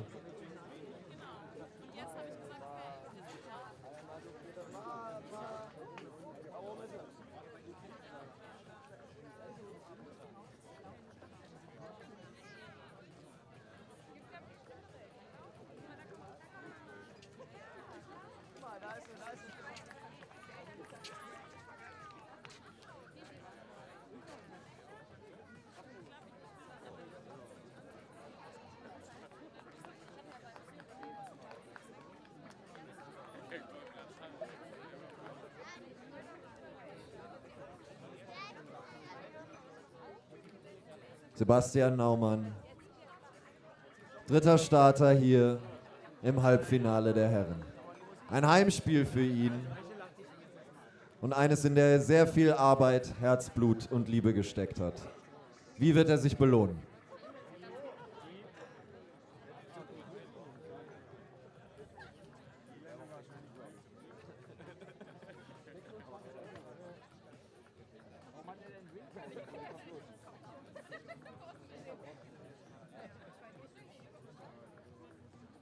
Am besten mal an. Weil ist doch keine Veranstaltung,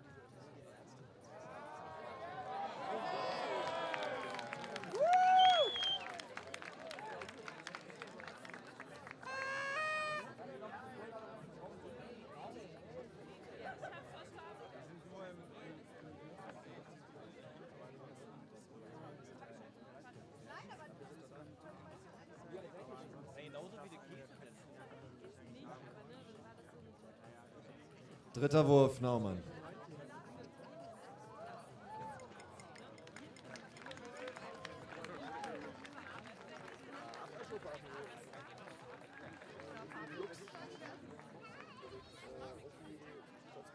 Und der zweite Wurf ist es, der steht. 43 Meter. 43 Meter werden die reichen, um Naumann den Einzug ins Finale, den Platz unter den letzten 10 zu sichern.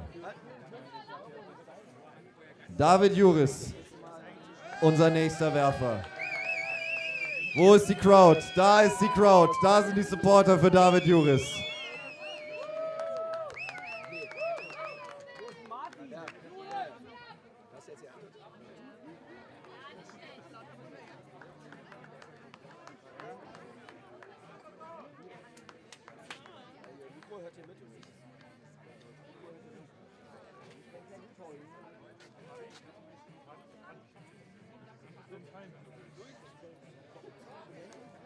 Schon 2 gültige Würfe hier für Juris.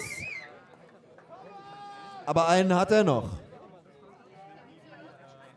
Einen hat er noch, indem er jetzt alles zusammenlegt, was in diesen ersten Würfen schon gestimmt hat und alles ausmerzt, was ihm nicht gepasst hat.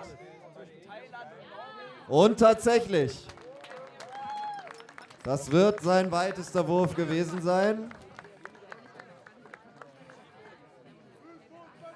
Aber ob das reicht, Jeder weitere Werfer wird jetzt ein neues Zittern bedeuten für die, die bereits gepunktet haben und an ihrem Score, an ihrer Wurfreichweite nun mal nichts mehr ändern können. Stefan Diehl ist der Nächste.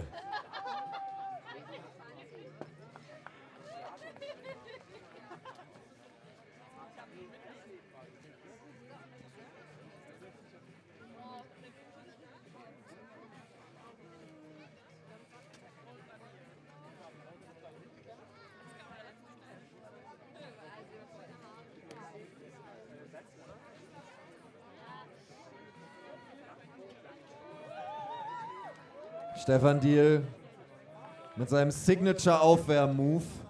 Die langen Arme, mit denen er von den Göttern und seinen Vorfahren beschenkt worden ist. Und da ist der Schrei. Beim letzten Mal haben wir ihn erst nach dem ersten Wurf gehört. Jetzt kommt er direkt am Anfang. Der Diehlsche Schrei.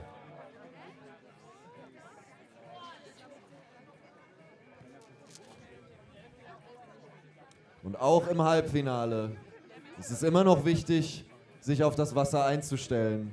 Es ist immer noch wichtig, das sich ständig verändernde Gelände kennenzulernen mit einem ersten Wurf und dann mit einem zweiten Wurf sich vielleicht hier schon mal für eine Platzierung anzumelden.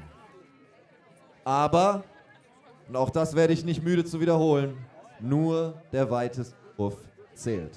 Und vielleicht ist das bei Stefan Diehl ja jetzt der dritte.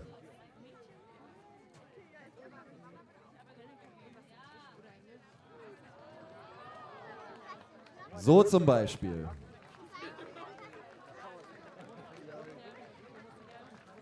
Als nächstes, next up, it's Joel Lewis.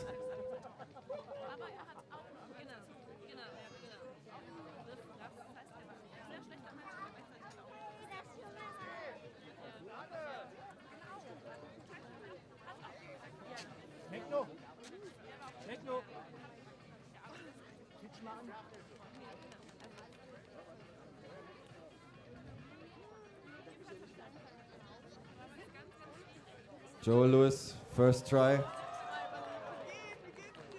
And a good one.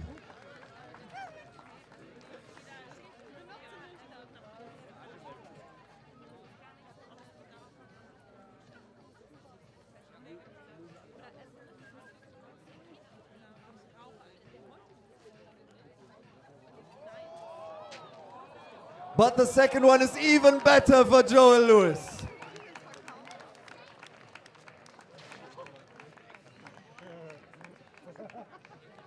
And it nearly goes all the way. But he's not done. He is not finished. That stone, however, is. But it's a splendid performance by Joel Lewis here in the Berlin Teacher Masters semi-finals. And one that the other participants will always feel breathing down their necks with that score. And it's Martin Sittek next. Martin Sittek, der nächste Werfer.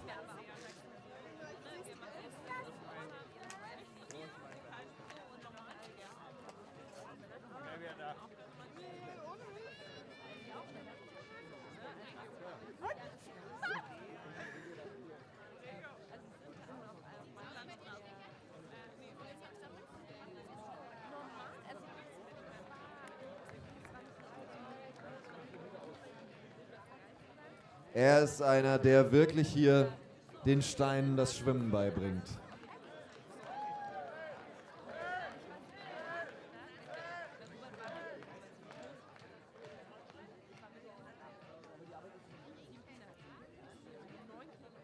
Ein hingehauchter Kuss in die Berliner Luft. Und ein dritter Wurf für Martin Sittek. Und auch für ihn heißt es jetzt zittern, zittern, zittern, was noch kommt. Ben Dyson. Ben Dyson next.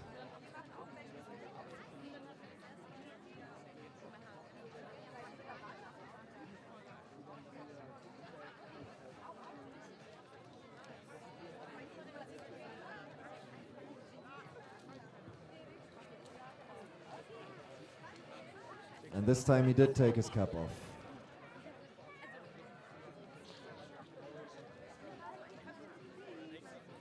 Ben Dyson at the throwing point, stone in hand.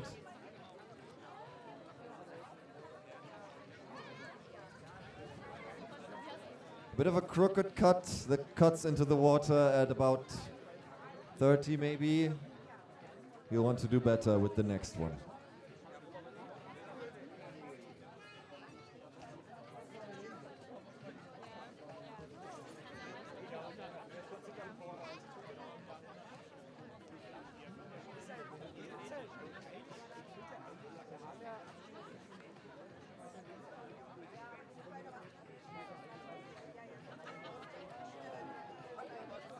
And he does do better with the next one. And by a margin, by quite a margin. That's 40 meters for you on the second stone for Ben Dyson. Here goes the third. And that goes even further. That goes past 60 and well past 60.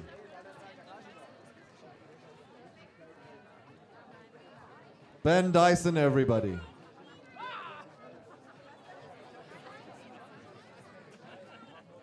Marcel Bartelt. Wird er es Finn gleich tun können? Werden sie gemeinsam nach Schottland fahren? Wird er sich hier im Halbfinale durchsetzen können? Oder reicht es vielleicht auch, wenn einer dieses Namens sich hier mit einer Trophäe beschenkt? Steigert es den Druck auf dem Werfer, zu wissen, dass zumindest ein Pokal ins heimische Regal wandern wird? Oder nimmt es etwas von diesem Druck von seinen Schultern vor seinem ersten Wurf hier im Halbfinale der Berlin-Titscher Masters? Marcel Bartelt.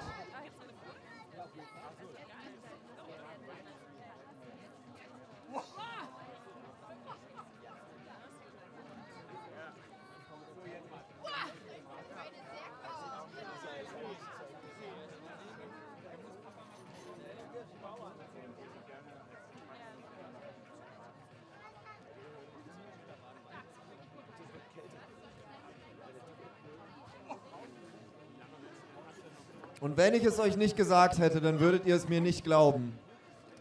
Aber wir haben es schon wieder geschafft.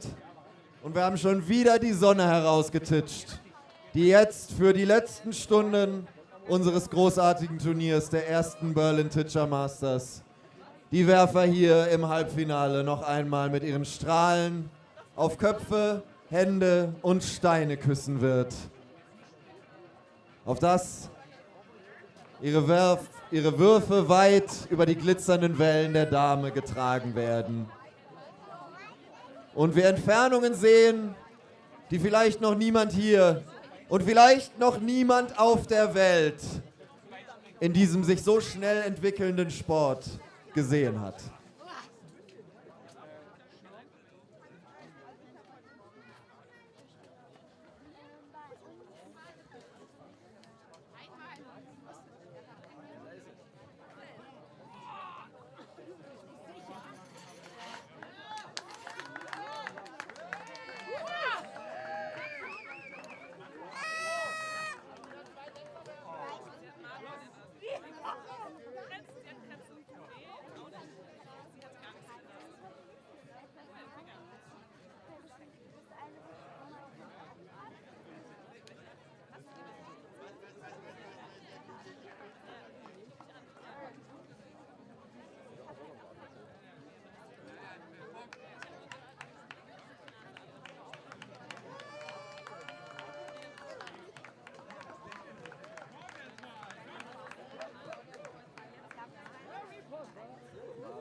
Gute Güte, da wird so hell hier. Ich muss mir gleich nochmal meine Sonnenbrille aufsetzen, glaube ich, um die nächsten Würfe hier im Halbfinale auch richtig erkennen zu können. Und da kommt er. Da kommt Marcel Barthelt mit seinem ersten Wurf.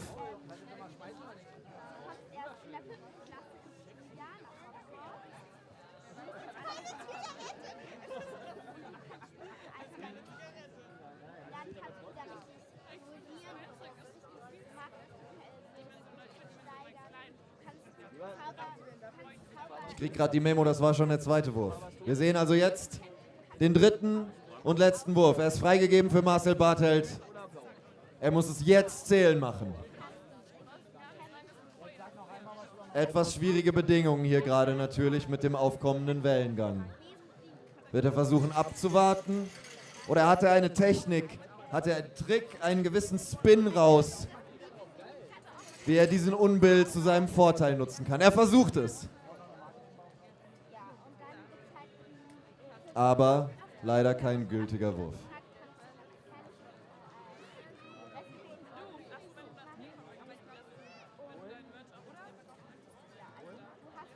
Und damit schreiten wir fort. Und fast die Hälfte des Feldes unseres Halbfinales ist bereits hinter uns. Florian Mönchs geht als nächstes an die Abwurfposition. Und so schnell kann es gehen, dass von 80 am Ende nur 10 und am Ende nur ein einziger übrig bleiben.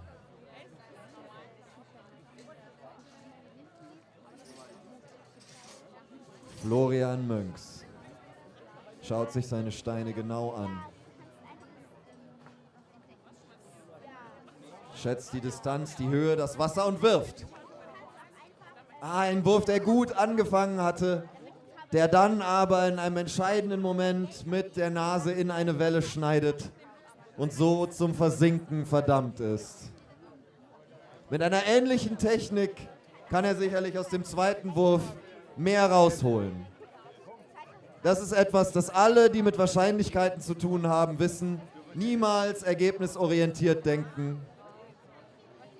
Wenn man den richtigen Plan hat, dann funktioniert er vielleicht beim zweiten Mal.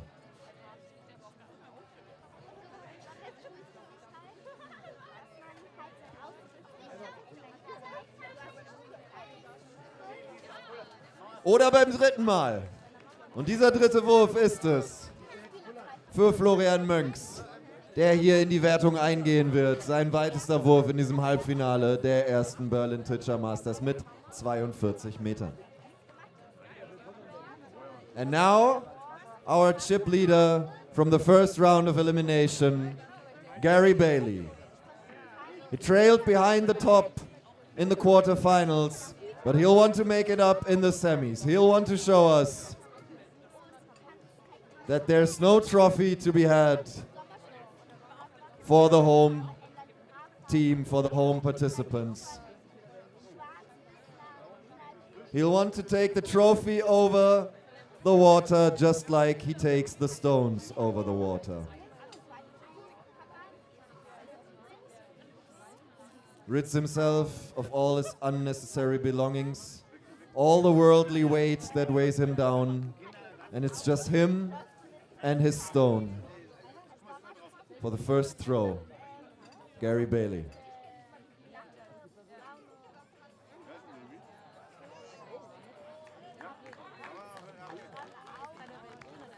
It's what we've come to be accustomed to from him. But it's not what he himself is satisfied with. And he goes again. That was his second. And now for the third one. And the last one.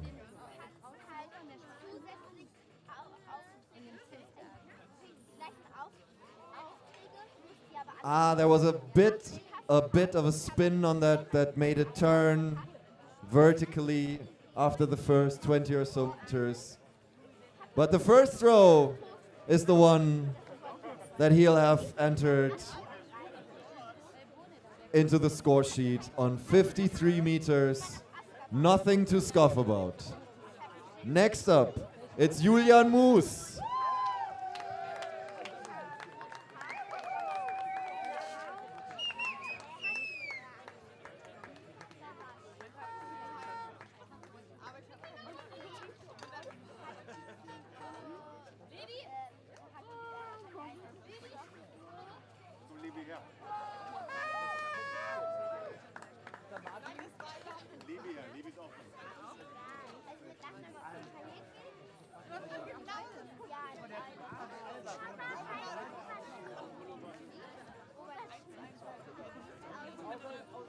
Ein zweiter Wurf, der auf jeden Fall schon einmal zählbar ist hier für Moos. Und jetzt der dritte. Und er ist besser. Der ist deutlich besser. Julian Moos hat hier tief gestapelt während seiner ersten zwei Würfe. Hat es so aussehen lassen, als gäbe es eine Chance für die Konkurrenz. Hat seine Mitbewerber ein wenig in Sicherheit gewiegt. Und hintenrum, da schnappt er sie sich.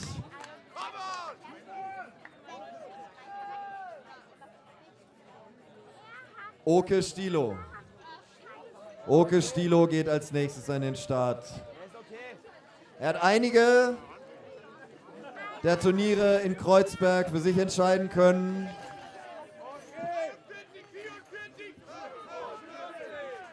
Titel zu holen ist für diesen Mann keine Neuigkeit mehr. Aber hier vor dieser Kulisse, vor diesem Publikum, bei diesen ersten Berlin Teacher Masters, ist es natürlich eine andere Anspannung.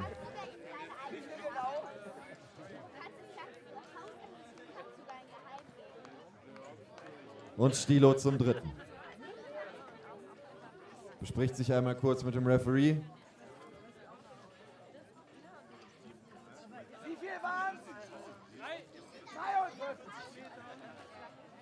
Und er hat möglicherweise seinen dritten Stein verloren. Ah nein, er hat sogar noch zwei. Ist das erlaubt? Jetzt hat er sich für einen entschieden und wartet auf das Zeichen.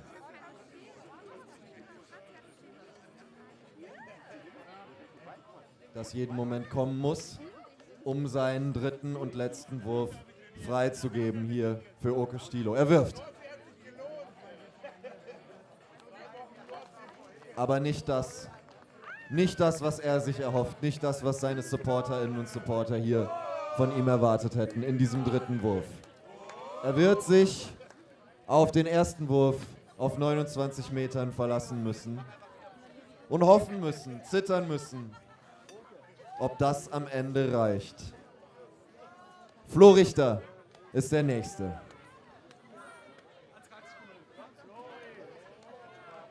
Flo Richter, der den Sand, der sich von den Sohlen der anderen WettbewerberInnen inzwischen auf der Abwurffläche angesammelt hat, ein wenig zur Seite fegt, sich selbst die Bahn frei macht, um sicheren Tritt zu haben für seinen kurzen Anlauf und seinen Wurf. Na, den hat er leider versenkt.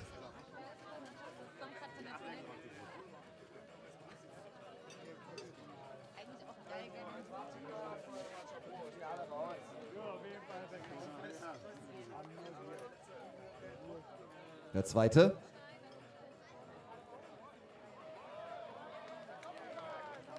Der zweite ist deutlich besser. Damit zeigt er uns, wieso er hier im Halbfinale dieses Turniers, im Halbfinale der Berlin Teacher Masters steht. Aber einen hat er noch.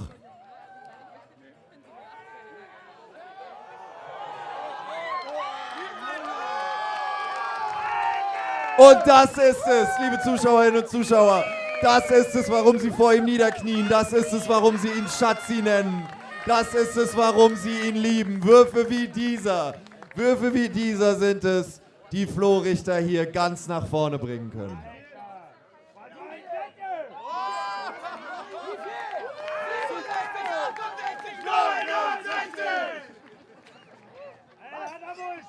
Christian Kühn. wird versuchen, es ihm mindestens gleich zu tun.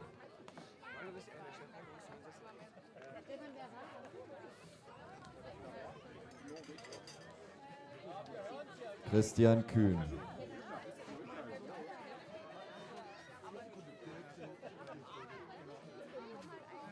Erster Wurf. Erster Wurf. Ja. Zunächst sehr geradlinig, sehr ungestört. Dann ein relativ plötzliches Versinken. Nur Kleinigkeit vielleicht an der Technik in Bezug auf die sich immer verändernde Wasseroberfläche noch abgestimmt werden müssen. Das war aber die falsche Abstimmung. Das ist leider kein gültiger Wurf gewesen. Hier im zweiten Versuch von Christian Kühn. Und jetzt, wo die Sonne vollends aus den Wolken hervorbricht, wo der berlinische Sommer noch einmal seine Hände nach uns, die wir schon mit einem Bein im Herbste stehen, ausstreckt, kommt sein dritter Wurf. Und mit dem versucht er es noch einmal. Mit dem streckt auch er sich noch einmal aus in Richtung des großen Finales. 44 Meter, Christian Kühn. Und Martin Rikowski ist der Nächste. Und er ist hier mit einem Auftrag, er ist hier mit einer Mission. Er möchte nicht nur Burger wieder großartig machen, er möchte auch großartige Steine über großartige Distanzen fliegen lassen.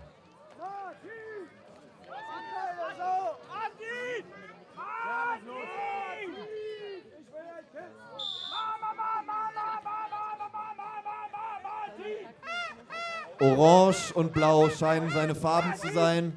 Oder zumindest die seine Fans zufällig und arbiträr für ihn ausgesucht haben. Vielleicht aber auch das Blau des Wassers und das Orange des beginnenden Herbstlaubs. Er wird noch mindestens einen gewerteten Wurf brauchen. Eine Chance aufs Finale.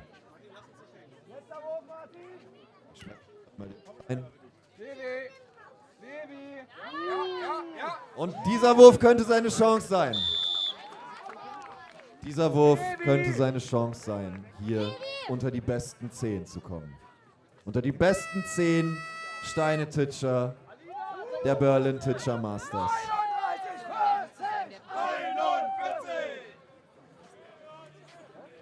Johannes Beilharz mit dem nächsten Wurf. Ein gültiger Wurf.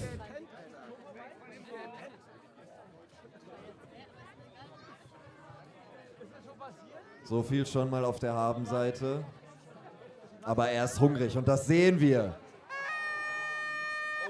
Zu hungrig vielleicht. Zu hungrig vielleicht bei diesem zweiten Wurf hier, Johannes Beilharz.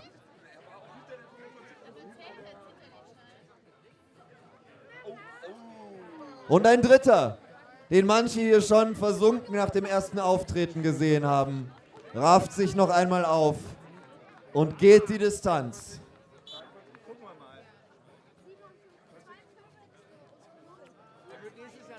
Und jetzt die letzten 3 Werfer dieses Halbfinales. Und wer aufgepasst hat, erinnert sich noch. Das sind nicht irgendwelche Werfer, die jetzt auf den letzten 3 Startpositionen ihre Steine werfen, sondern es sind die Bestplatzierten des Viertelfinals, die mit den weitesten Distanzen aus der letzten Runde. Und der erste von ihnen ist Alex Lewis.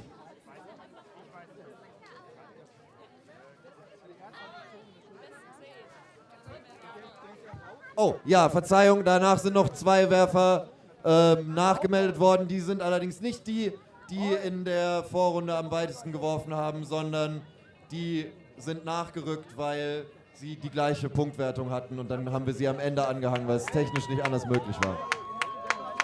Das sind die Extrameilen, die wir hier für euch gehen, um euch alles, den ganzen Content, die ganze Unterhaltung, den ganzen Wettbewerb, den ganzen Nervenkitzel direkt an den Damestrand, direkt hier ans Wennenschloss nach Berlin zu bringen. Aber jetzt alle Augen, all eyes on Alex Lewis.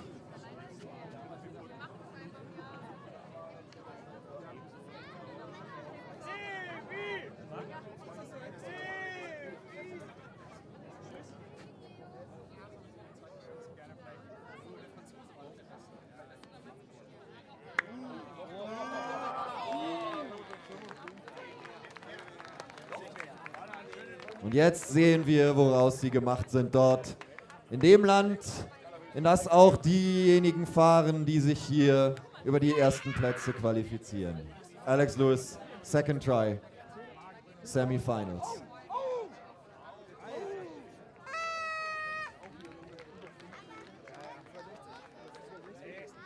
Those were two splendid, two magnificent throws already for the Scotsman in the semifinals. Can he do himself one better in his third?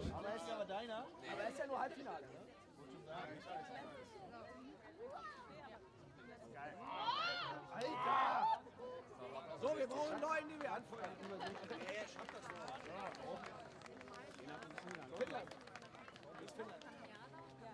Ladies and gentlemen, I dare not say which one of these was the farthest because they were all so damn far. But 62 meters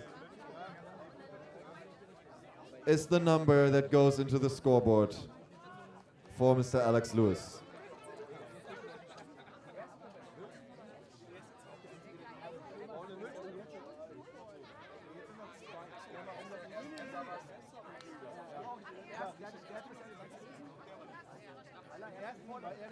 Bleib cool, Savas! Savas Gülder als nächstes mit seinem ersten Wurf. Und auch der ist spektakulär.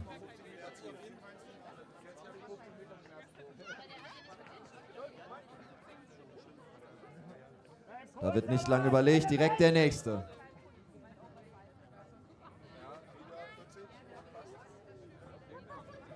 Keine großen Dehnübungen, keine Gebete, kein Spucken auf den Stein. Einfach ein Arm, ein Stein, ein Wurf. Savas Gülder.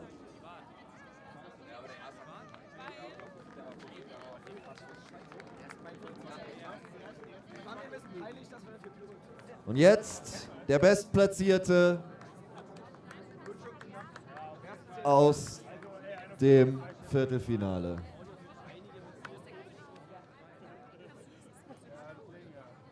Victor Binot.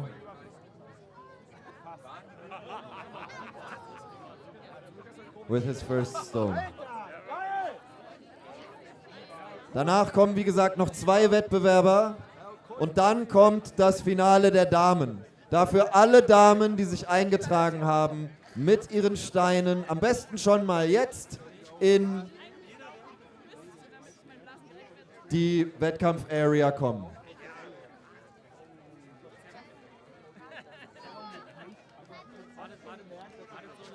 Binot zum ersten. Ein guter Wurf, a good throw with good force and good balance, but the precision just took it off center in the end and had it hit the edge. But this second one now, it just keeps on going for Binot. What was that?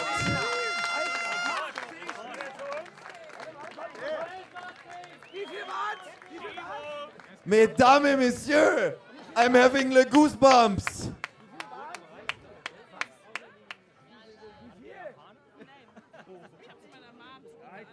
And he goes understandably easy on this third one. Victor Binot does.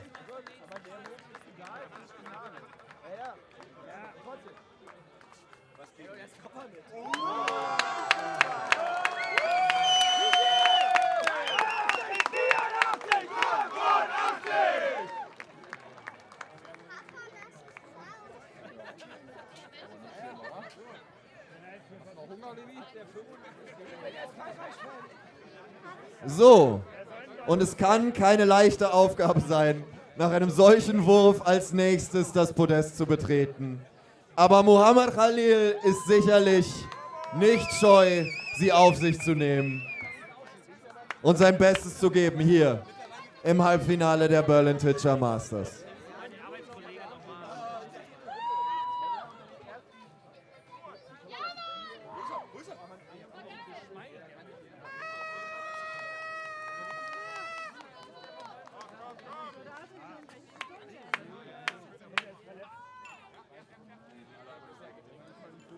Ein steiler Winkel.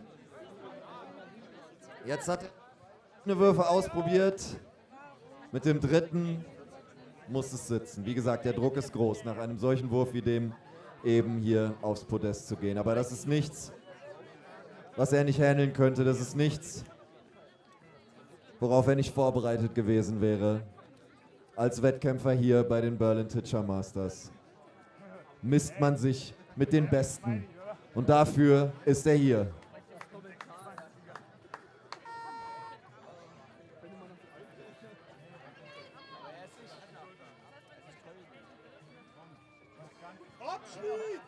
Rela hat den konstant geworfen.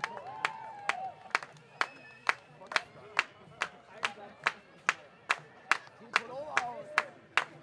Kali!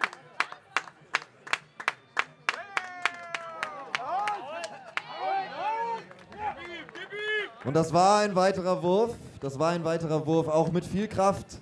Am Ende ein bisschen abgelenkt und eine Kurve nach außerhalb der Begrenzung genommen. Wird trotzdem gewertet natürlich. Aber er hätte sich natürlich gefreut, wenn er die gleiche Entfernung in gerader Strecke zurückgelegt hätte.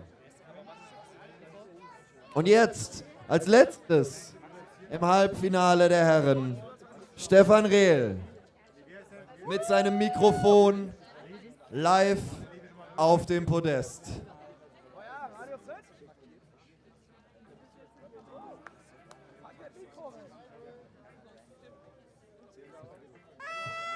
Erster Wurf, Rehl.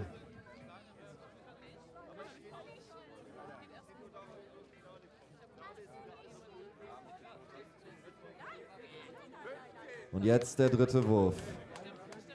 Die Ehre des Radios als Medium im Ganzen steht hier auf dem Spiel. Und ich glaube, das war ein guter Wurf. Und wenn es dieser nicht war, so war es der davor. Eine späte Anmeldung und ein tiefer Run hier im Turnier. Und wer weiß, wie es weitergeht für Stefan Rehl. Das war's, meine Damen und Herren und alle dazwischen. Das war das Halbfinale der ersten Berlin Teacher Masters. Und wir folgen jetzt unmittelbar und direkt im Anschluss mit dem Finale der Damen. Ich habe gerade darauf hingewiesen, deswegen hat niemand von euch eine Ausrede, jetzt hier noch nicht in der Player Area zu sein. Ihr habt alle eure Steine dabei, ihr seid alle bereit, um hier den nächsten ersten Platz, die erste Siegerin zu küren.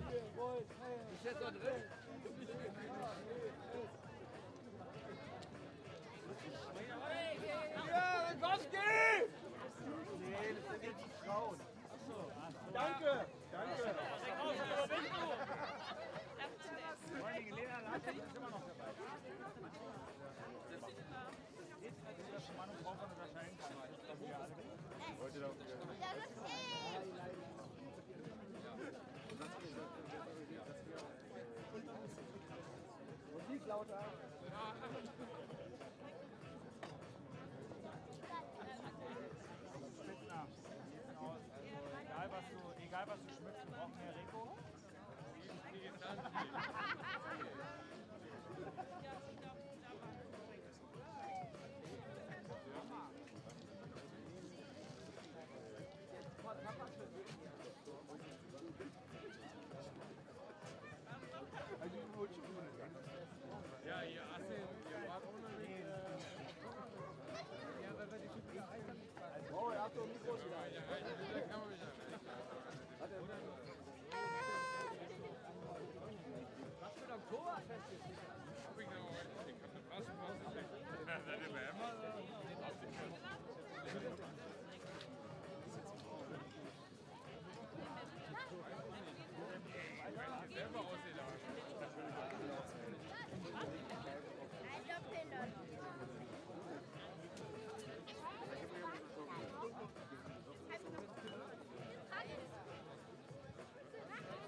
Da gibt es auf jeden Fall Anfängerkurse für Kinder, Zigarre rauchen.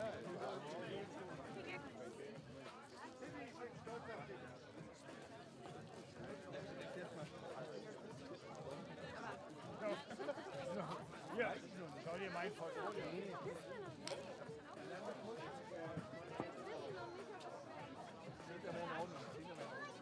Arschki!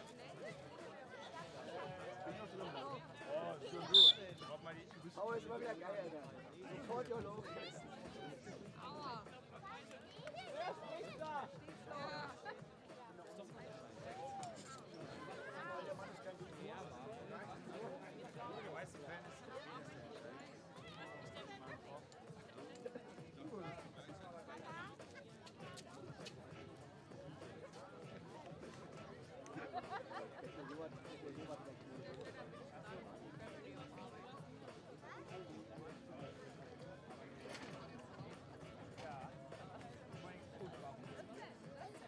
Ist das ein härter Tor? Wir reden hier nicht.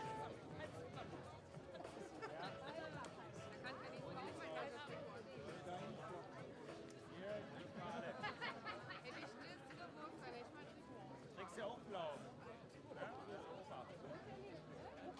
Hör mal auf zu lachen.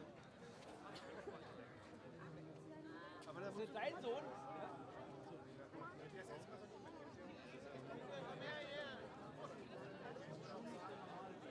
Naja, komm, 3-3.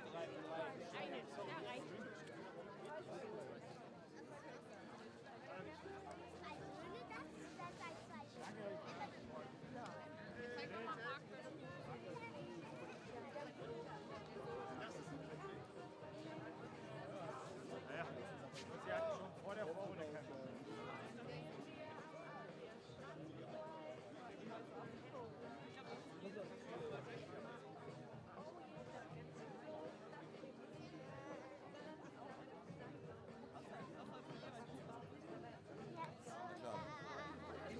Wir haben jetzt hier vor dem Finale der Frauen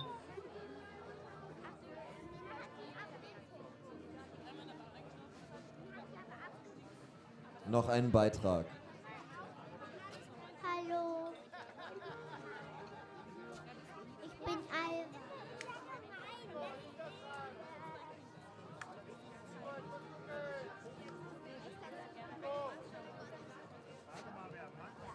So, und wer dadurch jetzt nicht auf das nächste Finale eingestimmt ist, dem kann ich ehrlich gesagt auch nicht mehr helfen.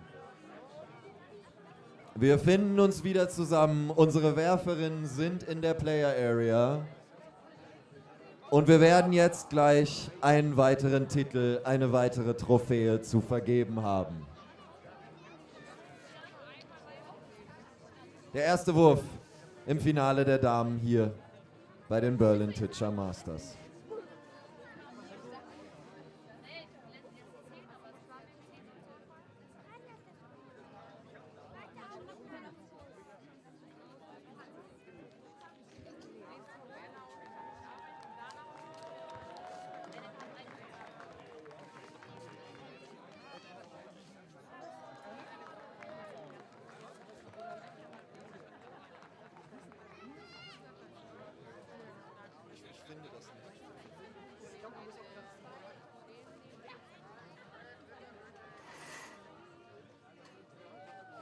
Ja, heute ist es zu viel. Alltagslose, weißt du, heute. Der letzte Wurf war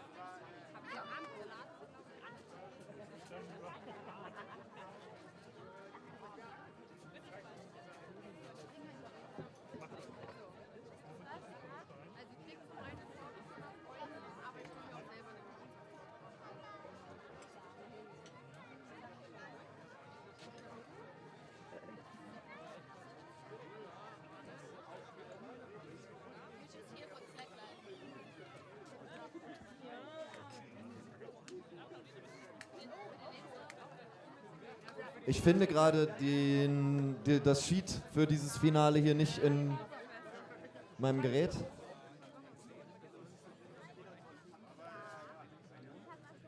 Angela brauchen wir gerne dringend für das Finale.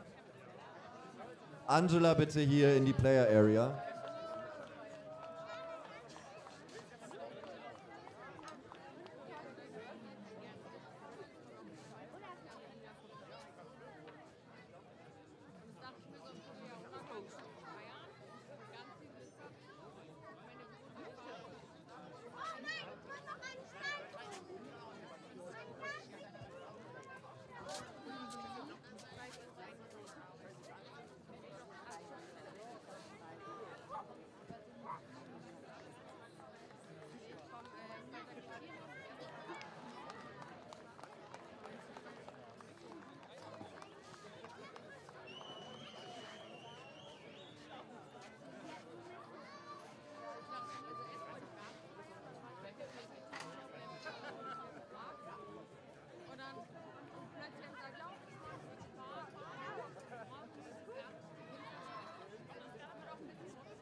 Ist Angela gefunden? Ist das Angela?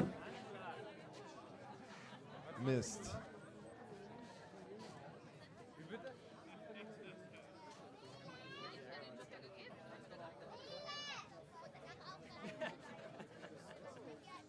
Tja, siehst du, 2 Monate ohne Telefon. Guck mal da.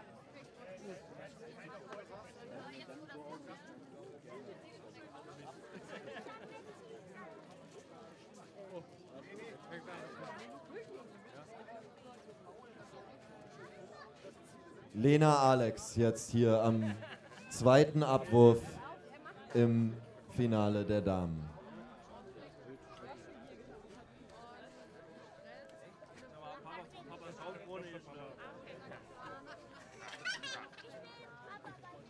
Da gibt es noch ein paar letzte Unstimmigkeiten zu klären vor dem zweiten Wurf. Jetzt kommt er.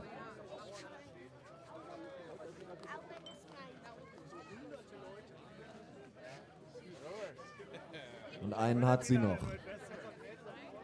Einen hat sie noch. Und der kann hier den Sieg bedeuten.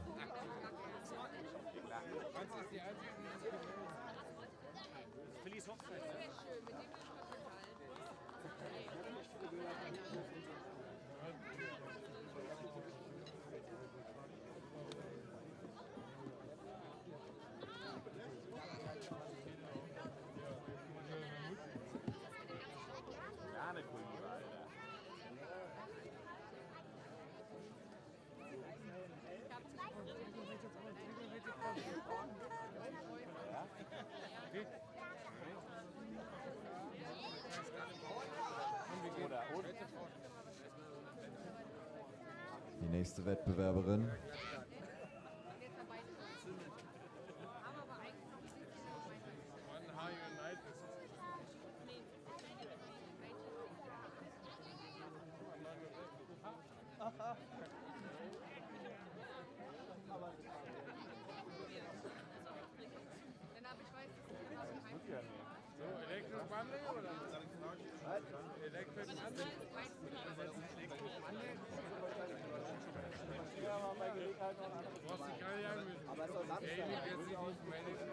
The next throw for McNay. And that's not the third one she had hoped for. That's not the third one. She would have needed to take the competition home.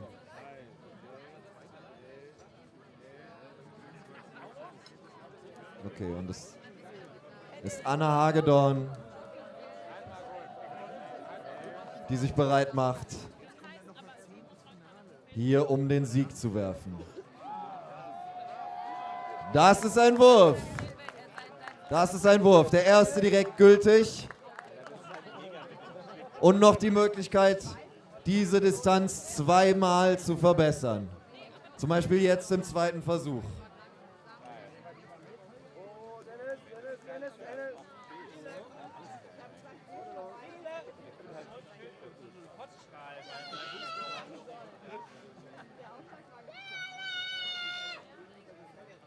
Dritter und letzter Wurf, Hagedorn.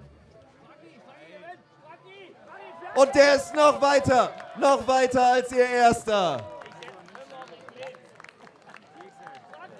Das ist eine sehr gute Ausgangsposition, die sie hier für sich geschaffen hat, bevor die letzte Werferin an den Start geht.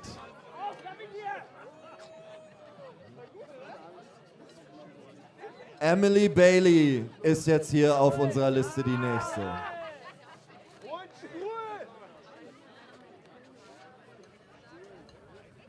She has flying kisses for her fans and flying stones for her competition.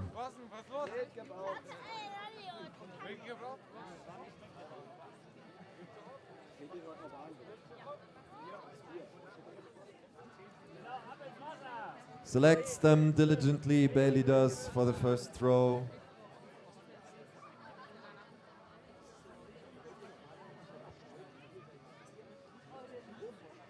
And will she be able to beat Hagedorn's distance?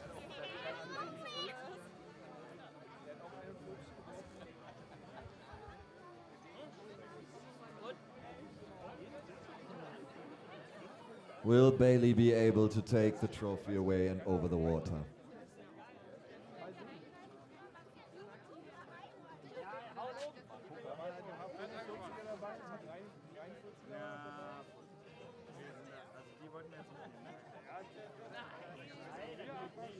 The camera is in position. And so is Bailey for her first throw. There's some communication. And now it's cleared. Now she can go in for her first attempt in this women's finals of the Berlin Teacher Masters. And what a throw it is! What a throw it is for Bailey on the first attempt. Will you look at that?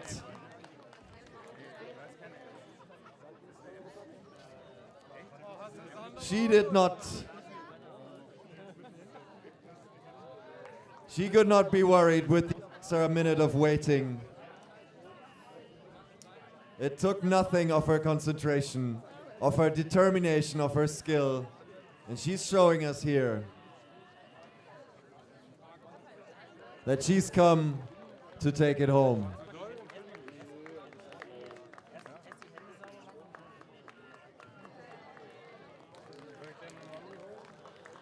And it might be close in the end. It might be close.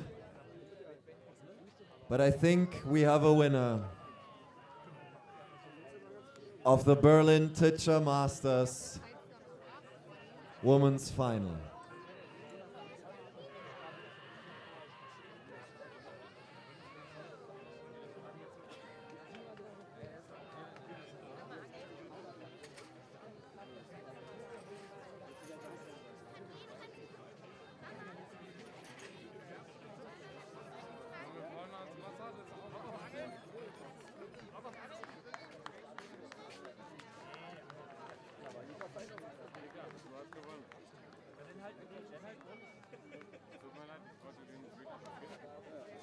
And there we have it now being shown on the big screen.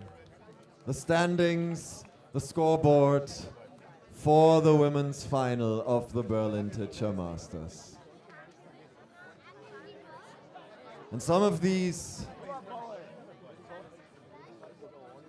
improved on their distances from the first round of elimination quite a bit, while others will go home with a feeling of slight discontent.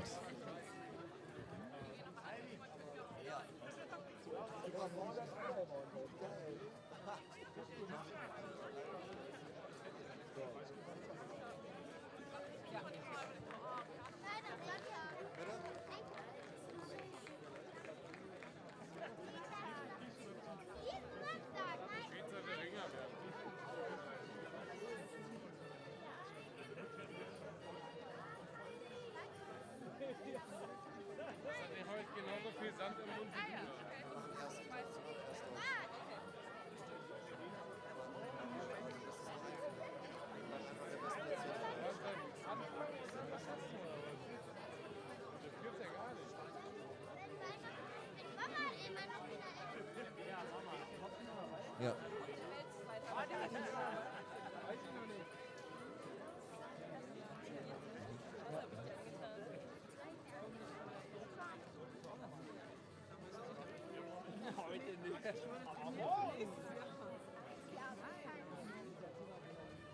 Well, well, well, my dear friends and lovers of Stone Skimming, meine lieben Freunde des wunderbaren Steinetitschen-Sports. Ihr wisst alle, was jetzt noch fehlt. Ihr habt den Vorentscheid gesehen. Ihr habt das Viertelfinale gesehen. Ihr habt das Halbfinale gesehen. Ihr habt die Finals der Kinder und der Damen gesehen. Und nur ein Wettbewerb ist es, der jetzt noch bleibt. Nur einmal werden all die, die bis hier im Turnier geblieben sind, noch werfen können. Denn wir haben es heruntergeschmolzen auf die letzten, auf die besten 10. Auf unsere Finalisten der ersten Berlin Teacher Masters!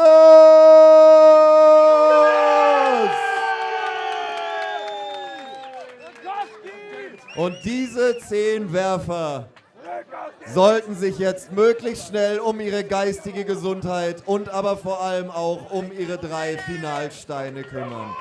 These 10 participants are now required to look for their 3 stones for the grand final and take them to the player area and get ready, because we will be starting the last round of elimination, the grand final of the Berlin Teacher Masters, in only a few moments. Right here at the beach of the Dame, right here at the Strandbad Wendenschloss, right here at the very first Berlin Teacher Masters.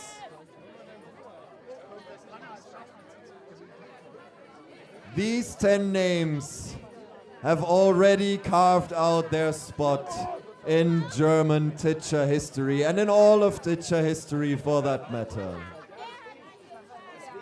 But now is the time to put yourself that one bit above the rest, that one step ahead of all the others, that makes sure that you'll never ever be forgotten, and that your name, your stones, your distances, your skill, your technique, your ambition lives forever in the hearts of all the lovers of the beautiful sport of stone skimming. And what a sunset we are having, what a light we are being presented with for these final hours of our amazing competition. We are so glad to have you all here with us. Wir freuen uns den Arsch ab, dass ihr alle hier seid, bis zum Schluss bleibt und mit uns zusammen dem Ende, dem großen Finale, der letzten Ausscheidung und der Bestimmung des Siegers mitzufiebern und beizuwohnen.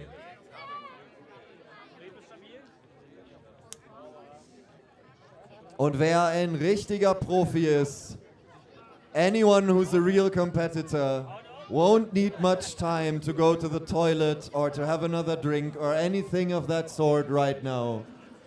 But they will be driven by a force akin to that compels the stones over the River Dahme in their spectacular throws to the player area, to the pitching point, and to their chance for glory, to their one chance in all of this Berlin Teacher Masters to truly immortalize themselves and to take the greatest of all trophies home with them.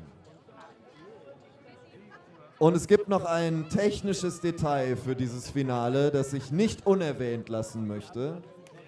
So wie es auch schon im Finale der Kinder und im Finale der Damen war, stellen wir natürlich einen Sieger fest und wir stellen aber auch einen besten deutschen Teilnehmer fest. Das kann natürlich der gleiche sein, muss aber nicht. Dieser beste deutsche Teilnehmer wird aber genau wie die beste deutsche Teilnehmerin, genau wie Hagedorn aus dem Finale der Damen und Lennart aus dem Finale der Kinder, die Möglichkeit haben, in der Weltmeisterschaft in Schottland um die größte Ehre im Steinetitschen allüberall auf dieser schönen grünen Erde mitzustreiten.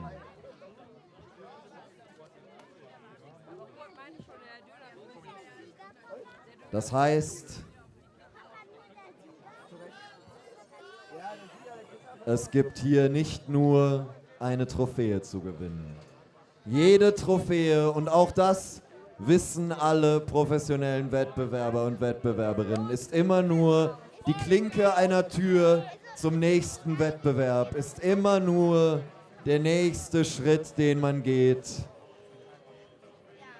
Und in Wahrheit, wissen wir alle, nehmen die Wettkämpfe nie ein Ende. Doch dieser hier, die Berlin Teacher Masters, die ersten Berlin Teacher Masters hier am wunderschönen Dahme-Strand in diesem sich wirklich hervorragend anlassenden Sonnenuntergang. Dieser hier wird bald ein Ende und einen Sieger finden. Einen weiteren Sieger. Denn einige haben wir ja schon gekürt. Und um genau zu sein, sogar 2 weitere Sieger. Einen nämlich im internationalen und einen im deutschen Wettbewerb. Und wenn sich jetzt alle Finalisten in der Player Area eingefunden haben, wenn jetzt alle ihre Steine zusammengesucht und sicher in ihren Händen oder Taschen verstaut haben, sich an das Gefühl ihrer Oberfläche, sich an ihr Gewicht gewöhnt haben, dann hält uns eigentlich nichts mehr davon ab, gleich den ersten Werfer zu bewundern.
Hey, ich bin die beste Schauspielerin in der Klasse. Ja. Die beste. Und ich kann nicht sagen. Und ich kann richtig Gedichte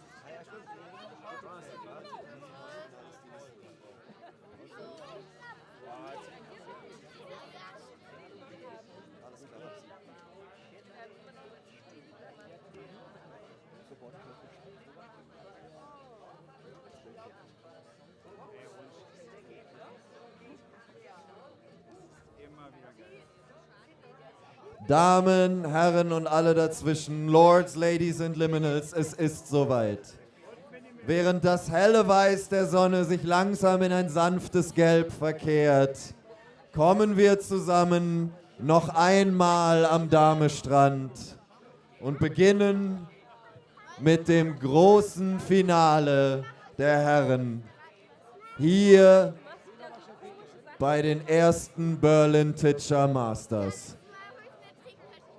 Es ist ein Finale der Herren durch Ausscheidung. Es ist zugleich ein deutsches Finale. Es ist zugleich ein internationales Finale. Es ist das größte Finale, das wir uns für den Abschluss dieses einzigartigen Turniers hätten wünschen können.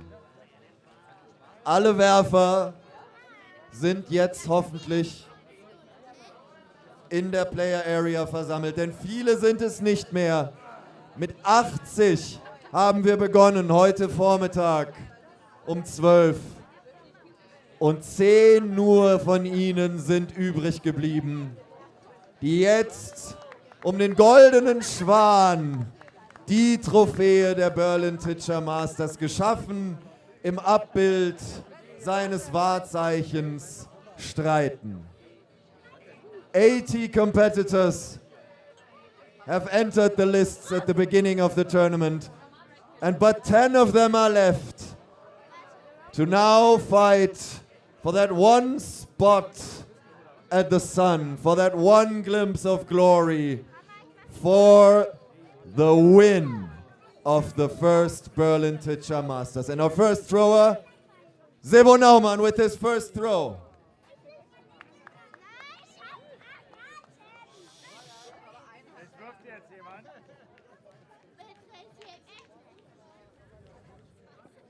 Sebo Naumann, wir sind es von ihm gewohnt, dass er sich im Laufe seiner Würfe steigert. Das haben wir jetzt zweimal gesehen. Was packt er für diesen zweiten Finalwurf aus? Ein bisschen schräg, aber sehr weit, sehr kraftvoll. Ein starker Wurf.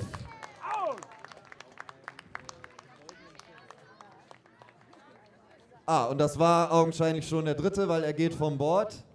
Und wir brauchen Christian Kühn. Christian Kühn ist unser zweiter Finalist, der hier in der sinkenden Sonne von Berlin den Steinen beizubringen versuchen wird, über das Wasser zu gehen.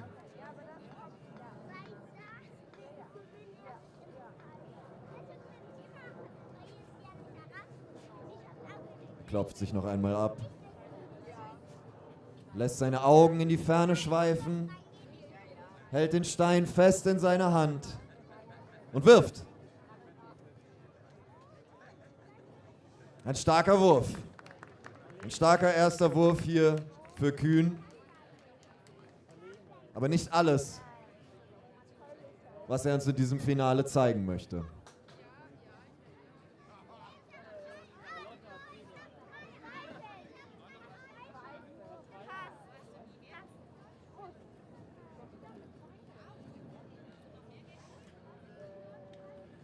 Auch das ist natürlich Teil der letzten Runde. Es kann manchmal nicht so laufen, wie man es sich vorgestellt hat. Aber unbeirrt geht der Wettkampfsportler Christian Kühn in seinen nächsten und letzten Wurf dieses Turniers.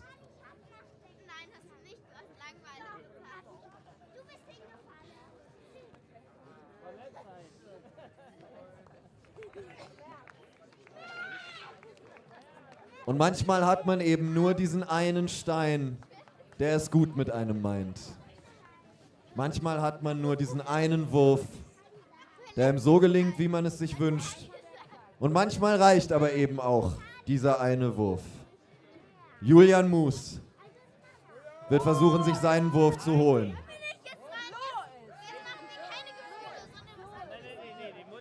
Und so wie wir im Viertel- und Halbfinale einen starken Anzug in der Konzentration erlebt haben, sehen wir jetzt, dass auch bei diesen Top-Competitors es so etwas wie Nerven gibt. Auch diese Titch-Maschinen haben so etwas wie ein Herz. Und so ein Finale ist nichts, das man auf die leichte Schulter nimmt. Muß zum dritten.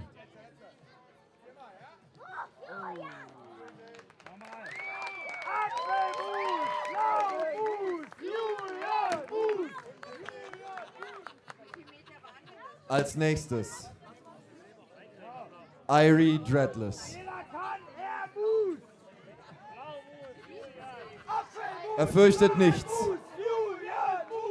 Fürchtet nicht die Niederlage, fürchtet nicht das Ausscheiden, doch fürchtet er, oh bittere Ironie, vielleicht den Sieg. Er wird es uns zeigen in seinem ersten Wurf.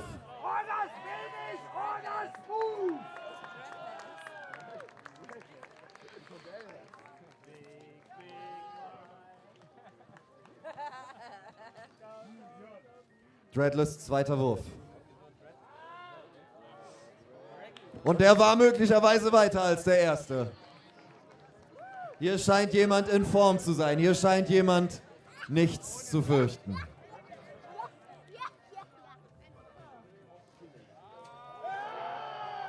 Und er übertrifft sich mit dem dritten noch einmal.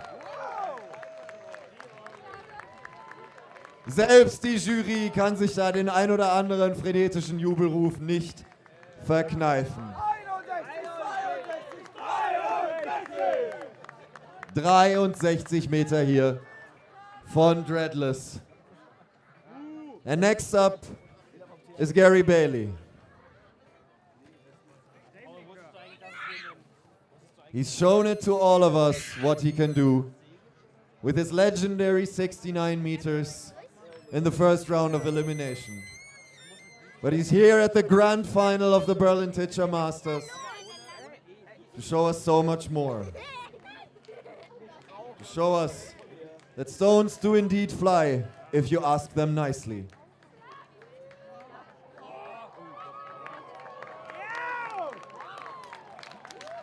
And show to us he did. This stone was Bailey's. Freedom! Takes a small rest. And another deep cut from Bailey, as we've seen so many before. And this seems to be even better. Regardless of the waves, regardless of the pressure, regardless of the competition, he has his eyes on the prize, Gary Bailey does. And he's not done yet. He has one more stone for us here at Berlin Teacher Masters. One more. One more time. Übertreten, übertreten. Abseits. Waiting for clearance.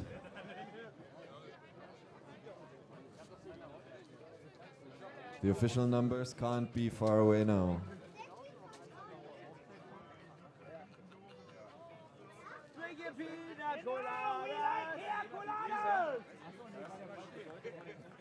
Das ist so ein fucking Song eigentlich. Und dass wir nicht gespielt haben, wie ein alle rausgekommen sind, ist so. Dass er sich verletzt, quasi.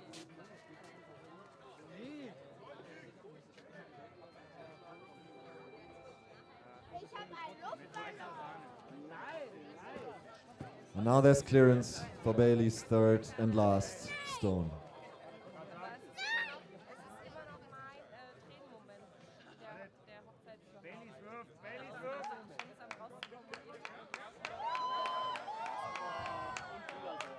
And he makes it look so easy.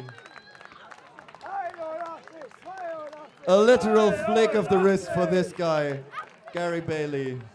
And 83 meters to put him ahead in this year's Berlin Teacher Masters Grand Final. But next up is Joel Lewis. Abbruch, Abbruch, es regnet. Abbruch, zurück zum Viertelfinale. Paul hat gewonnen, Paul hat gewonnen. Ja, super.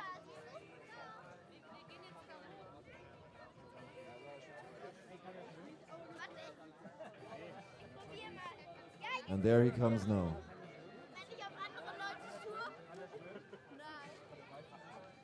Accompanied by the referee,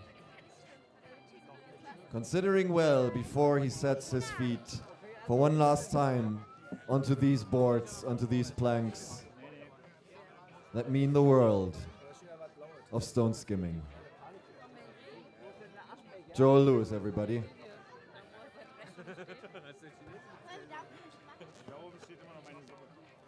Decides for a different stone at the last minute. And it makes a vertical turn. It's a valid throw, but he'll want to do better next time.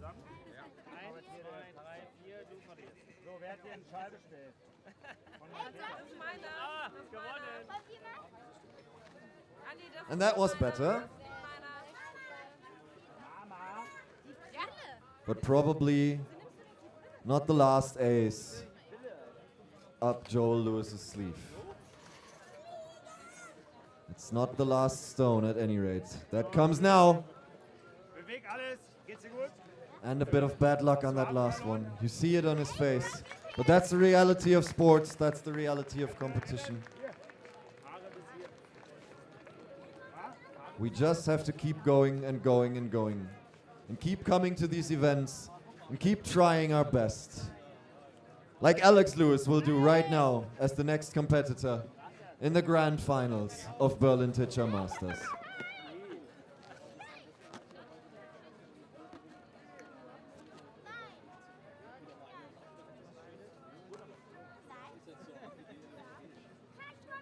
And mind you, this man is competing with injured arm. And what a competition he's shown us already. taste of the stone. Is it salty? Is it sweet? It's Alex Lewis.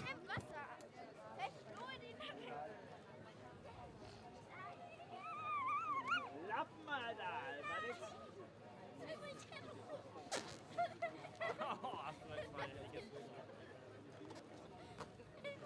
And of course, all our competitors have all the right in the world to take their sweet time during these last throws, in between these last stones, to find just that moment that they deem fit for their best, their very best. Ja, da hält man ins Wasser, genau. Nein, auf der anderen Seite dann. Schwimm mal rüber. Oh ja, du auch. Ich habe ein Spiel für euch. Ihr fangt an, den Ball übers Netz zu werfen und dann The waves that just emerged from the Dahme River have not yet completely cleared out. The water is still making those sweet gulping sounds when it touches the shore. That always remind me of drinking from a large stone jug of milk. But it's not stone jugs, but stone skimming that we're here for. With Alex Lewis. And there he does it. There he does it. Makes us forget the fluke from the first attempt immediately with this beautiful second stone. And he's ready to go again.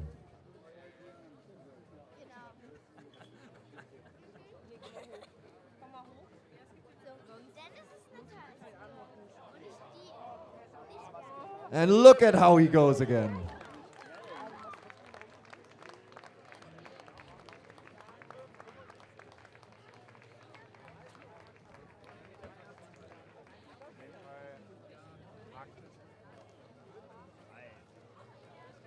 "75 meters for Alex Lewis. And it's Ben Dyson up next. Ohne Scheiß. Na, Scheiß auch gut hier. Leicht weniger als ein Drittel. Ja, den werden wir auf jeden Fall auch anständig rausholen. Natürlich. Ben Dyson with the third farthest distance in the semifinals. Already earned his spot at the end of this list of finalists. But there's at least one more throw, at least one more stone that he needs to show to us to earn that number one spot.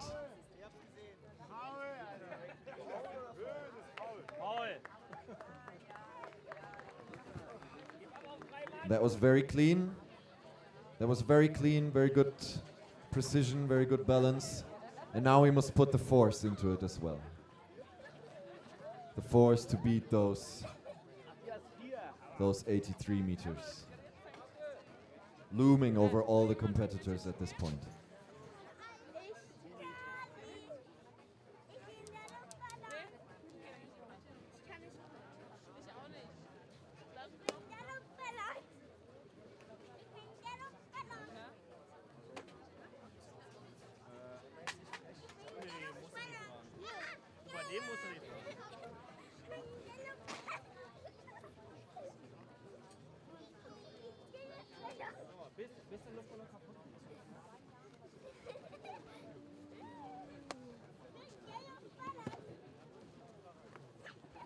Now, is this an advantage or a disadvantage to have this extra time of waiting?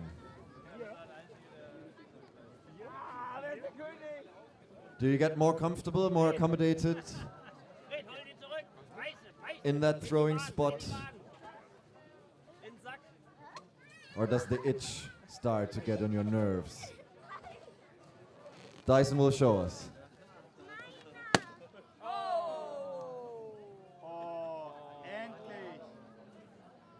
Endlich ist er kaputt. Der geht. Schmeißt du nicht ein. Weiß nicht. Nee. Was will ich jetzt an? Here he comes now. Dyson's second attempt.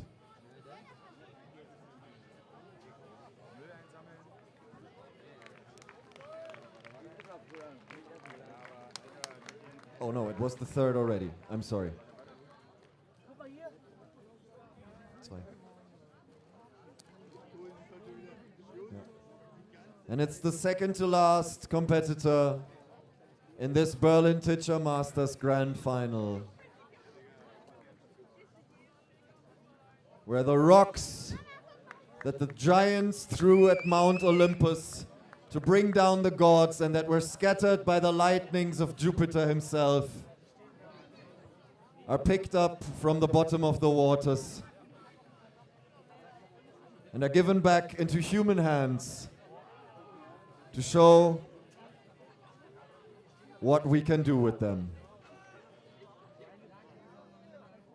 It's Flo Richter with his first.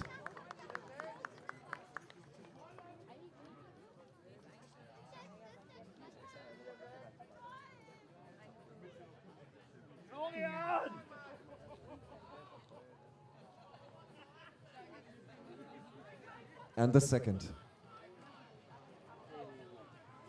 Bad luck. Kein Glück mit diesem zweiten Wurf hier für Flo Richter.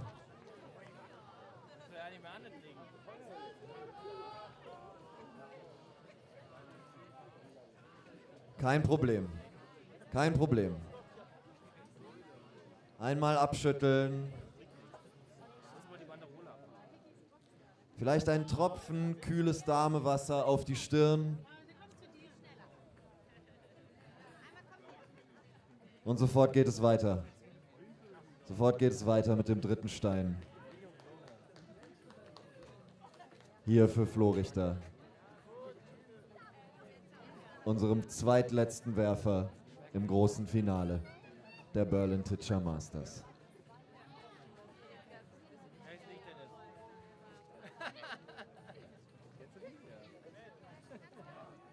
Das war meine Mutti. Ah, Mutti! Meine Mutti, ja schön. Paul! Kevin! Genau, die ganze Bagage ran. Immer anstehen. Ich gehe jetzt auch noch mal hier ganz nach vorne. Wir haben verloren.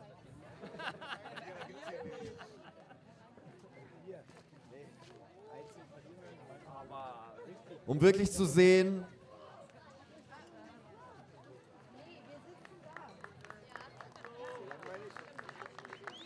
um wirklich zu spüren, was es bedeutet, hier diesem Wasser mit dem Gewicht der Steine in den Händen täglich gegenüberzustehen und den Geistern des Flusses selbst ins Auge zu schauen und ihnen diese Weite, diese Distanz, diese Würfe entreißen zu wollen, die es braucht, um hier bei den ersten Berlin Teacher Masters den großen Preis, den Sieg, den ersten Platz davon zu tragen. Victor Bino, der Letzte, der für uns wirft. Die weiteste Distanz im Halbfinale, die weiteste Distanz des Turniers. Ein Wurf, der uns allen den Atem geraubt hat. Kann er sich selbst in diesem Finale noch einmal übertreffen? The farthest throw of the semis, the farthest throw of the tournament entirely indeed. Victor Bino will try to show us that that wasn't his limit. And he has 3 more stones to do it with. The 3 very last stones of the very first Berlin Teacher Masters. And that, my dear ladies and gentlemen, is how the prophecy comes full circle. When the beginning and the end meet at the same place. And this place might just be in the hands of Victor Bino, who's now taking off his jacket to get that extra bit of maneuverability for his final. for his grand final.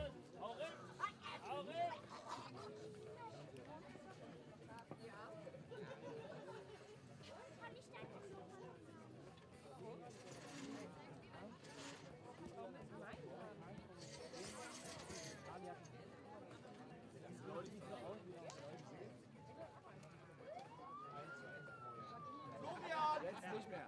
Und die ist unerfahren.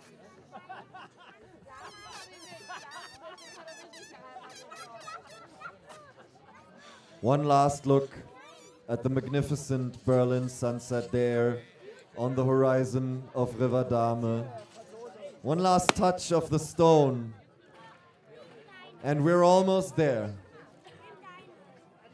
We're almost there with him.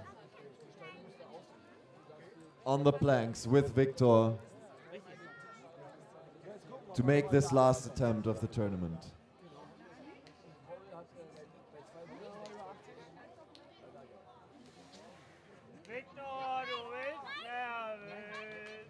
And now here he comes.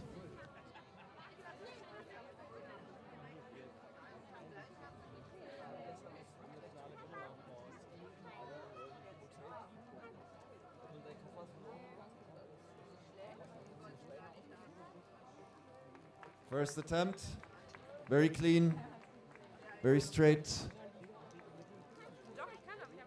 But he'll want more force on the second one.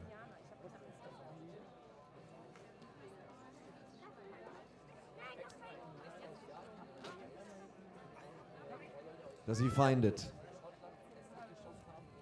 Does he find that force in his heart, in his arm, in his brain?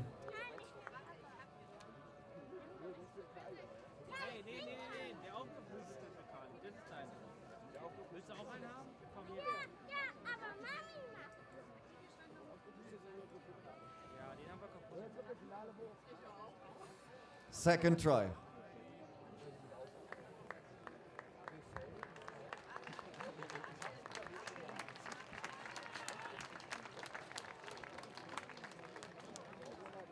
And that went out of the lists.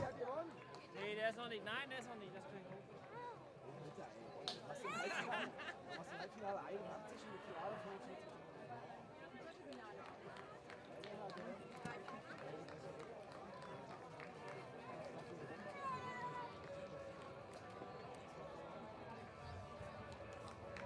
And that, my dear ladies and gentlemen, concludes the competition of the Berlin Teacher Masters, the very first Berlin Teacher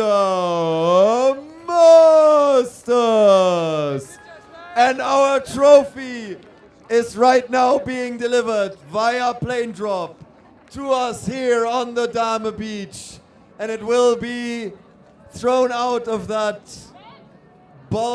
bulky thing there in the sky on with a parachute to land right there on the trophy table, where we will all now gather to look at the final scoreboard and see who takes it home.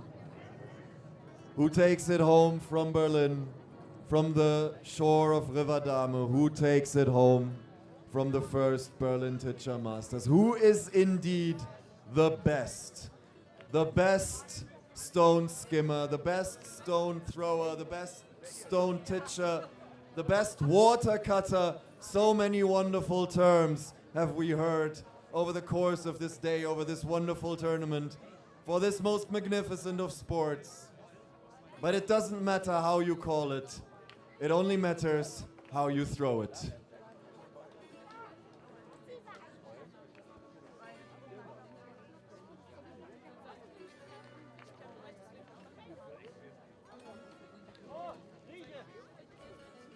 Ich bitte euch darum noch einmal alle, kommt zusammen hier, dort wo ihr eben schon die Siegerehrung des Finals der Kinder beigewohnt habt. Kommt zur Treppe unter den Orgazelten, kommt vor den großen Screen, versammelt euch und werdet Zeuge der Siegerinnenehrung der ersten Berlin Teacher Masters. Kommt herbei von den Tischen, kommt herbei aus der Player Area, kommt herbei von euren letzten Getränken und Speisen des Tages, denn nun gilt es nichts mehr zu verdauen als den Sieg.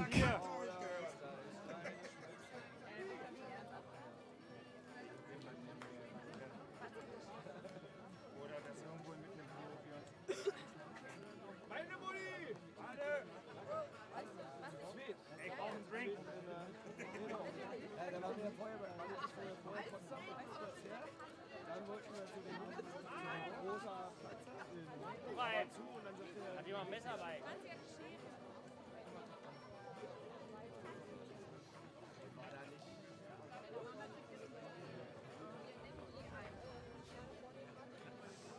Come together to the 4 stairs here right in front of the great screen to see the trophies being presented to the winners. Come together for the award ceremony. All you visitors, all you competitors, let us share this one last moment in our collective joy of stone skimming. Let's bring all the family of Berlin Teacher Masters together and give those that gave it their all, those who threw it as far as they could, those who skimmed it as often as they could, the warm embrace that they have given us with their performances, while we had the honor to be their onlookers.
Die erste Preisverleihung, die jetzt zum Ende der ersten Berlin Teacher Masters auf uns wartet.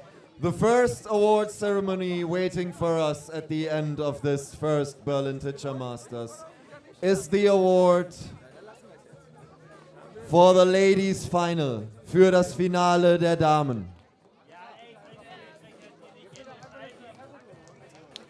All competitors will get a certificate that can be collected here at the table where the stones are.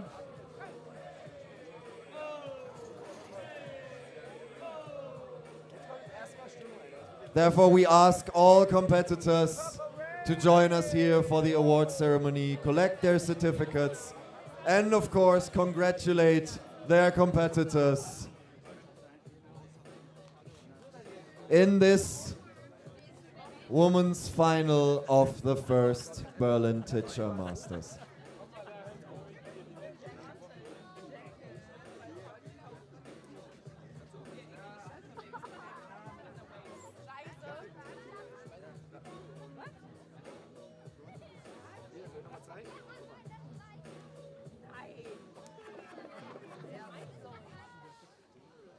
eine Schere, Alter.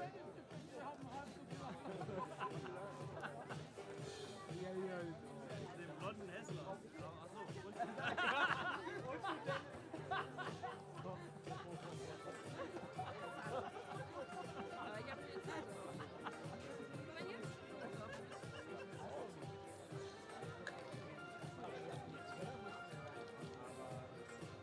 My dear ladies and gentlemen and all those in between, meine sehr verehrten Damen und Herren und alle dazwischen. Hier ist sie, die Gewinnerin des Women's Finals der ersten Berlin Teacher Masters. Here she is for you, the winner of the Women's Final of the first Berlin Teacher Masters. This is Emily Bailey.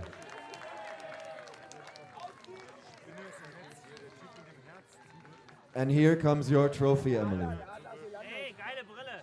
Ja, da ist sie landet.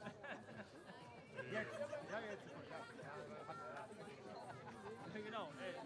Big Screen, eure Typen, der gerade sein Zucker durch die Nase zieht. Und sein Soda auch.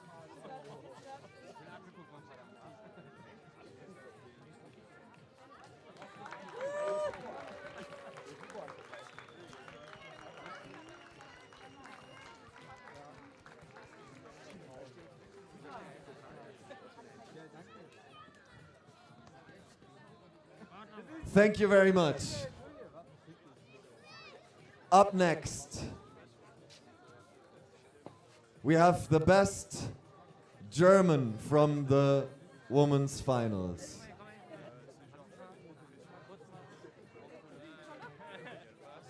Ja, genau, ja. Ich fass dir in die Brille. Echt? Da gibt's ein Video von Dennis, Alter. Da gibt's, wo wir Weitrau auf sein Auge werfen und so. Ey, das She out through the competition in the first round of elimination, and then showed us what she can do in the final. And with that first place of German competitors in the women's final, of course, also goes the qualification for the World Championship in Scotland. And all that goes to none other than Anne Hagedorn.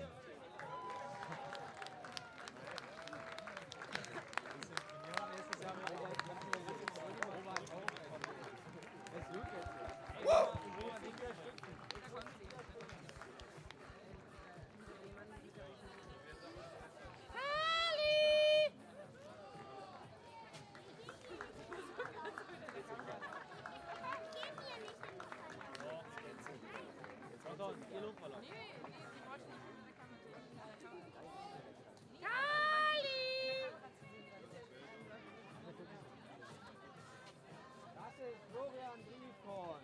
BR. Irgendwie so weiter. Doppelkorn.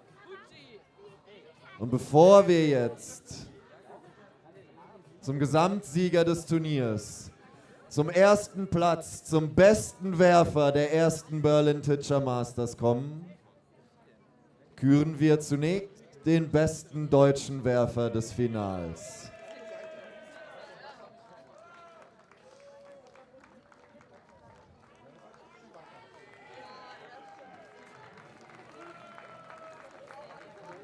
And he used to be the Dread, and now he is the Dreadless. He came here as a Mystery Knight. Er ist hierher gekommen als Ritter mit heruntergeklapptem Visier. Mit einem Namen, der Furcht in die Herzen seiner Feinde pflanzt. Und hat uns Würfe gezeigt, von denen sich dieser See lange, lange nicht erholen wird. Hier ist für dich dein roter Schwan, Irie Dreadless.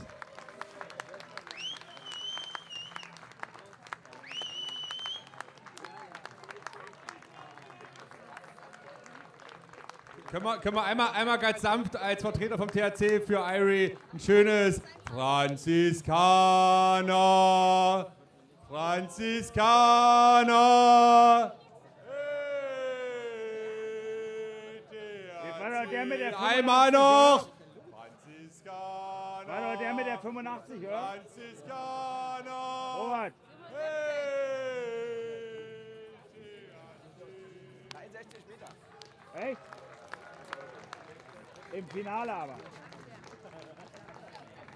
61, 62. Wir haben natürlich, bevor wir jetzt wirklich zu der endgültigen Verleihung des ersten Platzes kommen, noch ein Honorable Mention.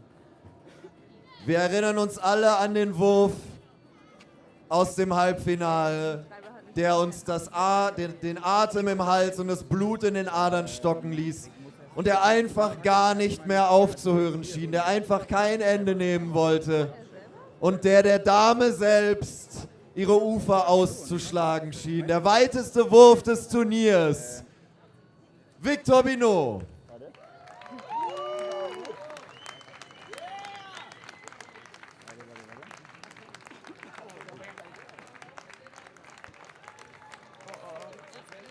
Und jetzt haben wir aus allen, die sich angemeldet haben, aus allen, die hierher von nah und fern angereist sind zu den ersten Berlin Teacher Masters, aus allen über 80 WettbewerberInnen einen einzigen gefunden, der im Finale, in dem Teil des Wettbewerbs, in dem es um alles geht, in dem man mit all seinen 6 Sinnen, mit seinem ganzen Leib und seiner ganzen Seele so da sein muss, dass man den ganzen Wettbewerb hinter sich im Staub zu lassen vermag. Aus über 80 ist es nur einer geworden, einer, der es allen gezeigt hat, einer, der den ganzen Weg hierher gekommen ist, to take it home with him. One single man out of all of 80 and something who has shown us that he is here for one single purpose, and that is to take it home. It is, my dear ladies and gentlemen, and all those in between, Gary Bailey.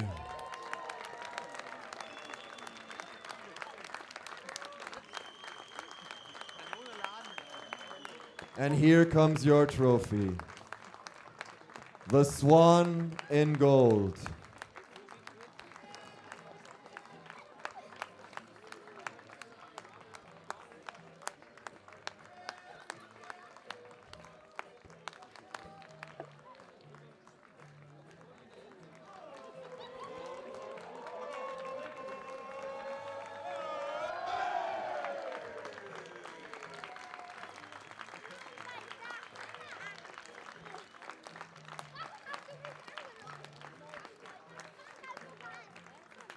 And now all those who have received the trophy, all those who won a trophy, maybe for one last photograph together.